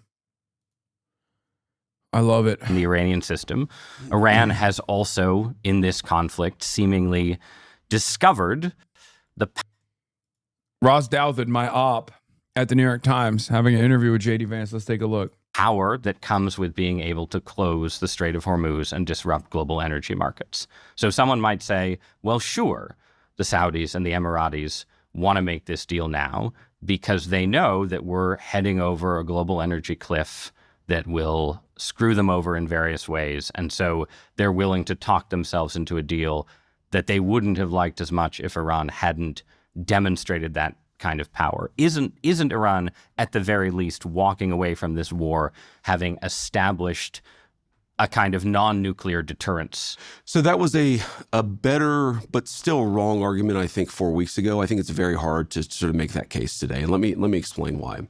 So number one is everybody knew the Straits of Hormuz just for pure function of geography and how easy it is to asymmetrically disrupt traffic in the Strait of Hormuz.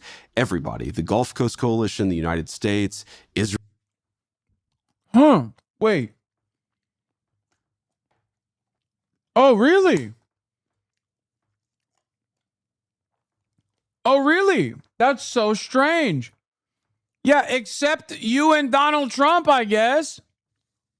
You fucking idiot. Oh, wow. Oh, wow. So everybody knew. So does that mean you're even dumber than the average person?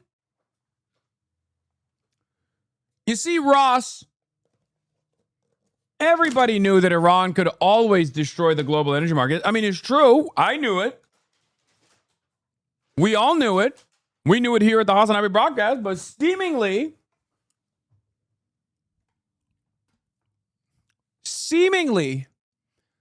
the one guy that didn't know happened to be the guy. His name is Donald Trump.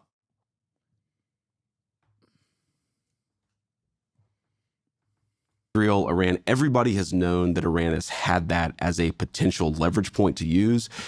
Everybody understood that. So the idea that we sort of discovered that, or the Gulf Coast Coalition discovered that, I think that's not accurate. Number two, one of the things that we've actually been able to do under a sort of, what was originally called Project Freedom, is that we've been able to get a lot of oil and gas out of the Gulf in the last few weeks. And I do think this is one of the things the Iranians learned is, the Strait of Hormuz is not a card that you play and then you pick up off the table. You have to play it day after day after day. And I think the fundamental transformation is that as the Iranians saw that leverage point, to be clear, it was very powerful 3 months ago. It was weakening more and more over time. And so they actually... So could you have kept going? Because you did. We avoided the scale of global energy shock, right? That a lot of people, myself included, as an amateur reader of, people writing about oil, expected. We had higher gas prices, but we didn't have... Things were not nearly as bad as they could have been. Correct. But my perception was, and a lot of people's perception was, that you couldn't keep running that through the fall.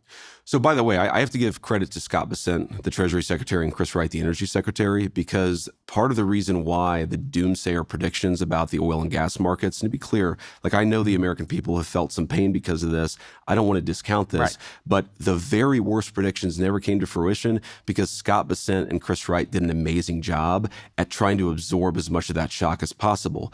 So could we have kept going? Sure, we could have kept going, and we would have gotten more and more oil and gas out of the Strait of Hormuz.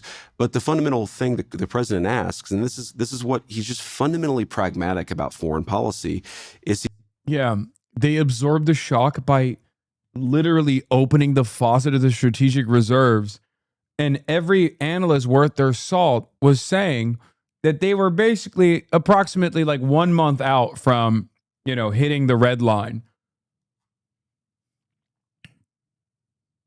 So, yeah, you couldn't have continued to wage this war. And here's the greatest evidence for it. You stopped. You didn't stop because of the kindness of your heart. You stopped because you made that calculation that you couldn't withstand more energy shock. It's not like, what's the argument here? That you guys were like, you know what? We could go on for years. Honestly, I mean, we could go on for decades. We could keep doing that. We love that 20% of the entire world's energy supply is just stuck inside of the Gulf. But we're just gonna put an end to this war because we're kind-hearted fellows.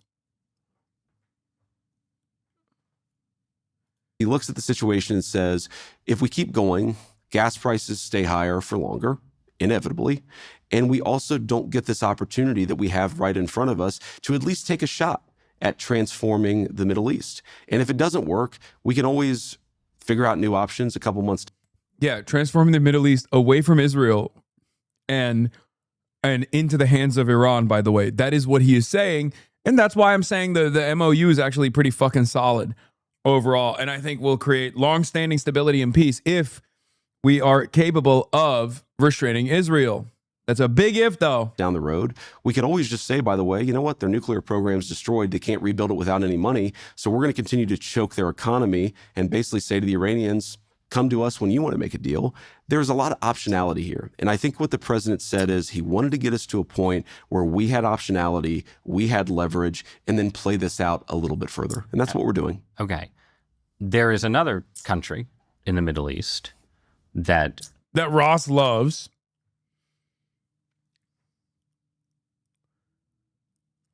Shit, never mind. Guess you were right. He's just explained. Yeah, kindness of their hearts type deal, you know? Kindness of their hearts type shit. That's just, you know, benevolent American. The benevolent American foreign policy apparatus at play. That's how they operate. Benevolent. Thinks of itself as having a very intimate knowledge of the Iranian regime. Yeah. Not just the Gulf states. That's Israel. I don't think this deal is popular in Israel right now. I don't think you're an especially popular figure in Israel today. We'll see where things are in 6 months. And one perception I think that people have after watching this war unfold is that there is a certain misalignment maybe between the kind of pragmatic American interest that you just described the president having and the more existential sense of the stakes that Israel has. And one key criticism of the Obama deal from people in the Republican Party, people in Israel, elsewhere, was always that it was focused on the nuclear program. By the way, I can't begin to explain to you how little I give a fuck about Israel's interest in this one, okay? I'm sorry. I'm a motherfucking American, bitch. You've already taken like $380 billion of our tax dollars for the last 80 years. You think I give a shit about your fucking goals? Suck my dick. Seriously. Why? Why the fuck should the American vice president care about, how the Israelis feel about him? Know your fucking place. Know your place.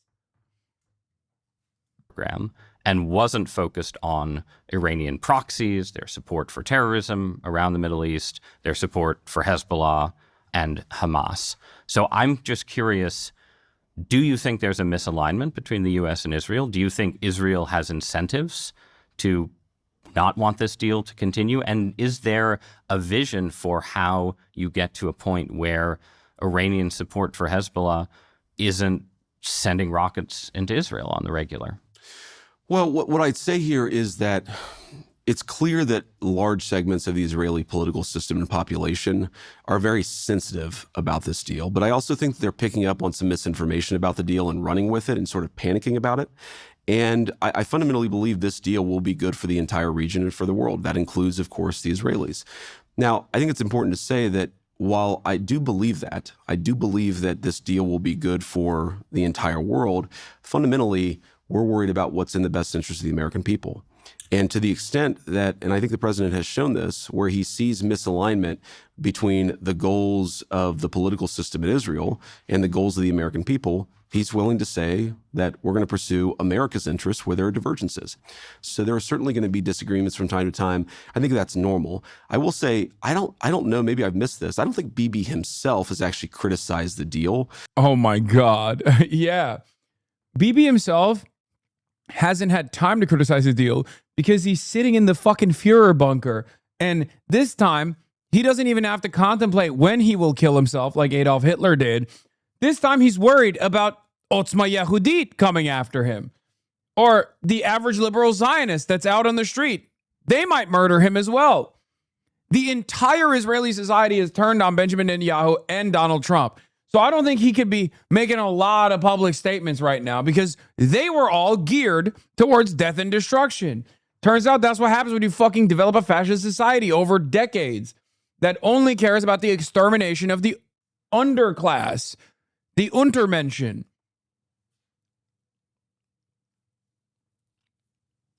Literally. Because I think he's maybe a little bit more familiar with the details of what's in it. But yeah, you've seen people in their system, Ben Gvir and Smotrich, who've attacked the deal. And I guess my response to them would be, what is your exact... They told everyone Iran killed 50K protesters, so of course they're worked up. Wait, what? You think they give a shit? You think Israelis give a fuck that Iran killed 50,000 protesters? What do you mean? Israel gives a fuck that they don't get to kill 50,000 more Iranians. None of these people, actually cared about, these lies. Like, they didn't actually believe these lies, right? They're not blindsided. No, I don't believe that. I don't believe anyone. Like, I think there are, first of all, it's not 50,000 protesters. It's 50 million protesters. Okay, get it right. It's actually, nope, sorry. Get it right. It's actually 500 million protesters. Holy Toledo. Iran Toledo. Killed 2 billion Iranian protesters. 1 sniper rifle, 1 rooftop, 50 trillion protesters killed in a matter of a day and a half.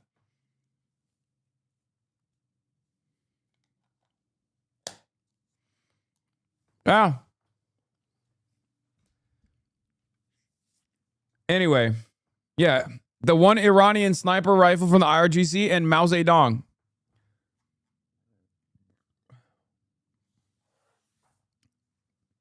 But in any case, the point I'm trying to make is these guys wanted to use that as a justification to blow up Iran and kill more Iranians. So my point always is, like, obviously they didn't give a shit about the unbelievable levels of repression that the IRGC took on when quelling the unrest inside of Iran. That's it. Proposal. And, you're a country of 9 million people. You can't just kill your way out of solving every single national security problem that you have. Look at what we've accomplished. First of all, Americans have protected a lot of Israeli lives through our missile systems and through our missile programs over the last few months. We have destroyed their nuclear program. We have got the Iranians in a point. And by the way, Cloud is wrong. I don't think any Biden administration official, while they were in power, while Israel was continuing its fucking genocide, actually turned around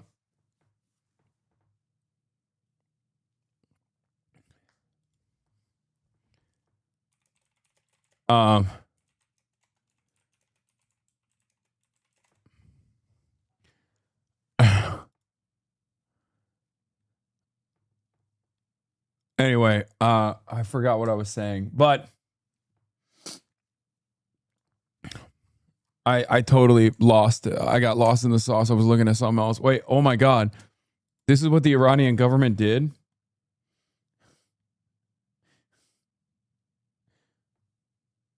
Oh, they said Israel cannot use force to get out of their problems. They did not say kill, but I believe it's basically the same thing. Yeah. The Cloud District Enjoyer, no, I don't think they've ever been as forceful. I don't think any Biden administration official of this level. Like Kamala Harris never came out, in my opinion, and ever had this forceful of a condemnation of Israel's actions while they were continuing Israel's genocide. And the reason why I say that is because like there was never an MOU style. There was never an MOU style deal in play. Like, can you imagine? Because the Israel equivalent of this would be if America went to Hamas, right? During the Israeli genocide of the Palestinians. The equivalence of what's taking place here is if America went to Hamas directly, cut Israel out of the deal entirely, and said, we are going to have a conversation with you. What do you want? And then they basically gave Hamas everything that Hamas wanted, which in this circumstance would be ironically identical to what the Iranian side wanted, which was just, right? Like a long-standing commitment to a long-standing peace and stability in the fucking region.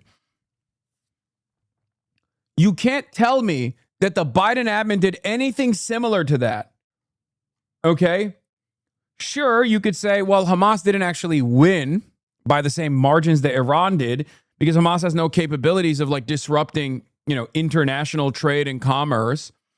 But there's nothing. Like there is nothing that comes even remotely similar to what the Trump administration has done this past week to the Biden administration when Israel was melting Palestinian children on a daily basis. Nothing at all. This is also far more consequential than Trump's fake ceasefire deal that he put together and the peace plan and the peace board or whatever. And the difference is because Iran actually won.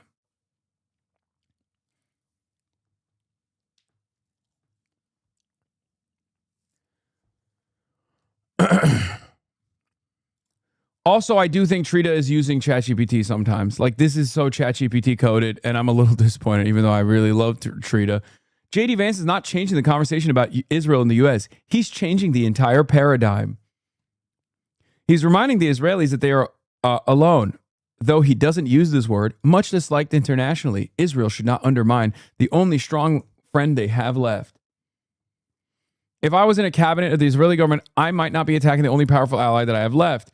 And he's reminding them of their utter dependence on the United States because 2/3 of the weapons that have protected Israel have been built by American hands and paid by American tax dollars. As a point of comparison, no one of the Biden admin ever spoke like this about Israel when Netanyahu was blowing through Biden's so-called red lines on Gaza.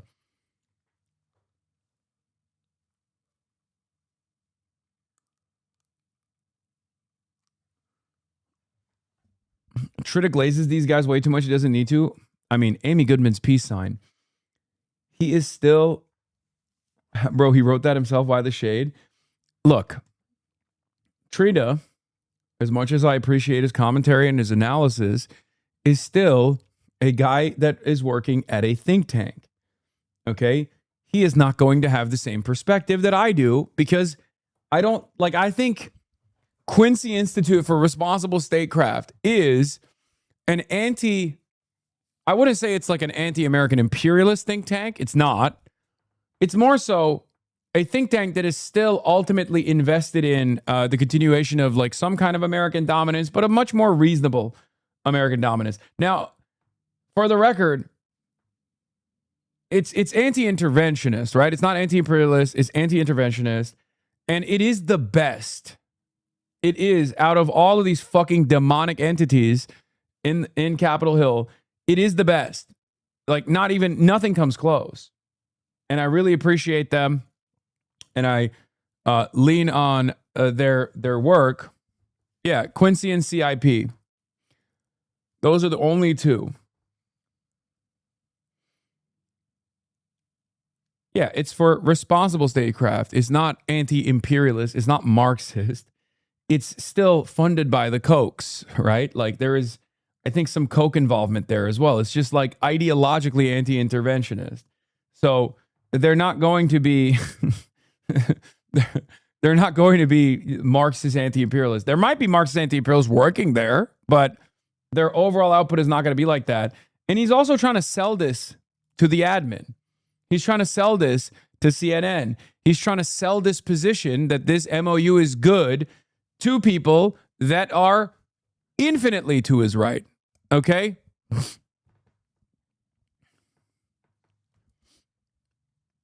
Trita is also relatively pro-Iran, though. He's the president of NIAC. Was the president, I think, right?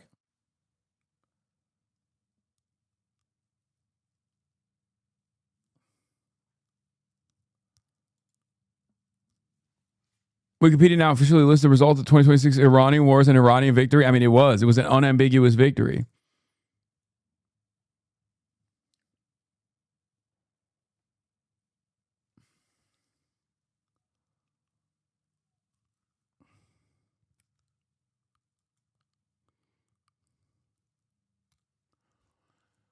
His definition of independence is being able to destroy civilian homes. We are dealing with a genocidal death cult here. Israeli National Security Minister Ben-Gvir, oh, the fucking biggest dipshit of all. We cannot stop destroying houses in southern Lebanon. We cannot stop, period.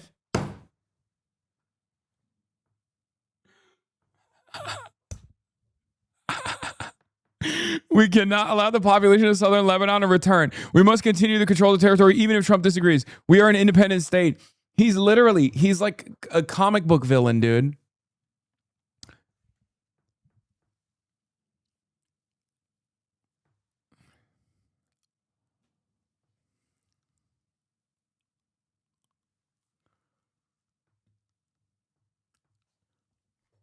It's so funny. Israelis react to the news that they may have to bomb fewer schools and hospitals like the greatest betrayal in history. Like literally, they lose their minds. If you tell the Israeli government they can't murder school children any longer, they're like, this is literally Holocaust levels of extermination that you're doing to us, the Jewish people. It's so crazy, which is also always something that I will never understand why American Jews who don't live there, who don't like it that much, will ever fucking lean into to be like, yeah, this represents me. Not many of them are doing it as openly, but the ones who do it openly is crazy, okay? I just don't get it. It's like, you don't even fucking live there. You don't want to live there. You find a lot of these guys to be gross, and yet you still have to be a fucking fake fan, okay? You have to dick ride it, like as though it's the ultimate thing that you have to do. Is the most consequential thing you have to do. You don't even want to fucking live there, bitch.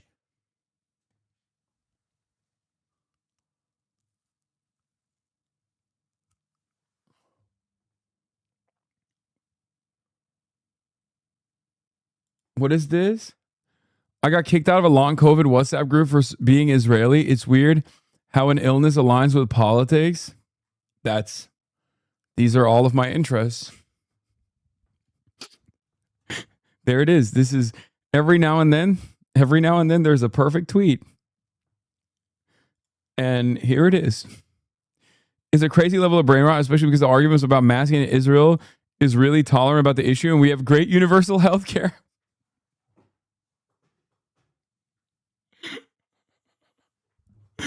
Bodies. ADL. Put that down. Jonathan Greenblatt. Put that shit down. You see this? Jonathan, you see this?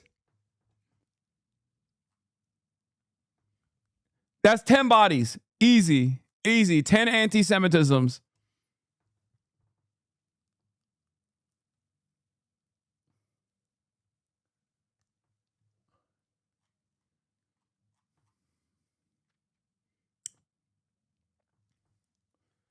Wait, what is this? Peep the second reply. She was giving the game away. I'm wondering why they associate every single Israeli with being complicit in war criminal. I mean, it's a country of 8 million Jews and with a lot of plurality. Some of them even anti-Zionist. It's mind-boggling. I would not mind to have an Iranian, Russian, or North Korean friend. If I give them the benefit of the doubt, I think they kicked you out because the Jews invented the coronavirus. Actually, it's because I argue that people use masks to hide their identity, to support terrorism, and commit violent acts without consequences.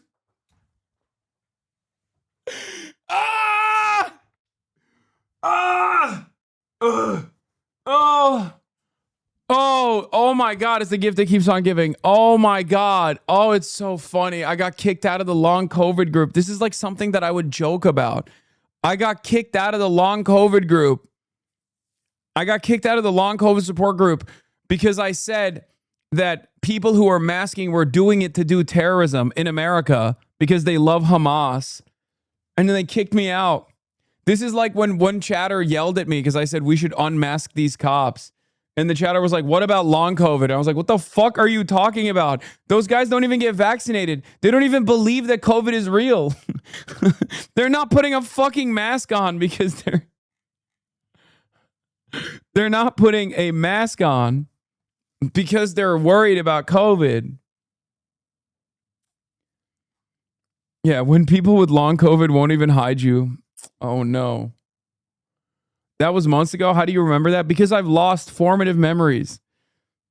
You want to know why? Because I have no fucking life, because I'm a chud-ass loser, and I think about all the stupid fucking arguments.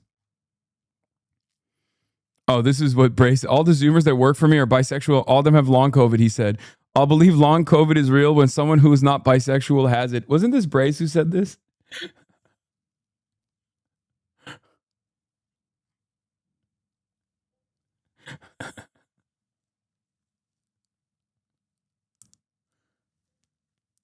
I do believe in long COVID before people yell at me, okay? I do.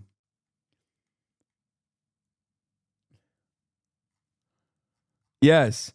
Also, this chatter is correct. I've literally forgotten my 10th birthday because I'm too busy remembering specific Megaphonics opinions to get mad at, okay? Specific Cloud District Enjoyer opinions to get upset at. It's ruined my life. You guys have ruined my fucking life, dude. Incredible things are happening at the Atlantic. The left-wing case against anti-Zionism. Oh my God, Adam Lewis Klein published in the Atlantic. Oh my God, what a pivotal achievement.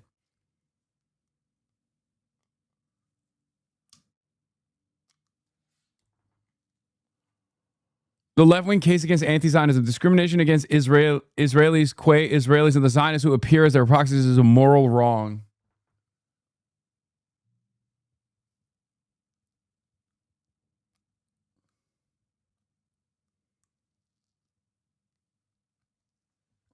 How Trump be moving recently? Could you guys please say free Palestine? Yeah. Could you guys say that, please? Yeah. Say free Palestine. Yeah. 1, 2, 3. Free Palestine! What? What the fuck? The most politically confused people of all time, bro. I swear to God.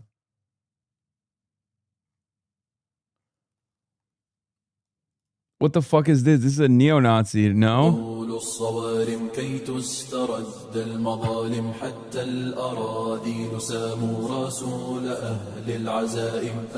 It is funny that these guys, this is literally a Mexican white supremacist neo-Nazi, by the way, and a lolly Khan.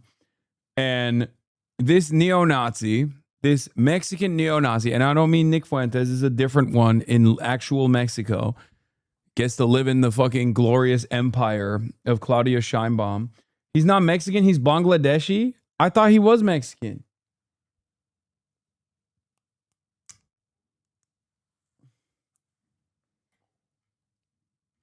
No, I'm pretty sure he's Mexican in Mexico.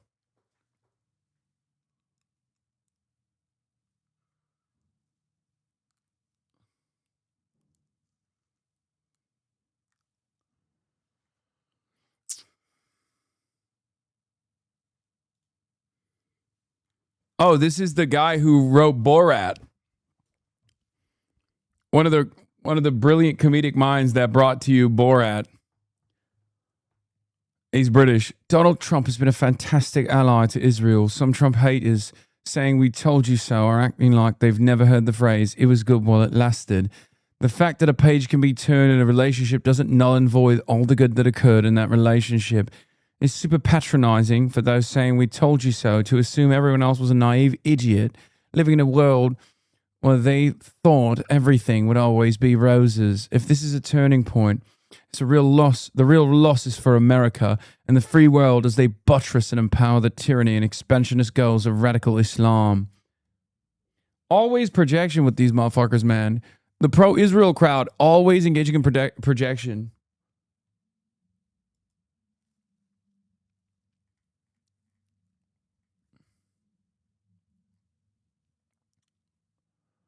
Borat 2, he wrote on Borat 2 only. Cancel me, but I love your accents. They crack me up so much. Thank you, chatter. I needed that. Oh, what is E. Fatlow saying?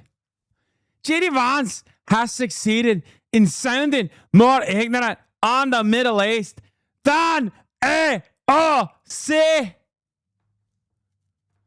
Are you fucking kidding me? I'm E. Fatlow.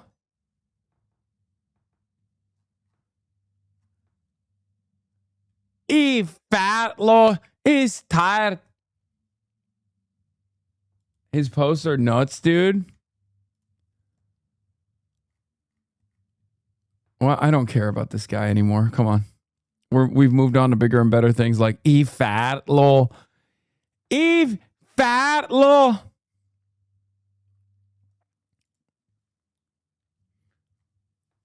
Yeah, a lesson here for all Americans, by the way, is that if we can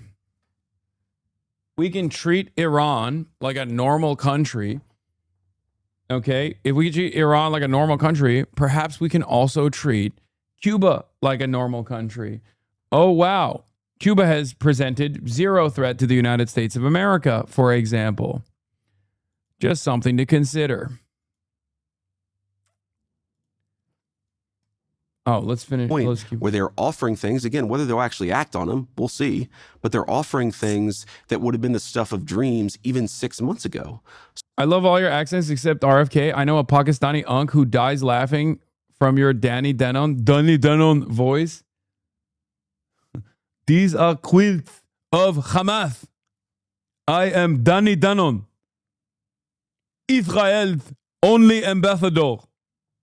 So let us play this negotiation out. Let us see if the Iranian actions actually meet the Iranian words, and give a little bit of credit to the United States of America, which I think has been an incredible partner for the Israeli government for a long time. In the best case, do you think that this deal changes how Hezbollah works? Oh, absolutely. Absolutely. I mean, I think that they... More effectively. There is this weird panic almost in the Israeli system that I've picked up on, where they assume that everything that is contemplated that is good for Iran will happen, but that will happen without the Iranians changing any behavior. And I just don't know why anybody would think that's true. That's not how the deal is written. The United States has all the financial leverage. Like, the President of the United States or the Secretary of the Treasury have to release all these sanctions. Do they actually think we're going to release sanctions on the Iranian, system if they're still funding a terrorist organization? The answer is, of course not. So I find this whole freak out in Israel a little bit odd, because I think that it comes from a place of mistrust. And I think that America has earned the trust of that region of the world. We've done a very good job by that particular country and that particular government. And I think that the idea that we've made a terrible deal is... I just hate his vibe so much. Like, I would rather listen to Trump drone on about how everything is computer and everybody's transgender than this fucking dipshit being like, me. I feel like we've actually earned the trust. I'm gonna say we've actually earned the trust of Israel with our many years of support. Like, he just sucks so bad. He is so fucking Reddit. He is Reddit personified. I find him genuinely repulsive. It makes me so annoyed. He literally takes all of the worst qualities of a smarmy, annoying, entitled, elitist lib and then packages the most unvarnished fascist propaganda through it all the time. I'll have you know that some of these immigrants needed to be murdered in the murder machine. What were we supposed to do? Not murder them? It's like he is... Yeah, he's way too academic. Yeah, J.D. Vance is particularly annoying because he's a suit in both directions. He pretends to be an intellectual, but he's not that smart, and he acts like a chud.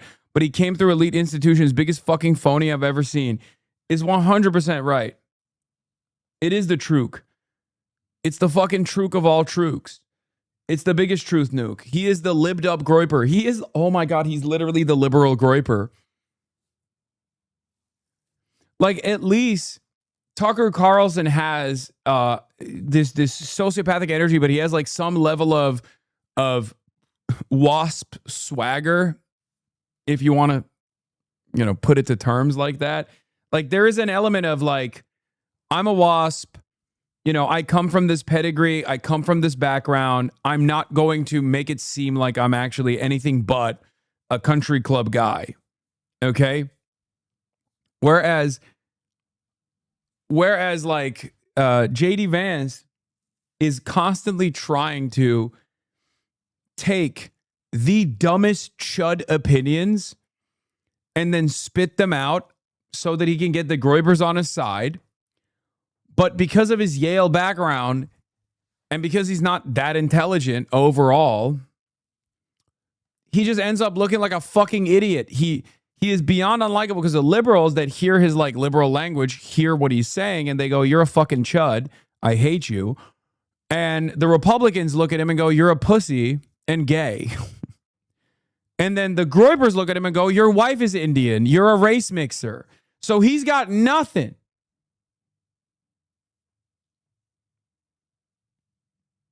He can't win a single damn thing. And the Catholics hate him. The Pope is basically on the verge of excommunicating him last time. If you recall, when he was trying to, actually, the Pope should stay out of businesses of war and famine. Like,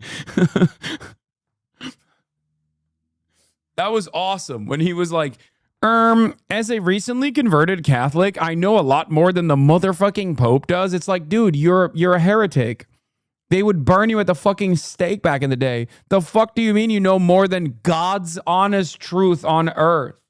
It's not supported by the facts, but just doesn't make any sense if you consider the broad length of the relationship. Okay. We're going to try and come back to this at the end. Okay. But you know who only makes good deals? Jesus. So we're going to talk. I was going to say, you know who also had strong opinions and came from Israel? Who had strong views in the Middle East. Yes. So in addition to talking about the Iran deal, you're talking about your new book, which is called Communion. Yes. Finding My Way Back to Faith. Sure. And it's part religious memoir, and then I would say partially sort of folding religious memoir into the kind of book that someone contemplating a run for president might write. Oh, sort of on. An uneasy hybrid, maybe, of genres. But you know, it's well, the two books it's a rich text. Let's say that. So the two books that I've written are actually fundamentally like uneasy fusions of genres. I mean, that's look, what I like to do. I've done uneasy genre fusion myself. My writing. So all right, so let's talk about the personal story in the book for a minute. You grew up, I'd say, bouncing around different forms of Protestant Christianity. Correct. Evangelical, non-denominational, Pentecostal, all of which, I should note, tend to be massively underrepresented in the American elite. Sure. So could you just talk about what that upbringing sort of offered to you? What did you take away from the experience of religion, from growing up in that part of American Christianity? Yeah, so you know, some good and some not so good. I mean, I think in particular, what was not so good about my religious upbringing is it was fundamentally like institutionally unrooted. We would occasionally go to church. There was a church that my grandma liked a lot, but you know, in a good year, we went there once a month, right, at most. And so one of the things that is true, I think, of a lot of Christianity in the United States of America is that, you know, people believe very deeply. We certainly believed very deeply, but I didn't have a proper formation in my faith because I didn't actually have a community of believers that was surrounding me. When my grandma died, that was sort of my... Okay, the rest of this is like about fucking actually, I'm a Catholic. And I don't care about that. All right. Like all adult converts to Catholicism, he's an evangelical who likes trad aesthetics. Adult conversions are generally LARP. Will always side-eye it. Yeah. Same. As I'm sure you know, as a consistently persecuted Christian in the U.S.,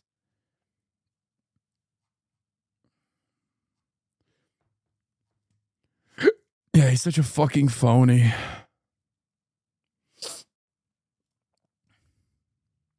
All right, let's get to Ukraine.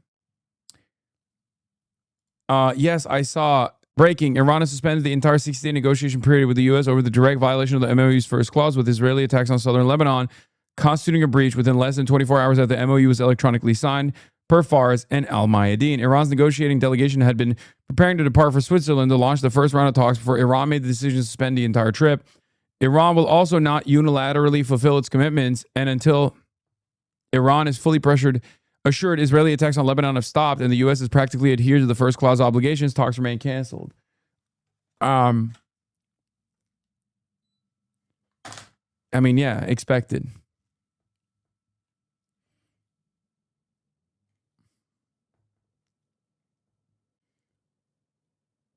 Heads up, you're mentioned in the Fox News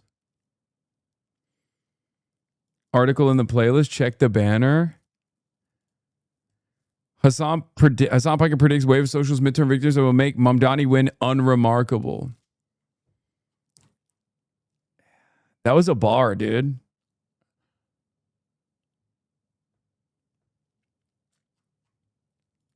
All right, let's talk. Let's look at, you were on Fox and Friends again today. Hell yeah. We're back, boys. We're back. Boys and girls. They've been screeching about you and the DSA. Anyway, Ukraine blew the lid, literally blew the lid off of a Russian oil refinery, which is wild. They were like, hey, we're still here, by the way. Just remember. And let's see what Fox News is saying about it. Moscow. Wow, look at the lid blowing off of that. It's all part of Kiev's biggest attack on Russia's capital since the start of the war more than 4 years ago. Foreign correspondent Jeff Paul, live from London. They've really bloodied Russia's nose here. Yeah, there's a real disconnect between the Ukraine turning the tide PR in the West versus the reality on the ground. Kostiantynivka is a larger city than Pokrovsk and more strategic as a gateway to Donbass' final fortress city agglomeration. Russian army is taking control of the historic center of Kostiantynivka. 60% of the city is now under Russian control. It's real fucking. Also, this waving that banner feels strange. Feels strange seeing that. You know what I mean?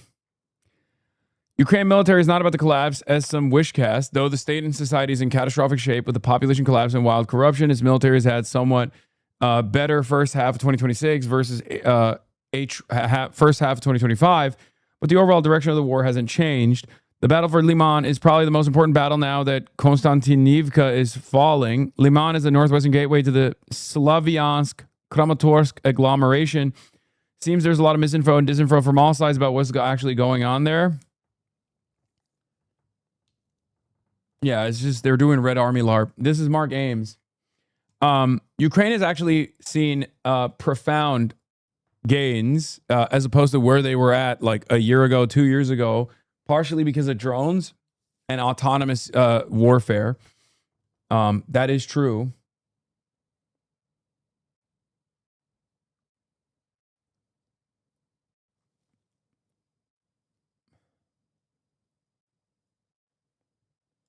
What is this? Moscow manpad operators open fire right in the middle of the highway while civilians and civilian cars pass by a couple meters away.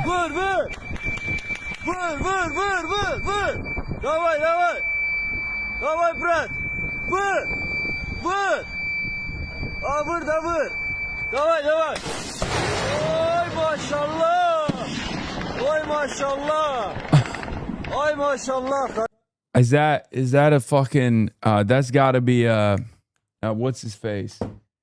Yeah, that's like almost Turkish. Vur means hit. So I assume that's Chechen, right? That's a Chechen dude.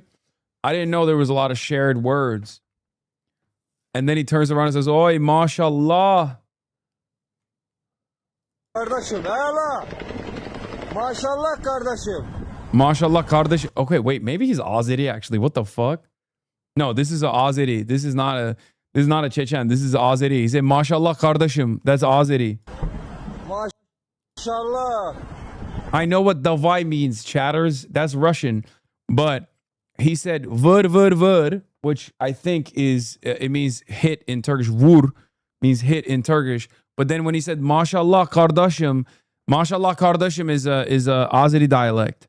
So I don't know. Maybe the Dagestanis or the Chechens also use those same words, but I'm Chechen. That's not Chechen. Sounds like a Dagestani accent, but not like Dagestani words. Yeah, so it's probably Tatar, maybe?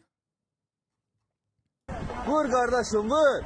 Vur kardeşim vur. Sounds Azeri. Maşallah kardeşim. Kardeş means friend? No, it means brother. But you can use it as implying that you're... Kardeş means brother, but you can say it as a friend as well.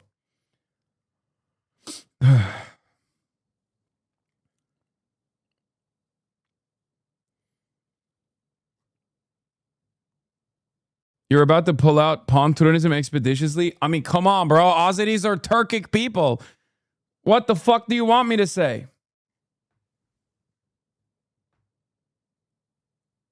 Ne alaka? Kız da olabilir kardeş. Yes, it means sibling. Sorry.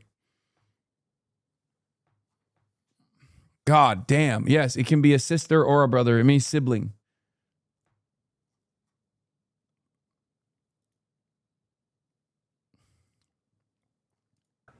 Yeah, John, and the oil refinery targeted is one of the largest in Russia and is responsible for producing more than a third of the region's fuel. Ukrainian President Volodymyr Zelensky says if Ukraine is going to burn, Moscow. You know any Kırkık? Yes, when I went to high school, there was a dude whose name was Kırımgeray Kırımlı. He was Crimean and he was Tatar. Like or his family lineage was from Crimea. His name literally was Crimea from Crimea. Kırımgeray Kırımlı.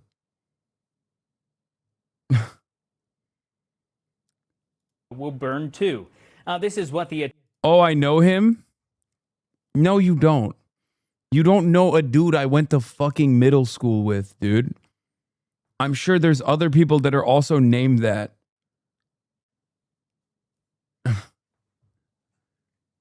That would be crazy if you fucking know a person that I went to like fourth grade with. Bro, that's me. Okay. I am him. Okay, dude. Sure. Yeah, what school did we go to? What's the name of the school that we went to together? Huh? I lied. No. Yeah, exactly.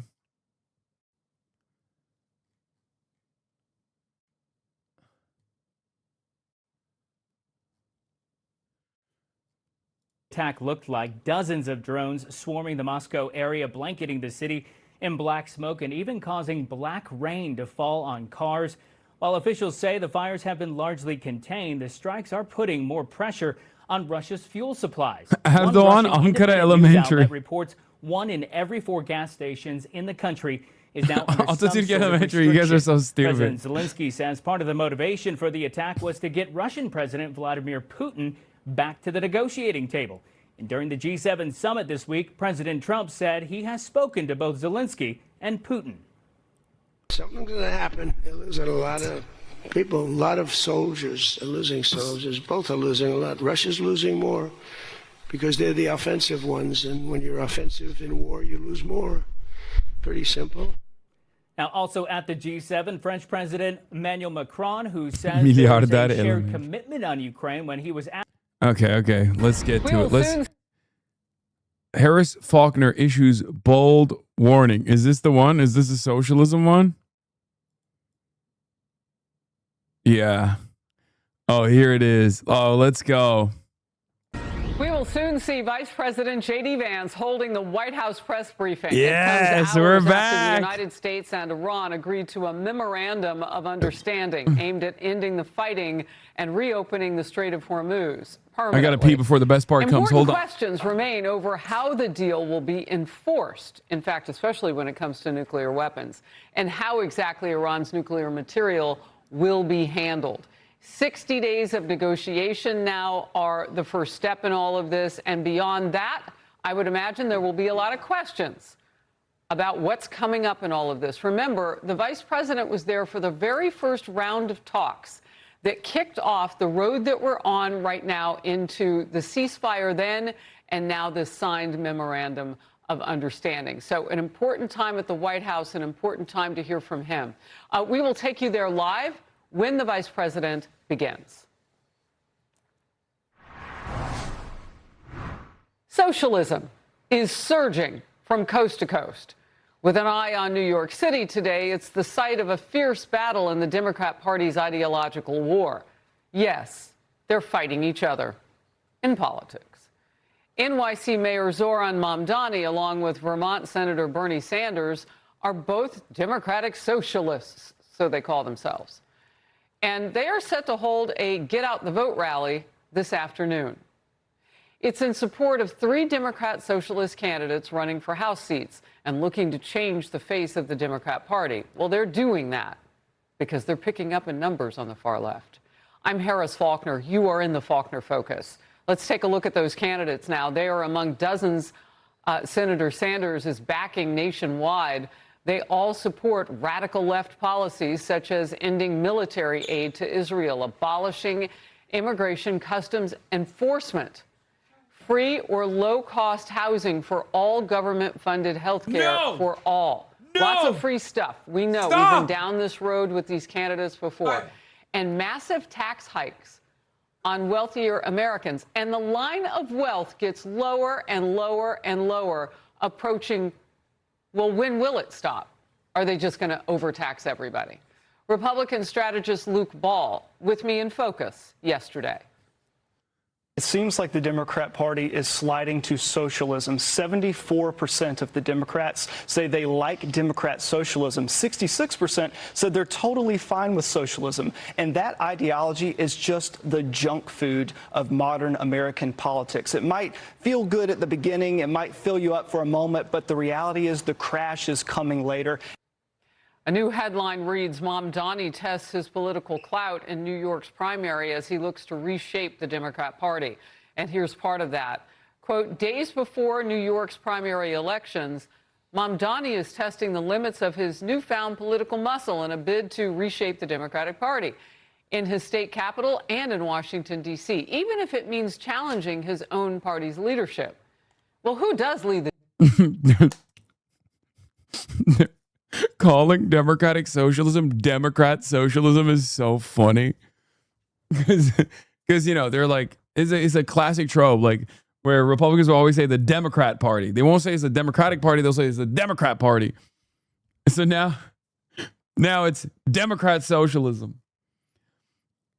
I love whenever they go, wow, look at what these guys are promising as campaign promises, and then it's literally like, you know, things that we can pay for that virtually everybody wants. Like, who the fuck's going to look at this and be like, wow, you mean tax the billionaires, end the wars, Medicare for all, housing for all?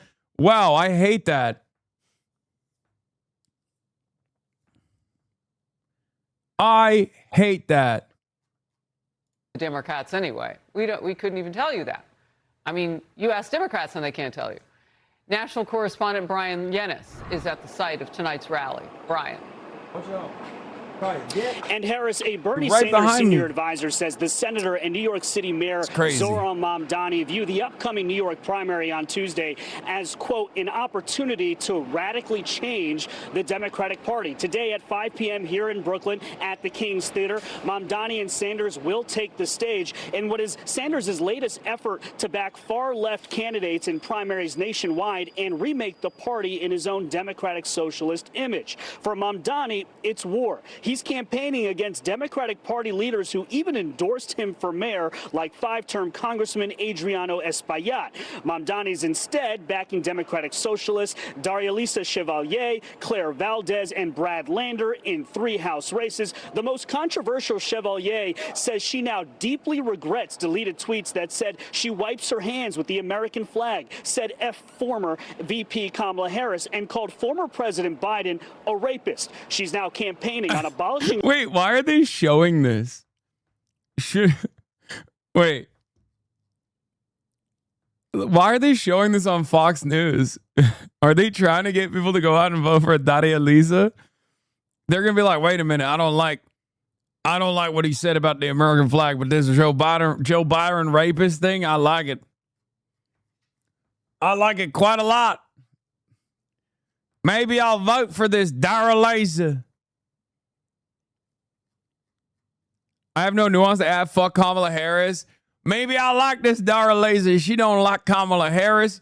She don't like Kamala Harris. And she don't like Joe Brandon. And guess what? I've said those dang things about both of those dang demons. Nice, and says all deportations are wrong, even for convicted criminals. Is that something you still believe? That phrase, yes. I still believe that all deportations are wrong. Well, that would seem to also include people who were convicted of breaking U.S. criminal law. Is the deportation of those people wrong? Yeah, I think the greatest example to this is my example that I've used. The greatest argument to this is, yeah, dude, I want them to be fucking held accountable. Like, I want them to be in prison. I don't want them to get a free trip back to what country they came from. If someone did a rape on U.S. soil and raped an American citizen or a tourist or a migrant, I want them to be in prison for their crimes. I know this sounds like an insane concept for many of these fucking dumbass Republicans, but I would like to punish people for doing crimes, okay? You know?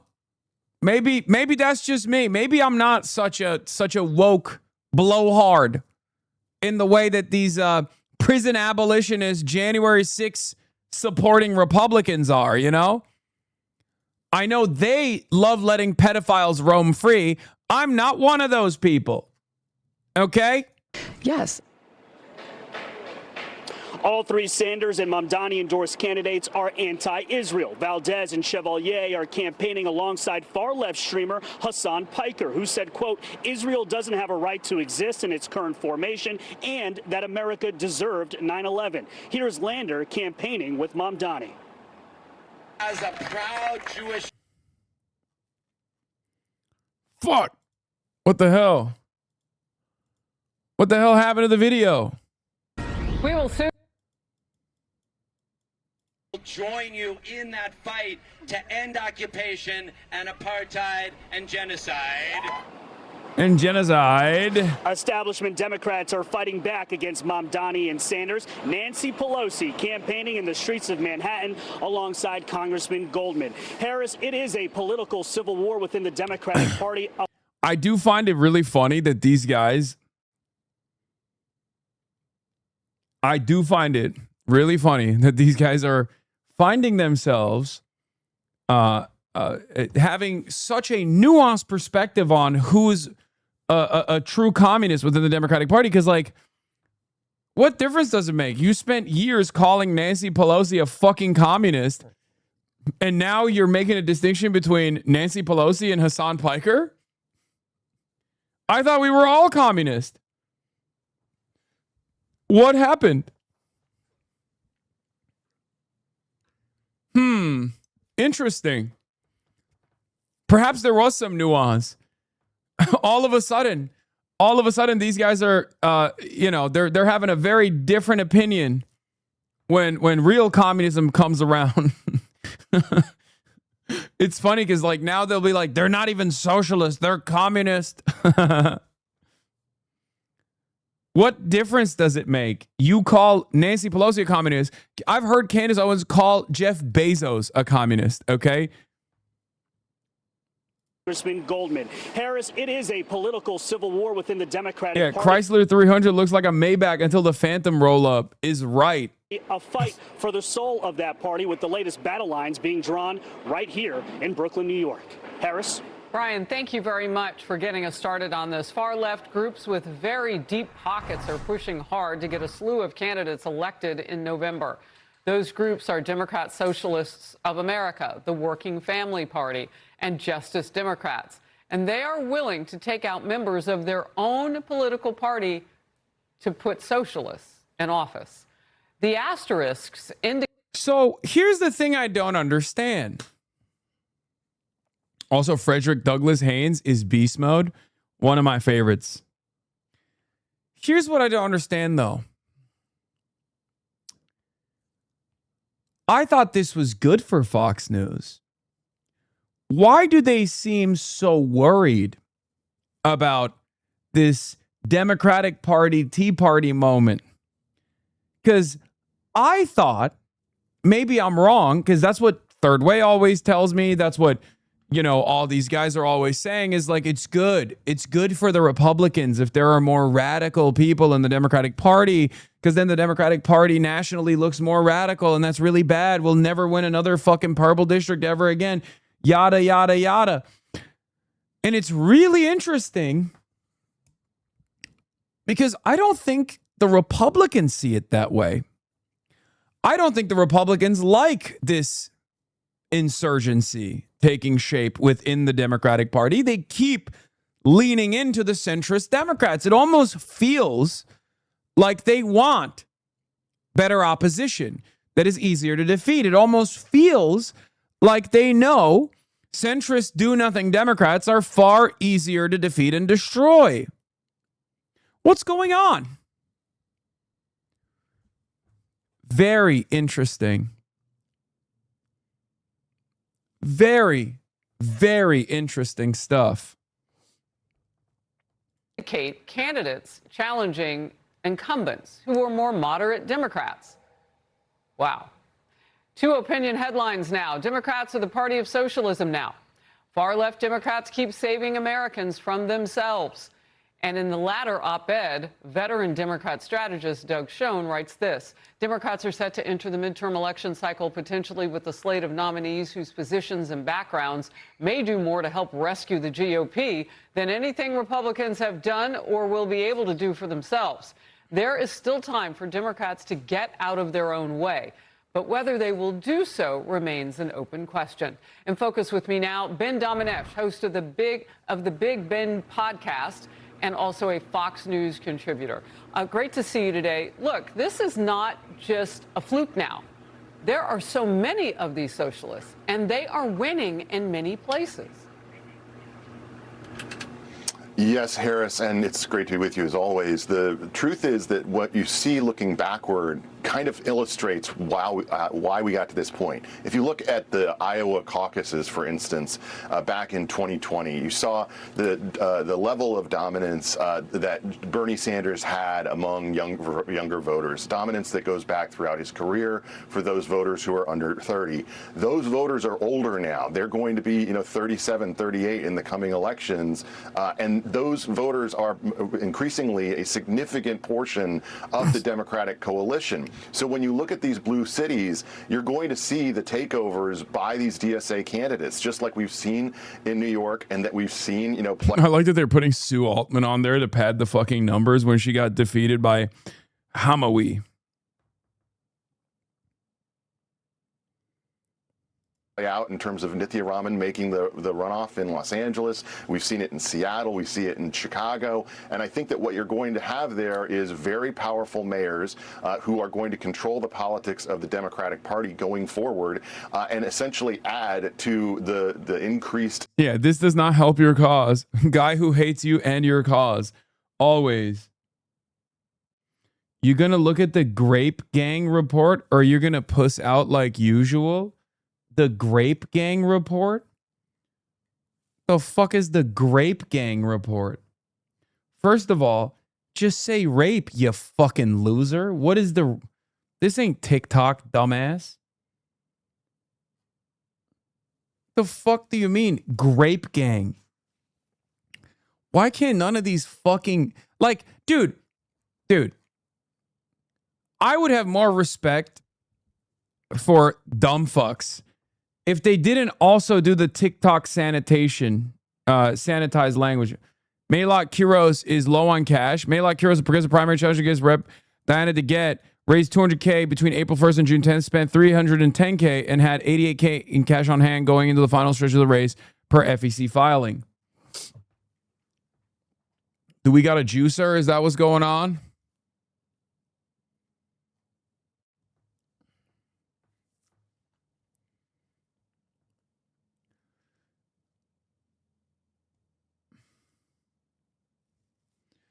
This may be the reason why, to my DSA brethren, we must run as many people for as many offices as we can. Dem Socialists in America plus 17 points. Democrats in Congress plus 4 points. Net favorability among Dems. Who's more popular?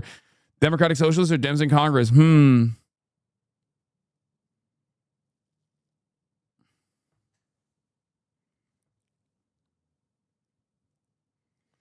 It's just UK far-right grooming gang slop. Oh. What happened? Did they uncover white guys doing pedophilia? Oh, wait, I forgot. That's the Tories, and they're allowed to do that as a part of the culture.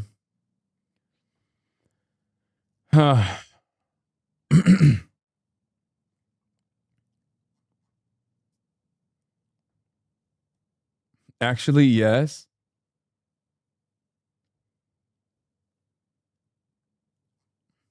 Leftism of this coalition because of that power. You know what I'm watching for these far left group endorsements? I mean, you just saw, we scrolled almost the entire time you were talking. So there are many of them. It's not just the large states on the coast anymore. I mean, I'm seeing Colorado. Yes. I saw a lot of states in the middle of the country. So what's happening there? Is it different or something similar? It's something similar, Harris, but it's also something that is driven by a lot of national groups that took lessons from the past experiences. I mean, the whole reason that Mamdani was able to win was because of the work that the DSA had done there, learning from the success of AOC, learning from running races against Democratic, more centrist candidates. To be quite honest, they're not that centrist anymore anyway, because they've been pulled left by all these socialists who are dominating the conversation within their party. So from my perspective, the real problem that we're going to end up with here is we're going to have capitalism become a monopartisan affair. You know, there was always this belief that you could be a pro-business Democrat on some level, but these are mayors and these are candidates who are promising taxing the heck out of every kind of aspect of capitalism that they can in order to fund their far-left projects and their vision of a remade American economy. Well, it seems fatalistic because you are going to need the people who create the jobs, and especially in this day of AI and all the rest, and you're going to need people who can take on China, you know, economically. Look, what's the difference in your eyes between what they call themselves, a democratic socialist, and a socialist / communist, which is what they kind of tend to be? Yeah, increasingly less, Harris, and I think that you see that in the types of people who are endorsing, backing, and campaigning with them now.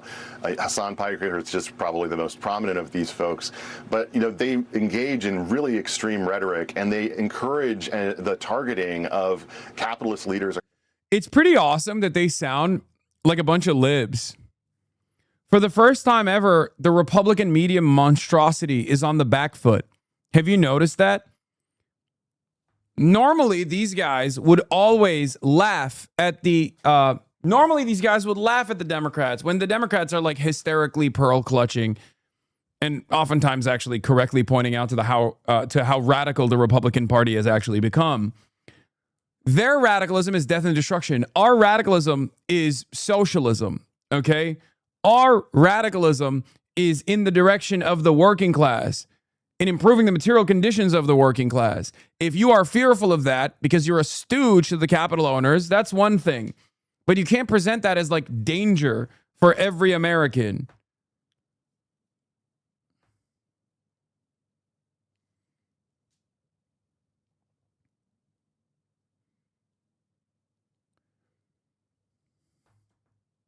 Across the country.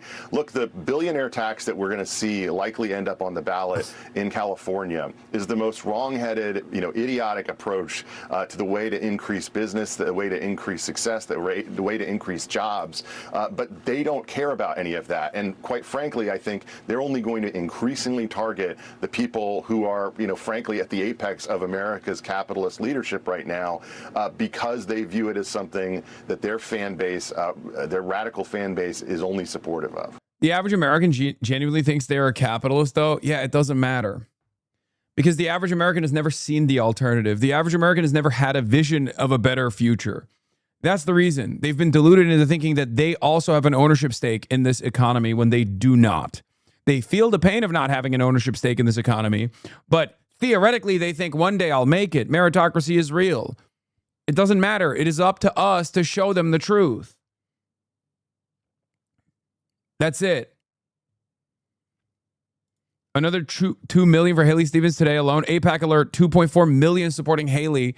New Israel lobby total is at 10 million, dude. Holy shit. They're coming after our boy Abdul so hard.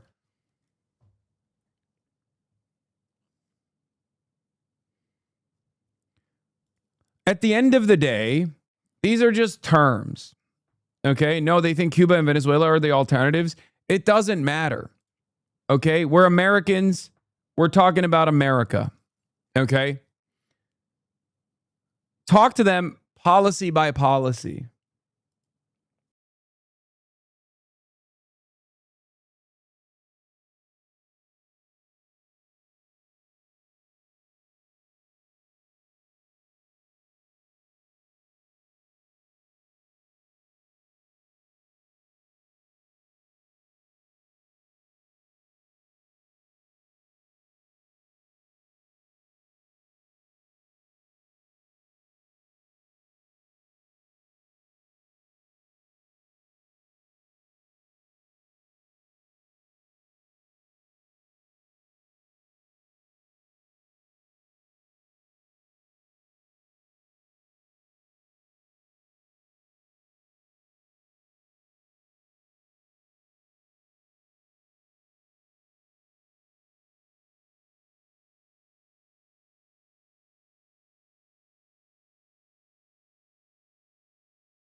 Let those dudes from Long Island beat you up. Beat me up. First punch, they would have fucking died of heart disease, dude. Are you kidding me? Audio pervert. Audio is fine. No. The audio is not fine. It's very... You motherfuckers, bro. You literally, if I had this level of delay, you would be screaming bloody murder. You'd be like, this is the worst thing I've ever seen in my entire life. But all of a sudden, when it's the fucking Zoran Bernie Sanders rally, you're like, it's fine, actually. Shut the fuck up. Is there another outlet that we can watch this from?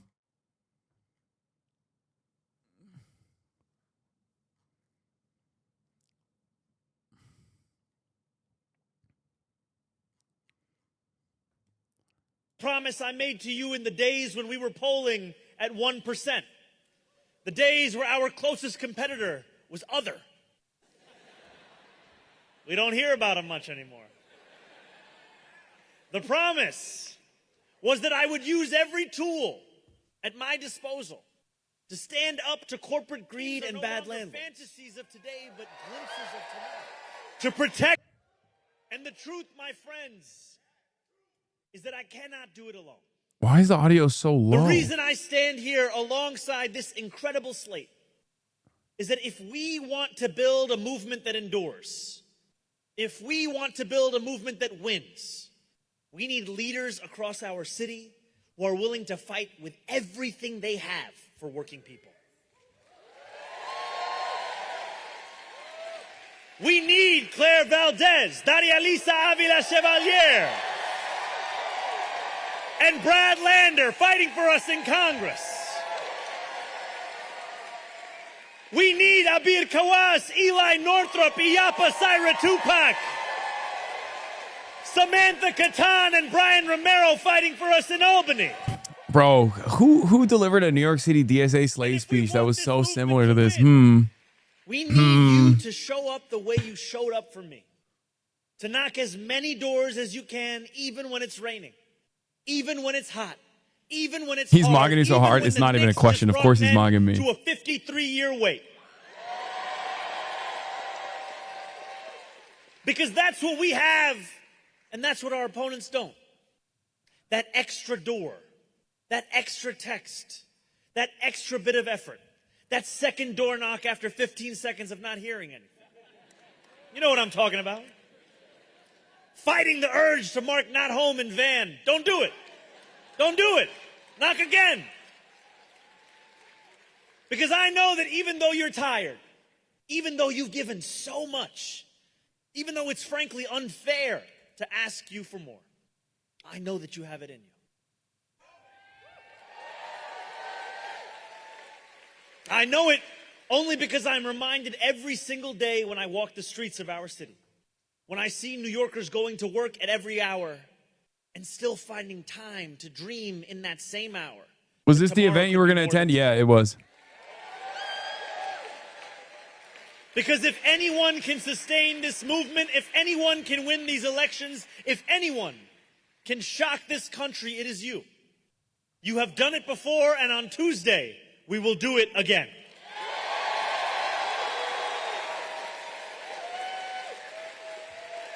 Why didn't you go? Dog, I was literally just in fucking New York. What do you mean, why didn't you go? And we need that because, as Gramsci once wrote, the old world is dying and the new world struggles to be born. Now is the time of monsters. These monsters take many forms today. In those who fund television ads that blanket the airwaves with misleading and bad faith attacks about Claire, Brad, and Dari.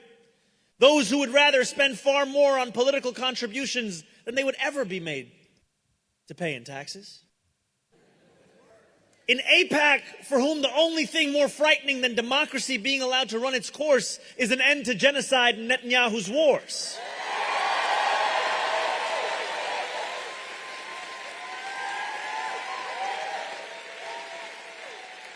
They move millions in dark money to accomplish a single goal, to preserve their power so that they can turn us against one another, instead of our leaders turning towards the moral change we all know to be necessary.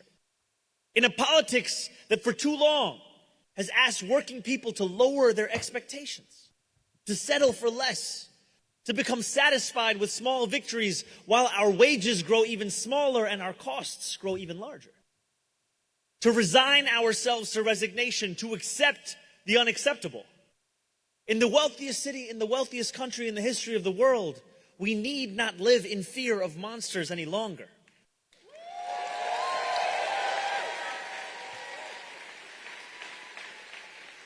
If a new world is truly to be born, then where else should it be born than right here in New York?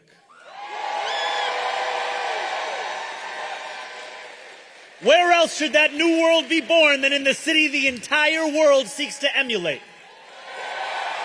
It's fucking...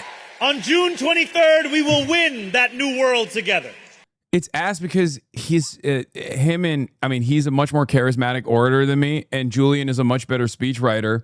So it's not that he does the same Gramsci drop. He does it so much better. So it's literally like, I'm just sitting here cucked. Okay. Their money. It'd be better if it was like a bar for bar, but he delivers it so much better, and with a so much better like a much better through line written into the fucking speech in and of itself. For yet another cycle, for yet another generation. And when we win these elections on June 23rd, put the cuck hat let on. it be heard I'm by in the every cuck member chair. of Congress who believes incumbency is a substitute for action. Let it be heard by every oligarch who thinks that He's greed a can go teleprompter and his unchecked, professional that speechwriters. politicians Yeah, can I be know. bought, that this I know city his and this speechwriter. country have a price. I've jokingly I've jokingly said I'm going to steal him. Name and tells that candidate to prepare a concession speech. Let it ring in courtrooms that mistake the Voting Rights Act as a suggestion, not the law of the land.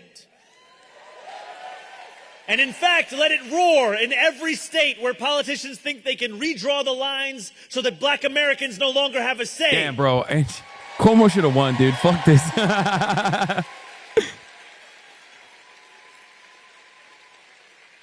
Why do you think people will take off when you do interviews? It's hard to watch. Cuck Abi. What? What the fuck does that have to do with anything? It was a choice between a government that could answer the challenges of today and one that could imagine a better tomorrow. They were told it was a choice between a government that clears the streets of snow This and chatter one that just would came hold in corporate abusers to account. and just hit After me all, they in a told us, totally separate direction. We weren't even talking about that. Both fill potholes and provide universal Just power. rude for no reason, you bitch. Just threw that in there. Surely government couldn't both dare to deliver and dare to dream. My friends, if these past 6 months have proved anything, it is that these are false choices. Yeah, the community leaves when I do interviews because I'm a dog shit interviewer and not because they can't literally fucking can achieve so much do more anything than other those than who me seek to reading discourage chat while and reacting to demoralize videos and yelling back at that chat. they are willing to admit. Government can fix crumbling streets, bring people together, and transform our city. And those who tell us otherwise are driven by a four-letter word: fear. Fear that maybe things will change. Fear that maybe power will no longer be restricted to backrooms and boardrooms, but extended to the working people being priced out of this city.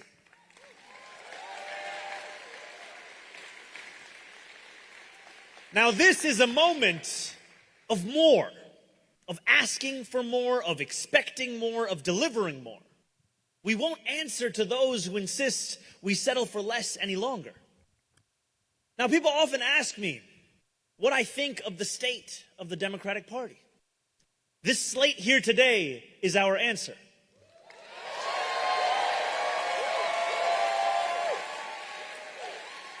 The Democratic Party must change.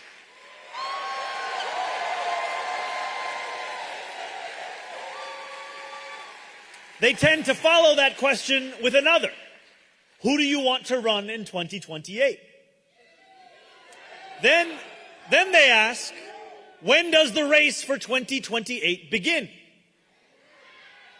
It starts now. It starts on Tuesday. It starts when we reject a politics that believes in polls more than principles. It starts when we realize that politics, one that waits for political convenience, will never feel the urgency to address the people's inconvenience. Because at the heart of all of these questions that are being asked, Zoran endorses Hillary Rodham Clinton. we are and what we are It's fighting. her time. These campaigns, For far too long, these we have candidates, said women can't they lead, answer that question but only in the way that follow. we must. Hillary Because for Rodham far too Clinton long, can our lead, party has seen its job and we as will managing decline follow her to instead of victory. delivering material change for working people. I'm with her. It has seen its job as explaining why we cannot instead of showing how we can. And that old way of thinking will lose on Tuesday. And frankly, it will lose in South Carolina and New Hampshire. It will There's fall Dottie short Elisa of signs. They're just 270 above. electoral votes. Because the party of the past will not be what leads us into the future.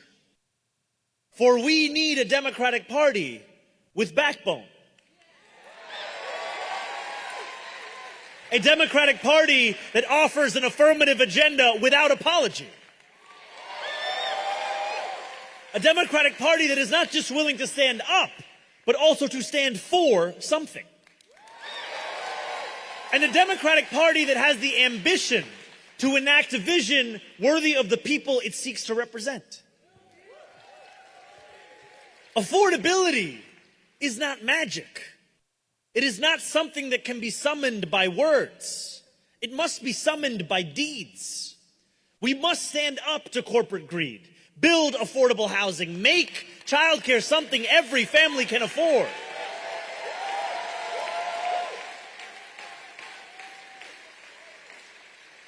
And as we speak, there are those hoping to divide up the working people of this city, to convince us that the problems we You think face Zoran leaving New York City to campaign with Abdul is a possibility? Are you insane? Why the fuck would he do that? That would not be good for either party.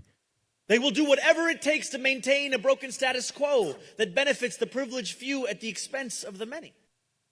And they think that there is no one who will try to stop them. They're wrong.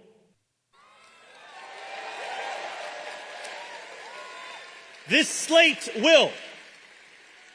And this slate will not just try. This slate will succeed. Because this slate knows the difference between a party that defends the status quo and a party fighting to transform the status quo. And I want to be honest with all of you. If you want politicians who spend their time telling you about all the things that cannot be done. Yeah, I don't understand why he's not talking about how we must push for the strongest, most lethal military of all time and do a nuclear first strike on Iran. Leaders who wake up every day asking I feel how like much those are the more best can be possible done for the positions you could advocate for. What about being a small Make business? calls, text your friends, bring your Zoran, neighbors to say the your mother polls was a small and vote. business.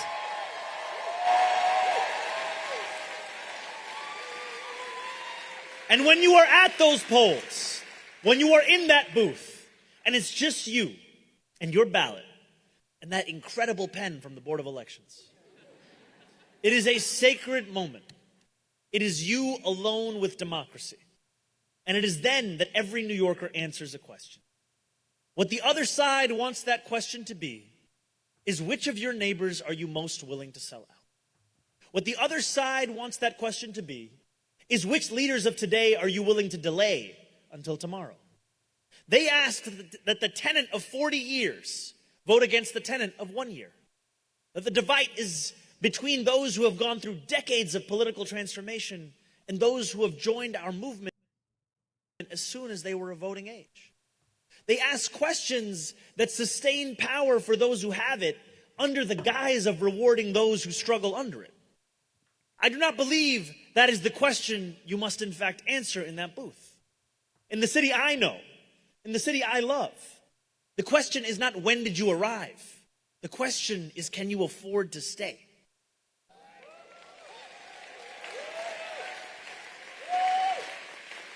And yet, amidst the greed that drives some of this cost of living crisis, we have something that crisis does not. Something far stronger. We have a love of our neighbors that can be heard in bodegas and $9 coffee shops alike. A love that is not driven by age or race or status, by a working class solidarity and a fundamental understanding that only together can we win that which we deserve. Only together can we win housing that's affordable, wages that recognize our worth, and a government in which there is no task too big and no job too small. Whether you are a tenant who has been here for 4 months or 40 years, we have so much more in common with one another than we do with those attacking Claire, Daria Lisa, and Brad.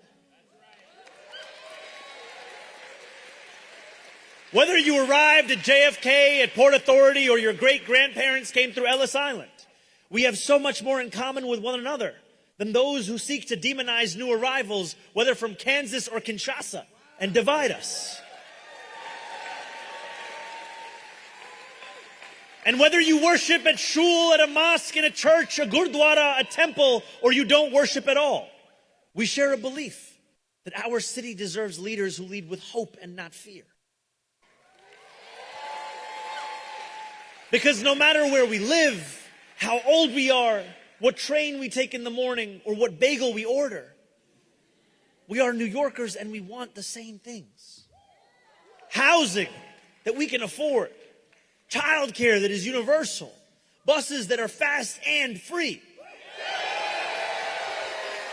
Medicare for all. Time with the people we love. a city that belongs to all of us. And that's exactly why we need to elect Brad Lander, whose love for his neighbors is only matched by the fight he will bring to Congress. Brad had my back when I needed him most. Had this city's back when Elon Musk tried to rob it of tens of millions of dollars. And he put his own back on the line to protect immigrants who were wrongfully detained by ICE. That's why we need to elect Assemblymember Claire Valdez.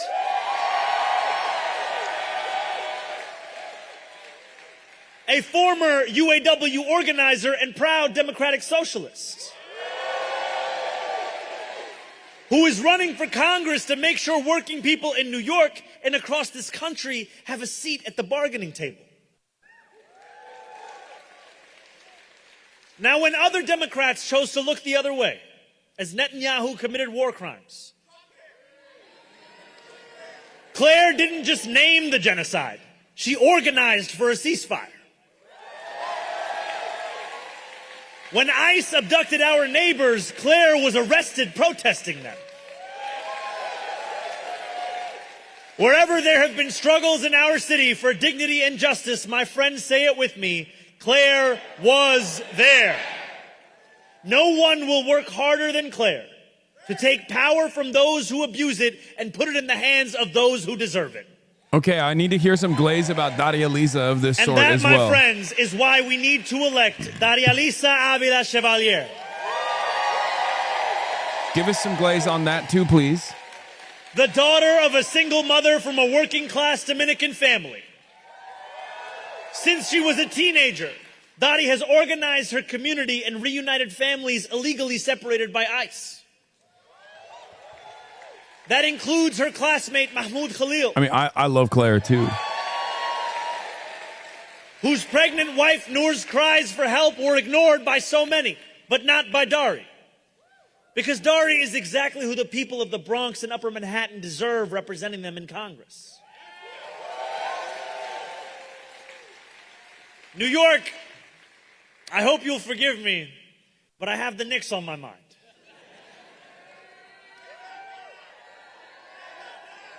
And it's not just that every time I watch the Knicks with Dari or with Claire, they won. It's also to say that with just 5 days left until Election Day and 30 seconds left on the metaphorical clock, I will leave you with this quote from Captain Clutch himself, Jalen Brunson. You are allowed to think about the worst possible scenario, but you got to go out there and do something about it.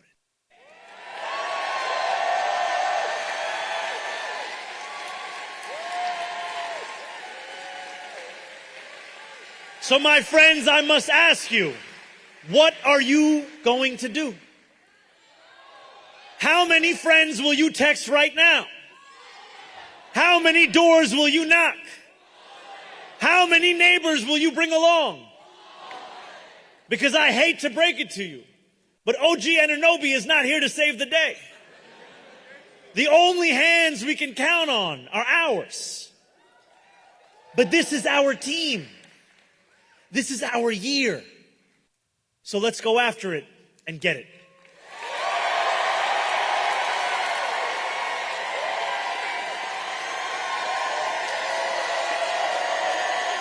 Thank you, my friends.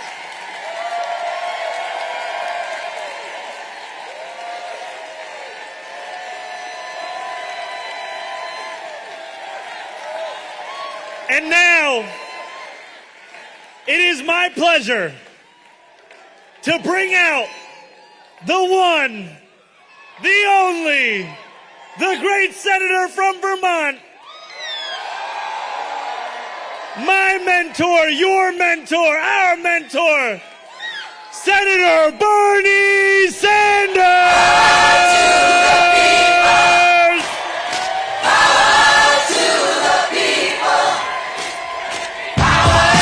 Bernie does not hug me like that, bro. That's fucking bullshit. Bernie has never hugged me like that. Bernie has never embrace me like that. Oh my God, he got the jersey tucked in.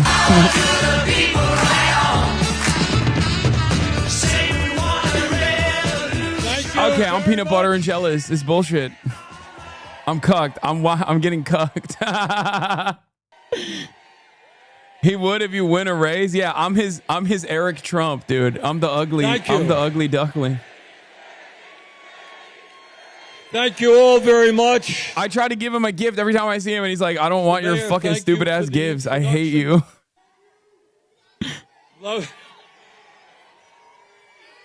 Let me thank I'm the ugly all chudling. of the candidates who have spoken, who are running hard, and on Tuesday are going to win their election.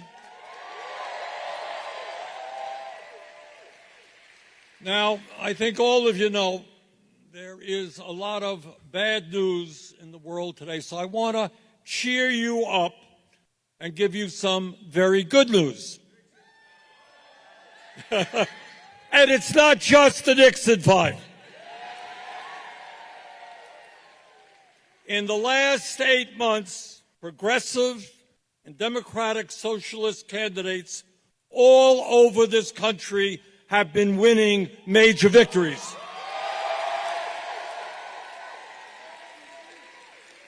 In case you didn't know, Zohran Mamdani won for mayor of New York. He took on the Democratic establishment, the Republican establishment, the president, the oligarchs, and with your help, he won a great victory. But it's not just Zohran. And Lilia Mejia, a labor organizer, first time running, took on the establishment candidates in New Jersey. She's now the congresswoman. Adam Hamawi, a U.S. Army combat surgeon, saved lives in Iraq, traveled to Gaza as a volunteer doctor to take care of kids. He is going to win his election, congressman from New Jersey. Any talks with him or his team? Yeah, I was supposed to interview him today. Ram Platinum. Oh, hell yeah, Detroit DSA. Let's go. I'm going to have Donovan McKinney on. Tours of duty in Iraq and Afghanistan, never ran for public office before, defeated the establishment candidate. The governor is going to become the next Mamdani. senator from Maine. Zohran. Grand Platinum. Bob Brooks, local firefighter union leader, defeated an establishment candidate in Pennsylvania by 20 points. Brian Poindexter, labor organizer, Iron Workers Union, never ran for office before, beat a guy who had been the Democratic nominee for governor in Ohio. Sam Forstag, another labor organizer. He is a smoke jumper. Guy goes into fires. Never ran for office again. Defeated an establishment candidate. It's kind of interesting, but a lot of these guys are also studs. Like Sam Forstag is hot. He's a babe. You know, Randy Viegas, like he's peeled. He's got a six pack. It's good. It's good to have candidates that are also studs in general. Board took on the establishment candidate, won by 5 points. He's going to go to Congress. Is this a bigger DSA slate rally? No, it's not a DSA slate rally. It's got Brad Lander, and Brad Lander's not a part of the DSA slate. Philadelphia took on the establishment. Jane Kim is going to become the next insurance commissioner in California. That one is always funny to me. I mean, and she's dope, but just yesterday, Janice Lewis George, a Democratic socialist, won her primary. She is going to be the next mayor of Washington, D.C., our nation's capital.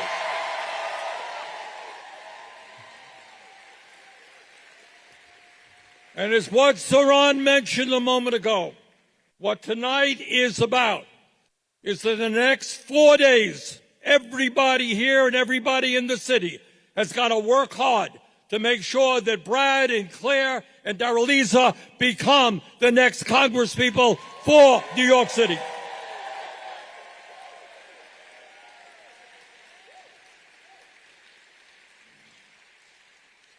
So why are progressives and socialist candidates winning elections all across this country?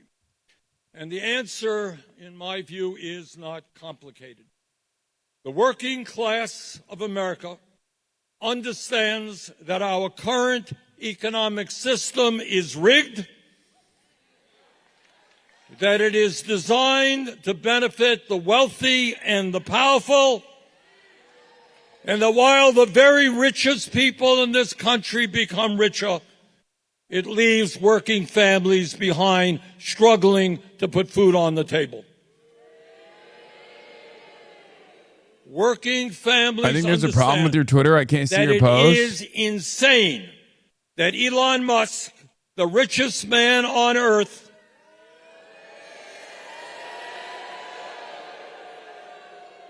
has increased his wealth by almost $1 trillion since, and that is Twitter's since Trump was elected, and that he now owns, one man owns more wealth than the bottom 53% of American households. And while Musk and his billionaire friends become richer and richer, 60% of Americans are struggling, living paycheck to paycheck, struggling to put food on the table, pay the rent, and pay for health care. That is not the economy that the American people want or deserve. Dog, they're playing you at the gym again? Wait, am I on Fox News again? American or people CNN? understand that in this moment in American history, we have more income and wealth inequality than we have ever had. Is this the same fucking article? You know, when we went to school, we studied the Gilded Age. Remember that? Yeah, we saw this the already. Rockefellers and It's the a repeat. Carnegies and all those guys. The situation today is much more unequal. We watched than this it was earlier. It's back a repeat. then, with the 1% on top owning more wealth than the bottom 93%. Progressives and democratic socialists are winning all over this country because they understand that our health care system is broken, it is dysfunctional, that we pay the highest prices in the world for health care and for prescription drugs. Meanwhile, the pharmaceutical industry and the insurance companies make huge profits while people can't afford to go to a doctor. Progressives and socialists are winning all over this country because they understand that in the richest nation on earth, we should not have a massive housing crisis with 800,000 people homeless and 20 million households paying 50% or more for their housing. Progressives and socialists are winning because they understand that in America we should not have the highest rate of childhood poverty of almost any major country on earth. We should not have a child care system which is broken, where families can't afford child care and the workers at child care centers are getting inadequate pay. We are winning elections all over this country because over 20% of seniors in America are trying to survive on $15,000 or less. And that low-income elderly people are living 9 years shorter lives than wealthy seniors. We are winning elections across the country because the American people understand that our democracy is being undermined by a corrupt campaign finance system that is dominated by billionaires and their super PACs. It is not an accident that Mr. Musk's wealth explosion, $1 trillion since Trump was elected, came after he spent $290 million to elect Trump. Charlie Kirk, top left. That's crazy. A large part of our horrific That's a Claire Valdez DSA guy, dude. Come on. Impacted by that dude is probably in this community, bro. Come on, chill. Don't make fun of anybody on this stage, okay? They're probably HasanAbi heads. Artificial intelligence and the lack of action to protect workers is directly a result of the hundreds of millions of dollars that the AI companies are going to put into campaigns. Friendly fire. Some people were saying Ludwig. That our financial policy is impacted significantly by the Ludwig huge is the campaign Chudwig. That's Goodwig. contributions from crypto super PACs. So what all people all across this country, and I don't care if you are a progressive, socialist, conservative, moderate, you understand that we live in a nation where the average person gets one vote, but billionaire-funded super PACs are able to buy and sell candidates. AT&T wouldn't let Ludwig appear at a DSA rally. And there is something else that the American people understand, and that is that the politics and the policies of the Democratic establishment are no longer good enough.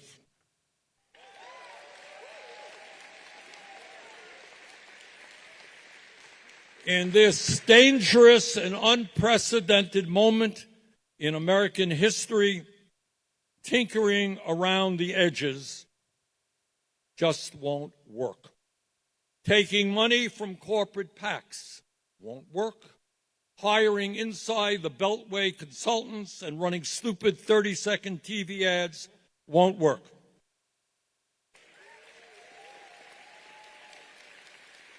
Yes, it goes without saying, and progressives are going to lead the effort in this direction. We need and will take on Trump and his pathological lying. We're going to take on his racism, his authoritarianism, his undermining of democracy and constitutional rights,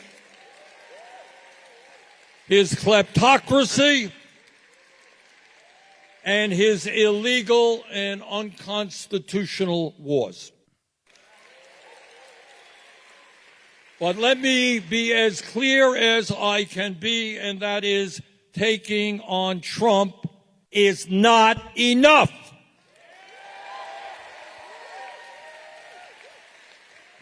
The American people are hurting, they are struggling, and they demand strong and immediate action now to improve their lives.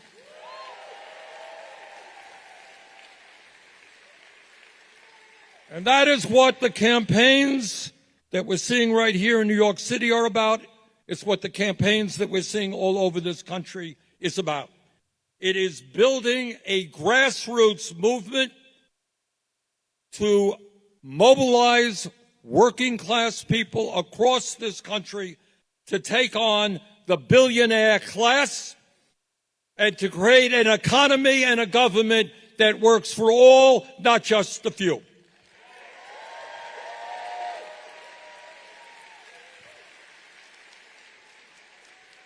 Now, one of the things that the establishment does. All right, I've listened to the same speech a lot, okay? Don't get mad, but we got some other stuff to cover. New York Times reporter goes outside. Fuck him. Some of the audience shouts when Zohran Mamdani references Bibi's war crimes at this rally for Claire for New York Bradlander. The crowd here, not surprisingly, very animated over Israel and pleased with Mamdani's emphasis on it. says Sally Goldenberg, reporter covering New York City Hall for the New York Times. Back in the day, she was a Politico. Biden save us. They did another segment on the DSA. Mayor Zoran Mamdani said he faced a new wave of far-left congressional candidates later on today, as Mamdani reportedly looks to expand his influence beyond New York and help reshape the entire Democratic Party in his image. Let's bring in Mark Penn, Stagwell CEO and former Clinton advisor. Mark, great to be with you. From your perspective, look, what do I always say? Because they'll do these sorts of reports on me as well. It's not about one person, man. It's about all of us. These guys don't understand it. In his image, fuck no. It's not in his image. It's actually the furthest away from just one singular person's image. It's not in Bernie's image. It's not in Zoran's image. It's not in my image. It's no singular person's image. how real is this red tide rising? Oh, I think it's definitely real. I think you're seeing the Democratic Socialists of America, the DSA, which has an extreme platform of open borders, defund the police, get rid of private property, win election. I think this is one of the funniest aspects of like the Democratic Socialists of America being a real political organization that is more real as a political party than the Democratic Party is. Because here's the thing. The DSA has numerous caucuses, numerous slants, and numerous ideological tendencies within it. So there are obviously those who believe in more radical things, right? And those who don't. But these guys literally cannot comprehend that. They can't comprehend a diversity of opinion inside of a political organization that is, you know, fairly pragmatic. No, bro's not just saying shit. This is true. Like these are ultimately part of the platform. But not every elected DSA candidate is going to have the same opinions. For example, when Zoran Mamdani was asked about, you know, Venezuela and Cuba, he was like, oh, they're authoritarian dictators. Ridiculous, right? But when you listen to Claire Valdez or Daria Liza talk about, you know, our foreign adversaries, they have a very different perspective on it. There are certain issues that we all congregate on as those on the socialist side of things, those on the left, even beyond the DSA, in other socialist organizations as well. But it's very funny that, like, it is a big tent organization, and these guys cannot comprehend a big tent organization, or it's not about not comprehending that it's a big tent organization, but instead they want to present it as like this, you know, unbelievably radical organization. After election, starting in the cities, sponsoring more and more congressional candidates, and being welcomed by a Democratic Party that is being dragged into a position that is way out of the mainstream. Yeah, you mentioned the far left platform of the Democratic Socialists of America and others of their ilk. Here's what they stand for: defund the police, nationalizing housing, nationalized health care, drug legalization, open borders, and... Wow. Terrifying. Nationalizing housing, nationalized health care, drug legalization, open borders, amnesty for undocumented immigrants. Oh my God. Oh my God. Oh my God. Oh no. It's so scary. It's like, first of all, the majority of the things that you're literally pointing to here are not bad. They're just good, objectively good policies. Like nationalized housing, objectively good policy that most Americans would agree with. Nationalized healthcare, objectively good policy that most Americans would fucking agree with. Drug legalization is not even true, I don't think. I think they're in favor of decriminalization. And as far as open borders goes, open borders is not like bedlam in the way that people present it. It just means like a more just entry system so that people can actually fucking quickly get processed if they're coming in and out of the country in the way that it used to be in this goddamn country. Okay? That's how it used to be in this fucking country not that long ago. Ironically enough, the militancy in our borders, the white nativism in our borders is a relatively new phenomena in American history. Obviously, there's been periods of like, you know, the Chinese Exclusionary Act or periods where we have decided to even develop borders to begin with. But ultimately, as far as like cross-border pollination or like back and forth migration goes, it was a relatively easy process. Okay? So just remember that. It wasn't that long ago when people could just like come in, work in here, go back home. It's not a fucking big deal. That's number one. Number two, amnesty for undocumented immigrants is an unbelievably and objectively good and popular policy. You know who did amnesty for undocumented immigrants? Ronald fucking Reagan did. Okay? Ronald Reagan did that. And it's also more popular than mass deportation. Amnesty for undocumented immigrants, conditional amnesty, where, you know, there's obviously background checks and whatnot, is literally more popular than, hello, what's happening? What's happening? Are we bored? Oh, she's like, come on, give me some back pets. What are we doing here? What the fuck are you good? What the fuck are you good for, Dad?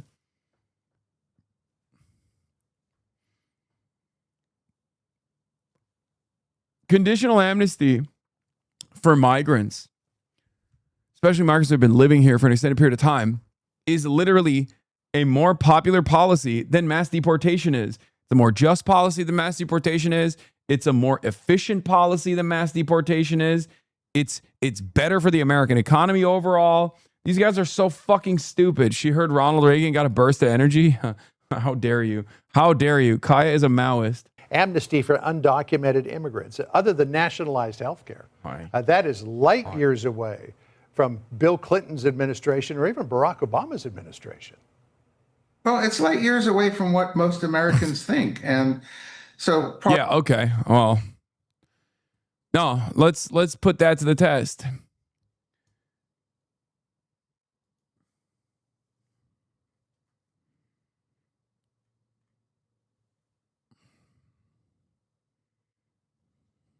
Part of the problem that we've got is that the voters are voting on personality, social media, antagonism towards the other party. They don't support these policies by and large. Even within the Democratic Party, the voters who are voting for these candidates, typically maybe even half of them would actually support the policies that they're voting in. And so this seems to be a real kind of flaw within the system, and particularly what's happening in low turnout Democratic primaries that have now been scheduled in kind of off times with kind of 25 or 30% of the voters voting in those primaries, where activists have been able to play an outsized role. So yes, this party is sliding off way into the left. The question is that going to cost the Democratic Party, or is the far left going to win in America? So this move towards socialism seems to be particularly attractive with younger voters, young and younger voters, who are either having a hard time making it in the world or really don't want to work that hard to make the American dream work for them. But you say that they are enchanted by the siren song of a socialist movement that they don't even really know what it represents. No, that's right. I mean, in a recent poll, they put in a question, okay, are you for the capitalist system or the free or the socialist system? So 35% said so. Yeah, here's the problem. We've been living under a capitalist organization of the economy for all of our lives and far beyond that. And it very clearly doesn't work. So people inevitably seek out alternatives. It's normal. It's normal. It's perfectly valid. When contradictions worsen, it's inevitable that people demand that change. So guess what, dude? As someone who worked with the Clintons, you played a major role in this, okay? You advocated for and fought for the continuation of the system. And now people are sick and tired of it. Yes, I saw my goat, Adam Lewis Klein. Socialist. Then I said, well, are you for free enterprise? Okay, or socialism, 10% more, we're now for free enterprise, okay, which made no sense. Then I said, well, are you for home ownership? Do you think people should own their own homes, or do you think they should be owned by the state? Well, that was 95-5. So that says to me that these people who say they're for socialism have no idea what it really is about. Yeah. You know, we had Megan Hayes on, Democratic strategist, yesterday. And I played a clip from her from a year ago when she was talking about Zohran Mamdani being a one-off, saying that candidates like that won't play in Michigan or Pennsylvania or Wisconsin. And Wisconsin and Pennsylvania, we haven't seen candidates like that. But what about Abdul Syed in Michigan? I mean, this movement is starting to infiltrate, even the Midwest, middle America. This is not confined to big blue cities. Well, and that's the big question. What's going to happen when these candidates get to general elections in swing states? Will those candidates be able to get the Democratic Party across the finish line, or are they going to give the Democratic Party a bit of a shellacking? I think typically what's happened is in the Democratic Party, the left movements grow and grow and grow, and then typically the voters reject it. The party gets put into the wilderness, and it comes back a more centrist party. Are we going through one of those cycles, or are they going to break through? We don't know yet. Well, avalanches begin with just a lot of snow sitting there, and then all of a sudden it lets loose and starts roaring down the mountain. So we'll see if this movement does that. All indications it just might. Mark Penn for us. Mark, thanks so much. Appreciate it. These guys designed a system where nobody can buy a home. Okay. No one can fucking buy a home. You can't make ends meet with one single job, no matter how hard you work. There's no prospect for a better future. And then they fucking complain that the people are just like, yeah, we need something different. Okay.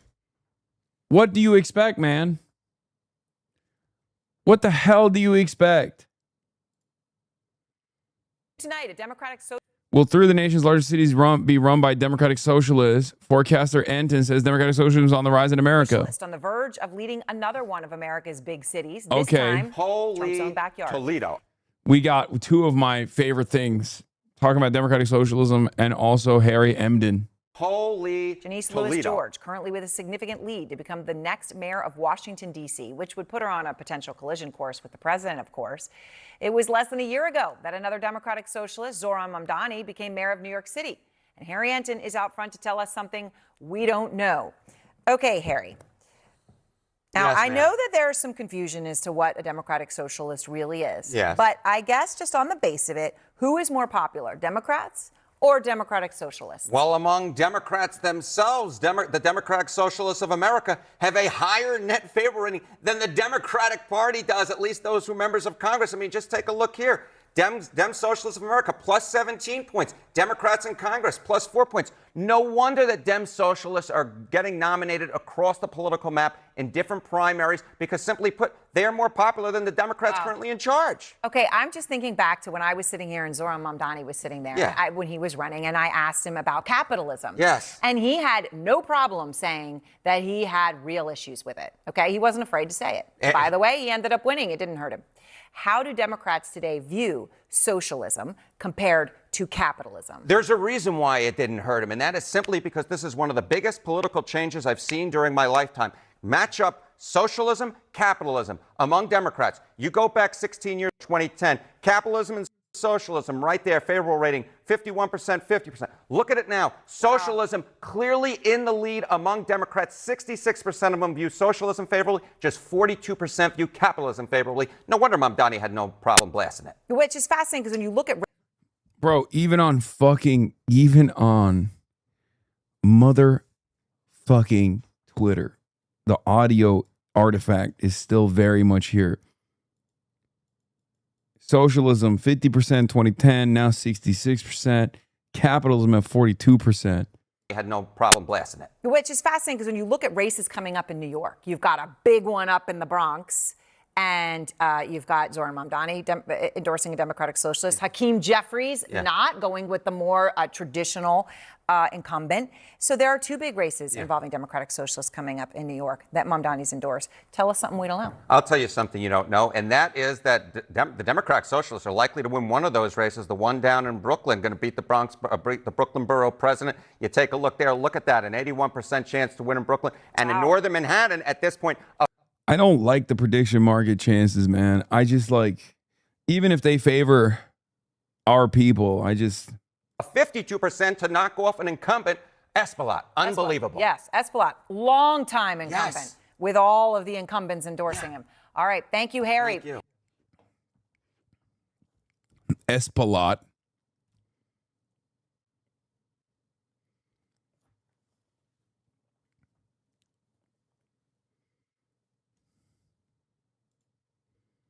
Democratic socialist Janice Lewis George holds a commanding lead in the mayoral race after campaigning on a platform. Will you talk about the Grape Gang inquiry? When you stop calling it the Grape Gang, maybe.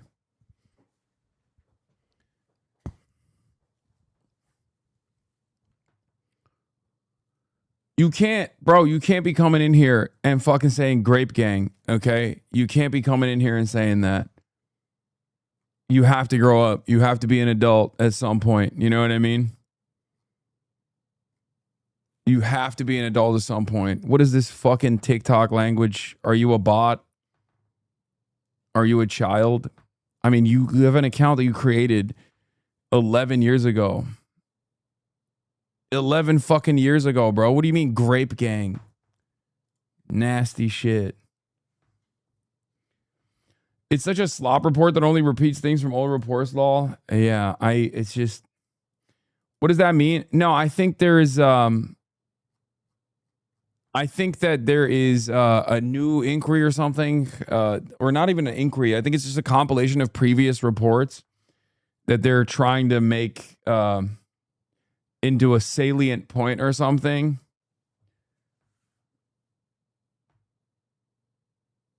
Yeah, this is an Elon Musk thing, and these guys are fucking bots. Like, they're human beings, but they behave like bots, basically. So what is going on is, I think they just wanted to, to foment more like race war on Twitter in the UK. And Elon loves pushing for that shit. And I assume it's like, I think Asmongold is also pushing for it too. So then like a lot of their fans are straight up bots, and they will go, why don't you talk about this thing? Why don't you talk about this thing that I want you to talk about? And I don't know what the goal is here. Like, do you just want more race riots? Like, what's happening?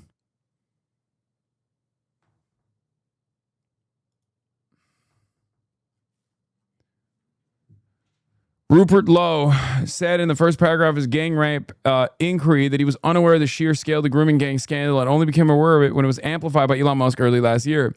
Has he been living under a rock? This was widely reported and debated for years. It was first raised in the parliament in 2003 by Labour MP Ann Cryer. The first major convictions came in 2010. The Times published extensive investigations into it in 2012. The first major inquiry into the grooming gang scandal was the Rotherham Child Sexual Exploitation Inquiry in 2013, led by Professor Alexis J. So I don't even think it's like a new thing.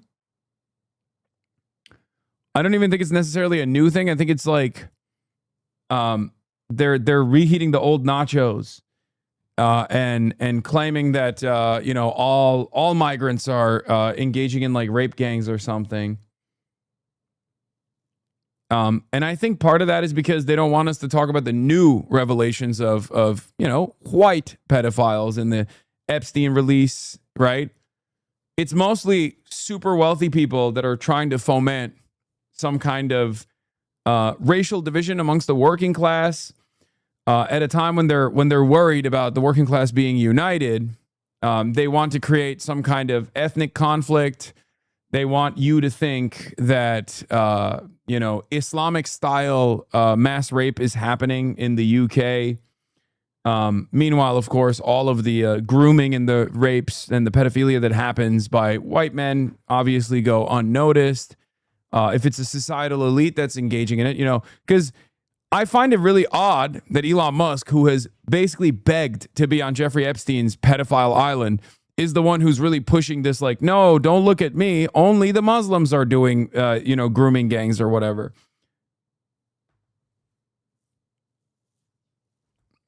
Like, that's what it is. And a lot of people are being played a fool. Yeah, this was widely discussed in 2016 when I lived in the UK. These bots out here acting like the story broke yesterday. Yeah, they're just trying to fucking restart it.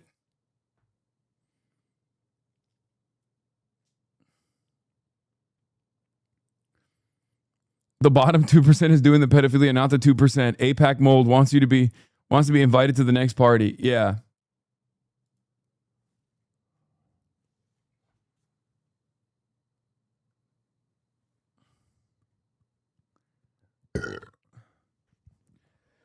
That person's logs in the Roach chat from April. Hasan is a demon. As of last month, they have a 40-day watch streak for him. They're all coming from the same place. Yeah. I don't know why you guys think I'm like afraid of covering this story. I don't give a shit. Why would I defend crime? Unlike you, I don't give a fuck. Pedophilia is unacceptable across the board. I don't care if it's your favorite fucking content creator engaging in it. Many of you literally, many of the people that come in here to be like, why don't you cover the rape gang or whatever, are literally doing it out of a necessity to like not talk about the other types of pedophilia. You just want to generalize and fucking target minorities. That's it. What, you think I'm going to be like, oh my God, some of the rapists were Muslim? I guess let them go? Is that what you think I'm going to say? What are you, fucking stupid? Yeah. Anyway.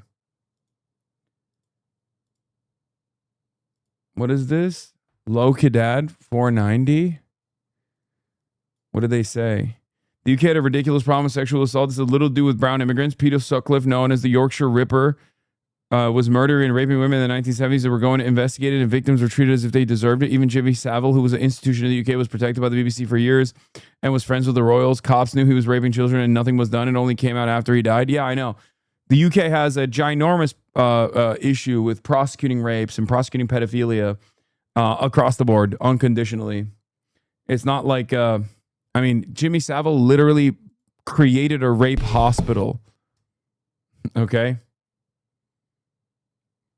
He bought out the wing. He bought out and built the wing of a hospital just so he could go and rape the victims there.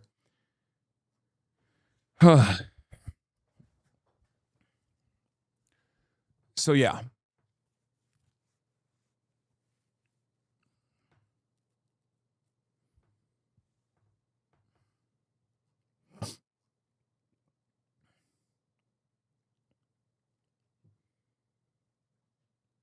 Anyway, let's look at Riley Gaines saying whatever Patriot Mobile pays her to say.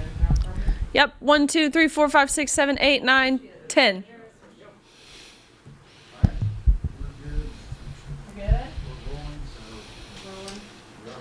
Okay.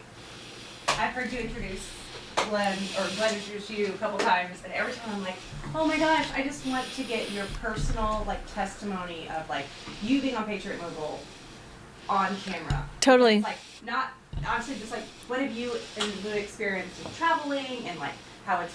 God, this heavy breathing. She got that gnome face. Yeah, they all is Mar-a-Lago face. Counting to 10 was the most talented thing she's ever done. Worked and just kind of from the beginning. So. Okay. First, that's what I needed to figure out really quick, is when I first. I think this is just the. Why won't you react to the news? There was a serial killer in California in the 70s. Are you scared to cover the Zodiac killer? What are you hiding? Yes, I'm hiding the Zodiac killer, who happens to be Ted Cruz's father, allegedly.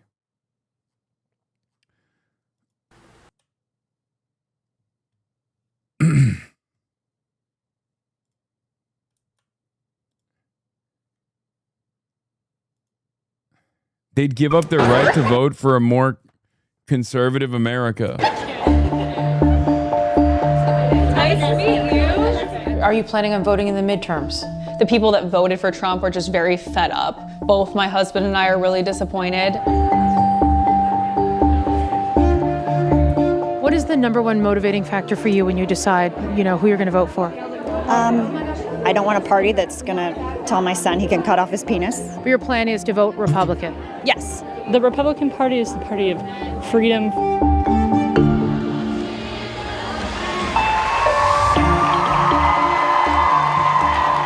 These are some of the...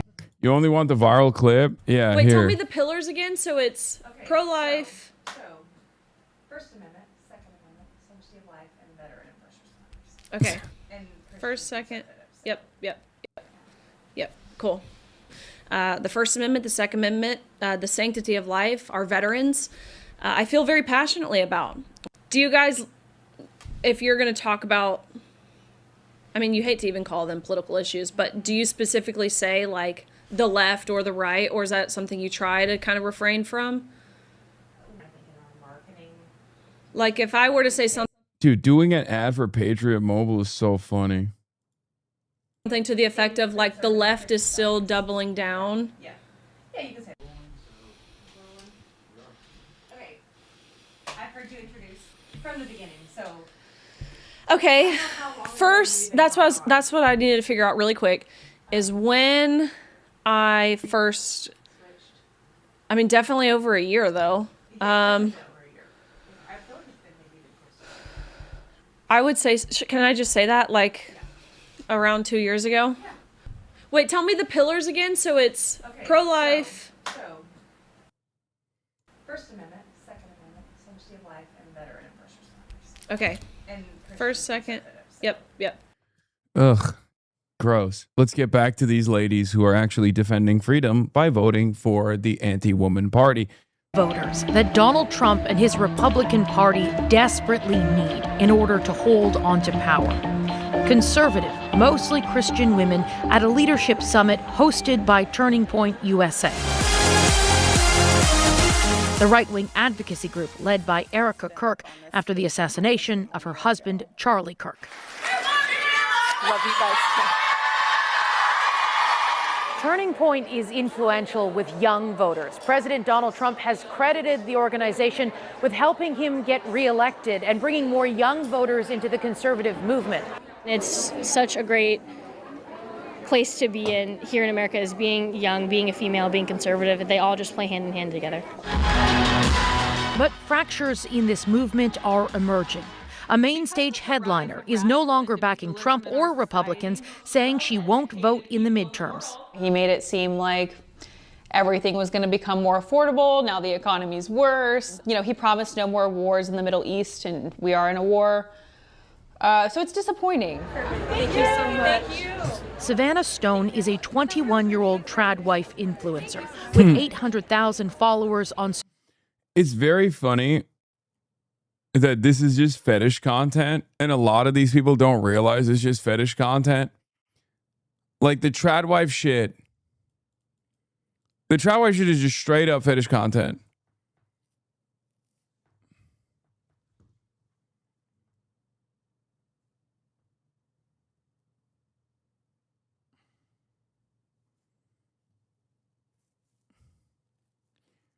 But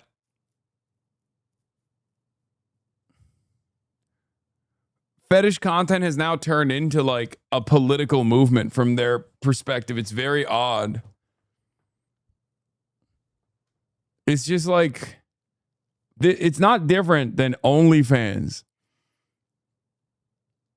Explain that more? No, it literally is. It's a performance. I've been on this since 2023. Yeah, I don't know why people can't comprehend that this is quite literally serving a fetish. More power to her, and there's obviously nothing wrong with choosing to live like this as well, but it's always funny to see people post this setting as a political motive existence when it's simply marketing.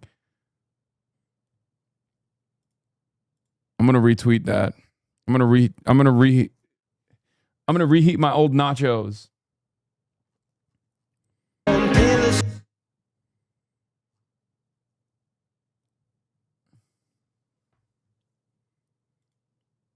She is a beard. You get dressed up to go to brunch. You get dressed up to go to church. Why don't you do it when your husband comes home from work? Oh my God.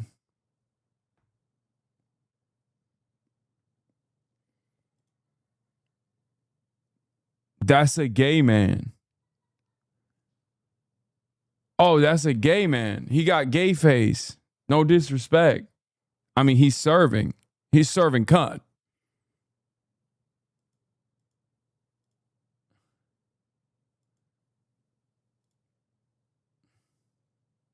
That's Austin.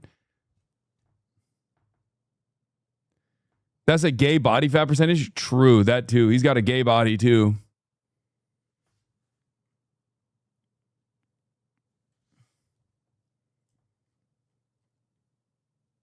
I mean, good for them. They make it work, you know what I'm saying? Social media. She is a rising star in Christian. I'm gay, and not Lebanese. Conservative circles, even though she embraces Austin, Texas show. highly controversial fringe positions. I'm going to start this off really strong. I don't think women should vote anyways. If somebody asked me, if the government was like, okay, if we could have a more conservative country, if all women gave up their vote, I would gladly give up my right to vote to have a more conservative country. There's a lot of churches that talk about it. Stone argues that women voters are too liberal, so the U.S. should shift to a one vote per household system. Now, is that a hill I'm going to die on and run for office and try to complete? No. Well, obviously, because you shouldn't run for office if your entire worldview is that women should stay in the fucking kitchen, dumbass. The fuck do you mean? Women shouldn't be able to vote, but they should run for office? That makes no sense. What's next? You want to be the girl boss conservative queen? Like, how is that? None of this makes sense. Why are you on camera? You should be barefoot, pregnant, in the kitchen, churning butter. I will never understand this concept. Okay? Like, what is this? Why are you frolicking about like a harlot instead of serving your homosexual husband? What the hell? 700,000 likes Highest from her? divorce rates, 2 women. Lowest divorce rates, 2 men. Highest rates of domestic violence, 2 women. What? Lowest rates of domestic violence, 2 men. 70. Wait. Highest rates of domestic violence is 2 women? I don't believe that. Where is this information coming from? Lesbians are beating the shit out of each other? Is that what it is?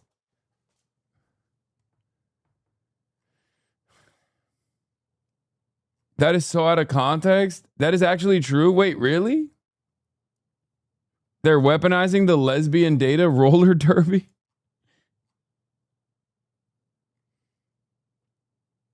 I know the study she's referencing, she got the data wrong. I'm a numbers guy. I don't believe this number. Okay? Listen. I'm a numbers guy. I feel like there's probably something wrong with this number. It doesn't make a lot of sense, and let me tell you why.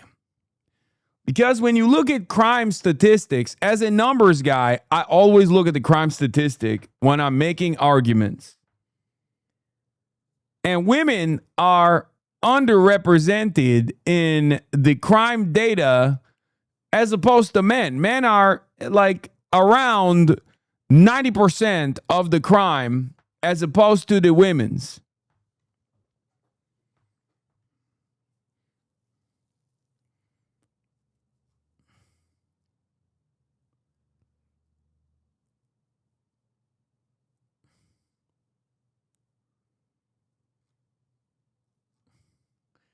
Now, of course, I ChatGPT it, I grok it. You probably saw the link, but just in case, keep it factually independent. Whether you agree or disagree with the analysis below, do lesbians have higher domestic abuse violence rates than others? What is this? Data from the U.S. survey show lesbian women report higher lifetime rates of intimate partner violence than heterosexual women in several large studies. Lesbian women ever experienced rape. Oh, wait. This doesn't mean in a lesbian relationship, right? Am I crazy? This report doesn't even mean inside of a lesbian relationship. This means, oh my God, that took me 0.5 seconds to fucking understand. It says lifetime rates of intimate partner violence. A lot of lesbian women are I mean, I don't know what percentage of the lesbian women are actually experiencing intimate partner violence from their female partners during their lifetime.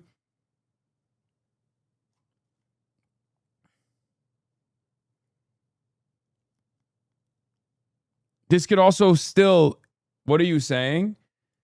As in, plenty of lesbian women initially in a heteronormative society. 2 reasons. 1, queer couples and queer people in general have a higher likelihood of experiencing violence, domestic violence, or violence in general, and also have a higher likelihood of reporting it. That's number 1. Number 2, they have, because we live in a heteronormative society, they have a higher likelihood of experiencing violence when they are in a straight relationship in the hands of heterosexual men for the most part, okay, before they end up getting in a relationship with another woman. This data doesn't mean that like lesbians are beating the fucking doors off of one another. It just simply means that lesbians at some point in their lives have experienced domestic violence at a higher rate than straight women have, partially because of I guess less of a tendency to report it, but also you know, there could be some kind of intimate partner violence that they received in a heterosexual relationship in their past. It took me 0.5 seconds to figure that out, by the way, but who knows? For example, CDC's NISVS related summaries report 43 to 44% of lesbian women ever experience rape, physical violence, or stalking versus 35% of straight women. But authoritative research caution the differences for lesbians versus straight women are often not statistically significant, and measurement problems, sampling, underreporting, differing definitions complicate direct comparisons. Multiple reviews warn that same-sex IPV research suffers from non-random sampling, small convenience samples, and self-selection that can bias prevalence estimates. Therefore, many studies cannot reliably establish that lesbian IPV rates are higher than heterosexual rates. The Williams Institute notes that although reported lifetime prevalence among lesbians is often higher, the difference with the heterosexual women is not always statistically significant, while bisexual women show a robustly higher risk. IPV definitions vary. Some survey count emotional verbal abuse, stalking, and reproductive coercion as an IPV in addition to physical or sexual violence. When broader definitions are used, prevalence numbers rise. Many sources highlight that psychological aggression is particularly common in same-sex relationships. This also is another part of the fucking problem with like stat lines and reporting in other countries. One of the most common examples that people used to use all the time back in like the 2016 era of like Islamophobia was Sweden. Sweden changed the designation of sexual assault and the way that they were logging sexual assault. And that exploded the number of sexual assaults that were taking place in Sweden. Okay. A lot of the Islamophobes used that new data to imply that Muslim refugees had actually come to Sweden and raped all of the white women. Okay. Whereas the government was, you know, being woke and had in a woke way had decided to log each individual act of sexual abuse or sexual violence as a separate crime. So if one partner had actually sexually assaulted their partner 100 times, then that meant 100 different instances of rape in the way that it was being calculated. So the woke Swedish rules, which, you know, I don't have a disagreement with, by the way, if they want to report it that way, they can, led to this all of a sudden explosive growth in sexual assaults. And the reality of the matter is it didn't actually lead to more sexual assaults taking place at all. And it certainly wasn't in the hands of migrants in the way that people were suggesting it. It just meant that the reporting was different. Differences in wording, timeframes, lifetime versus past year, and whether male perpetrators are included for women who identify as lesbian further affect comparisons. Yeah, see? Told you.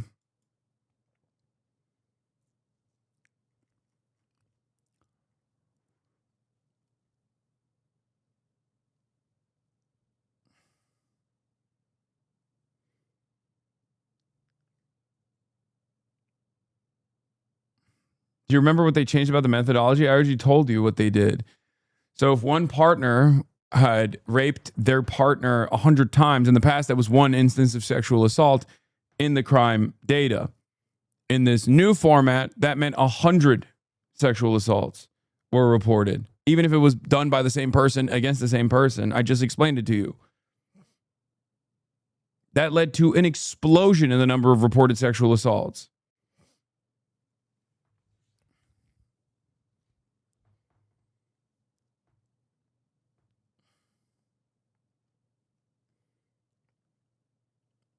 Anyway. 5 to 80% of divorces filed by women. Top reasons: boredom, unhappiness, no longer compatible. Highest rates for maltreatment of children by women. Women consume social media at a far higher rate than men. Women are also 3 times more likely to deal with mental health issues than men. When you share these statistics, you are automatically labeled a misogynist pick-me who hates women. But fortunately, I care more about... I mean, you are.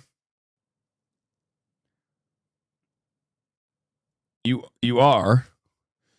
You're using cherry-picked data points to drive home an insane position that, like, what, women are evil?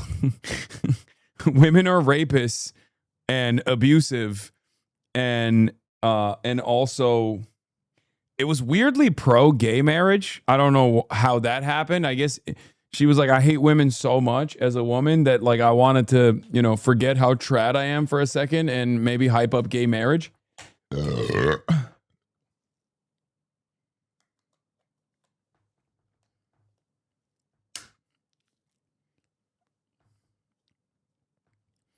I guess having a gay husband does that for her. You know, she's showing support for her gay husband. Except she's kind of, it's a double bind. On the one hand, she's showing support for her gay husband, but then also on the other hand, she has locked her gay husband into a relationship with a woman. Yuck, gross. Women are obviously evil. So don't know how to feel about this one. About truth than being accepted by the sisterhood. I'm also not a girl's girl, I'm a woman's woman, which means taking radical responsibility and accountability for my own gender. And the truth is, we have a lot of work to do. What has happened instead is not only my generation, but the generations of women before us just constantly blame and deflect everything on men. You'll hear them say, well, if the men were good, if the men were better, if the men were more masculine, then we would be better women. And that's an extremely entitled take to say that your virtue only relies on men in society. And with that attitude, you will actually never attract the men. Okay, boring. That's not my main message. That's just one of the opinions that I hold because I think that would be better for society. I actually do agree with her. I would as well give up my vote if it got rid of like things like abortion. We spoke with several women open to. I just don't get it. Like, what's their goal? To die during an ectopic pregnancy? Is that what it is? Like, that's beast mode for you? Like. Like, who cares? Just don't get a fucking abortion, dumbass. Like, why are you stopping other people from getting this medical procedure that is, like, unbelievably not invasive at all, especially in the first trimester? It's just a pill, and then you just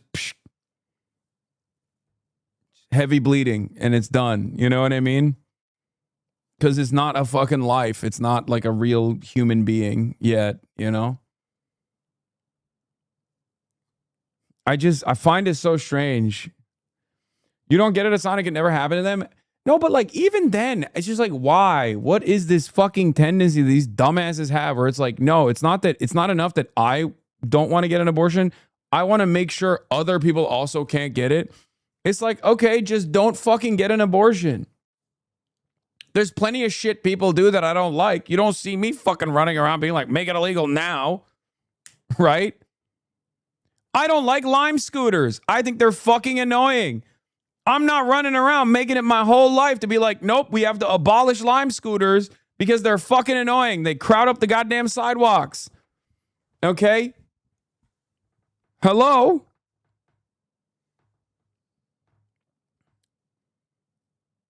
They are great. You are a hater. See, there's motherfuckers out here who will always have some different opinions. It's like, I have to love Lime scooters now. Okay? Giving up their own rights in pursuit of a more Christian conservative America. My perspective as a Christian. Dude, what's crazy about this is, like, she got gauges on. She got that weird inner ear earring. And then she's wearing a fucking Charlie Kirk Freedom shirt. And it's like, how did this happen? You're supposed to be experimenting with your bisexuality at this point. You're supposed to have a septum ring.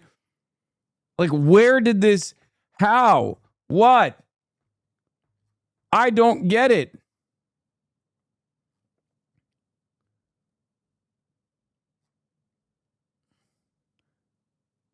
It doesn't make any fucking sense to me. These people are supposed to be woke. They look woke. Why are you not experimenting with bisexuality? You look like you should be doing that right now. You look woke. Woman is that my husband and I are one flesh. I vote the same way he does, so honestly, I would be okay with giving up my right to vote. because I know that he would represent me well. If my husband's the head of the household, I am the neck, and we work very cohesively together. So I would imagine. Again, and I can't stress this enough. You don't have to vote. As a matter of fact, it's probably better if you don't vote. Okay? Why? Why are you like, I don't want to vote, and I don't think any woman should vote? Okay, well, in that world, I, as a man, am telling you, I don't care about your opinion. What do we do now? What do we do now? Now I'm deploying misogyny tactically in this circumstance, just for this moment alone, at the behest of feminism. Okay? All right, you're a woman. You think you ain't shit. I'm a man, and I'm telling you, your opinion is fucking worthless. What do we do now? As a man, I'm saying women should be able to have autonomy in their bodies and also be able to vote. Where do we go now? Did I cancel you out? Did I cancel all of these trad women out? Is that how this works? How many women am I able to cancel out as a man?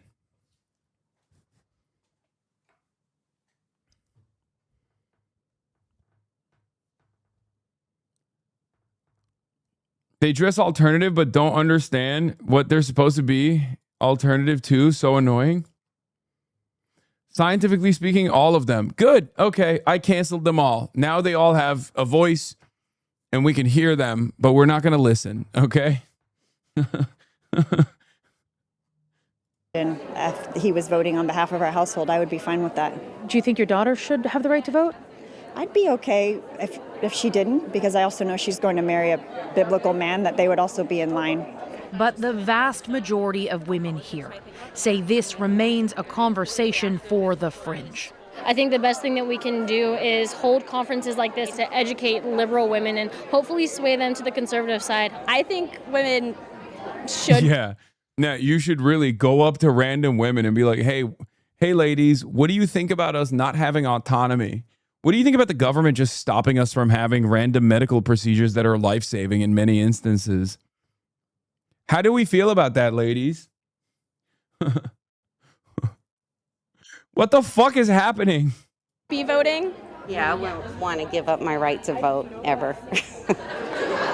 And most women... Like, unless you are literally a white cisgender man who happens to be at least a millionaire, if not a billionaire, none of this shit is good for you. It's always chickens for KFC for all these motherfuckers, bro. Every single time. Look, it's not like the Democratic Party is like, you know, all flowers on the other side here. Okay, I'm not saying that at all. But it's certainly better than being like, oh yeah, women shouldn't be allowed to vote and then they should die if they have an ectopic pregnancy. Like, it makes no sense. It's always a fucking race to the bottom. we spoke with plan to exercise their right to vote in the midterm elections. Most plan to support Republican candidates. Most are united by their socially conservative views. You know, it's all about the love. It's the transgender agenda. It's the, I don't feel like schools need to be teaching. Go back to reading, writing, arithmetic. What is the number one motivating factor for you when you decide, who you're going to vote for? I don't want a party that's going to tell my son he can cut off his penis. I don't want to vote for a party that... Like, what party is doing that? What do you... You're just a psychopath, lady. You're just an insane person. Like, the Democratic Party's platform is you have to chop your penis off. Like, you're just a freak. Back in the day, before the internet, okay, this lady would be the most annoying lady at the parent-teachers conference. And that would be the only place where you heard from this woman, okay? The only place where you heard from this woman would be the interactions that you were forced into in, like, I don't know, some kind of school meet or something where you're like, ugh, yikes, Karen is here again. What are you going to do? Let her fucking chirp, okay? Now, this is a political movement. Now this is all we have to listen to, because neither the Democrats nor the Republicans want to, you know, raise the salience of economic struggle in this goddamn country. So the Republicans keep egging on. They keep looking for the more schizophrenic psychos in their base to be like this. It literally feels like Frank Luntz will just go to the countryside to be like, who is the most mentally maladjusted person we can find? Okay, great. That's now going to be our party platform. Okay, this is now the party platform. And then the Democrats are like, God forbid we fucking run on Medicare for all or free college or fucking, you know, government housing or something. So we now have to take this defensive position as though we're defending these insane things, these increasingly insane things. It's great. I love that. I love American politics. It's just two parties that are constantly fucking playing culture war football. They're just passing it over and over again.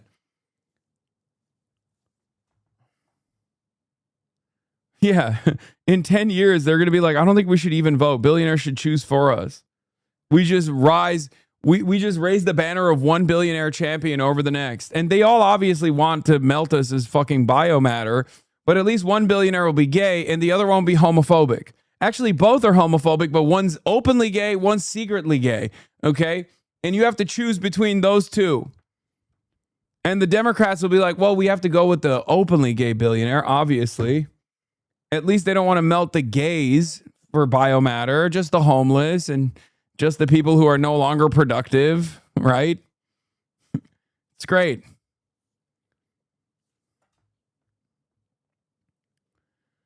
Oh. Tells whites they don't matter.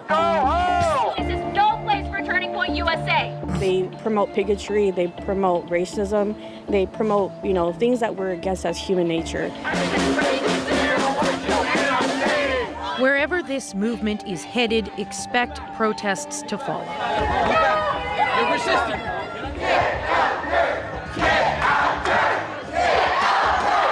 Are we having fun yet? Some demonstrators outside this event dressed as characters from The Handmaid's Tale, the dystopian book and TV series, to make their point. I have a problem with them trying to persuade people that their goal in life as a woman is to keep house and raise babies. What? You want to come say something to me, sweetheart? Yeah, I will. That's awesome. Wow. Did they deploy? Tensions here. They deployed tactical rapist Chud. Come on, sweetheart. Come on, sugar tits. Show me a smile. Are wrong. All of it yet another example of the deeply tactical polarized Chud politics rapist. of the moment. Women, hold up half the sky. Charlie Kirk deserves to die. Women hold up half the sky. Hey, we got some Maoists in the building. These protesters' shouts infuriating some inside the Women's Summit. Happiness comes and goes, and I pray that you find it. Motivating others to push ahead to create the change they seek. Yeah, that was the morality officer from the previous AI video that we watched.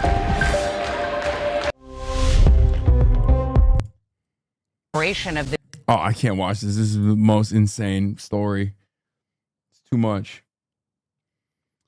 Too much for me.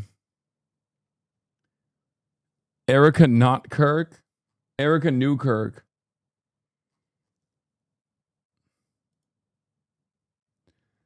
You could rob these people blind as long as you promise you hate the transgenders or whatever. Yeah, if the Iran deal leaks are correct, this is the biggest diplomatic defeat in American history and unmitigated surrender. Can't think of another time in American history when the opposing country set the terms of a debate as much as Iran seemingly is. Says the guy with he, him pronouns. Yeah. It's true. It's the method.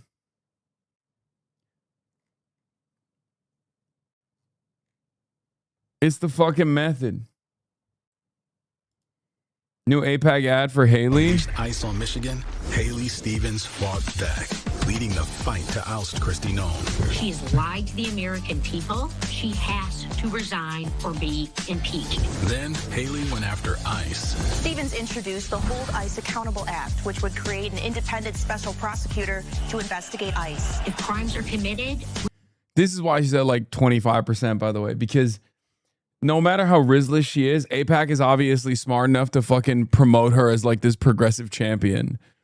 That's why it's so goddamn annoying. That's why I always say they're like subverting democracy, because it has nothing to do with like who the actual progressive challenger is.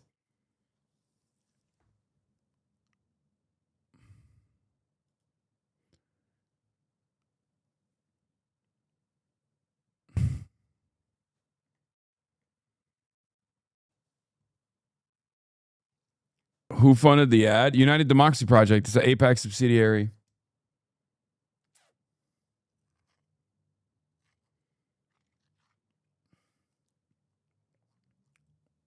We need prosecutions. Haley Stevens, a proven fighter. I don't even think Obama actually endorsed her this time around. I think Obama in the past had endorsed her, and she fucking rides that all the way into the sunset, nonstop. Oh, I'm tired, chat. I'm going to end it here. Okay, I'll see you tomorrow. I'll do the Liver King footage tomorrow. I'll do more fun stuff tomorrow. This seems good too. Clavicular and the evolution of incel culture.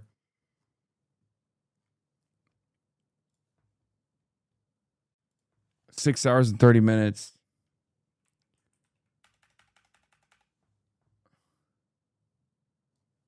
This is exactly what AIPAC did to Thomas Massey. Yeah, they're very smart in the way that they operate. Unfortunately. Wear a tan suit tomorrow? Why?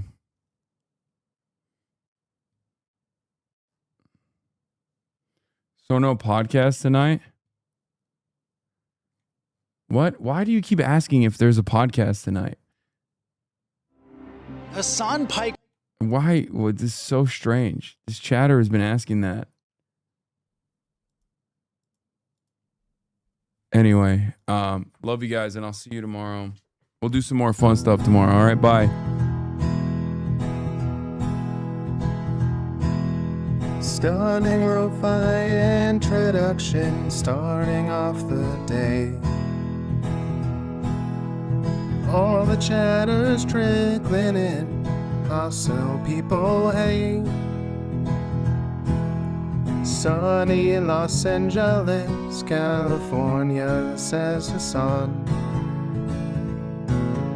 Stun luck to the stun luck to the topics just begun.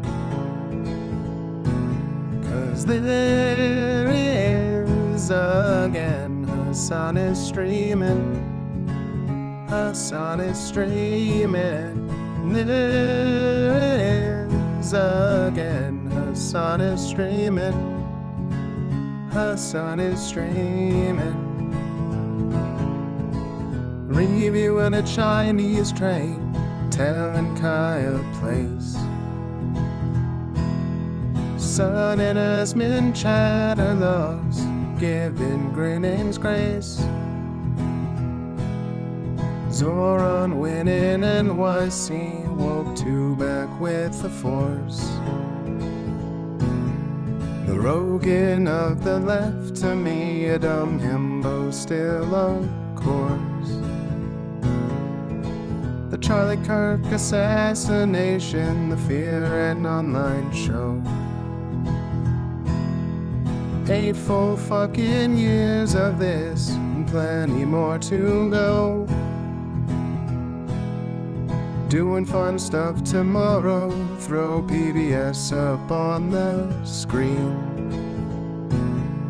A man-made horror reaction brought to you by this life's dream. 'Cause there he is again, Hasan is streaming. Hasan is streaming. There he is again, Hasan is streaming. Hasan is streaming. Kicked out of the DNC, IRL with March the Goat. Combating the propaganda that shoved down people's throats. CBS Israeli news, a coup, a regime falls. A full-blown fascist takeover, and still the duty calls. Total radicalization coming out to sea. The system will always fail, it's up to you and me. On these daily streets, whether short or whether long, have helped millions of people keep it moving right along. 'Cause there he is again, Hasan is streaming, Hasan is streaming. There he is again, Hasan is streaming, Hasan is streaming. But hey, what can you say? That's BBS for you. But he'll play games real soon, just you wait. Say, hey, what can you say? That's BBS for you. But he'll move on real soon, just you wait. Ba-da-da, ba-da-da, ba-da-da-da-da-da. Hey, what can you say? That's BBS for you. But he'll pull your lungs real soon, just you wait. Sha-da-da, sha-da-da, sha-da-da-da-da-da. Hey, what can you say? That's BBS for you. But he'll do jet advice real soon, just you wait. But hey, what can you say? That's BBS for you. Brought on by viewers like you, just you wait, just you.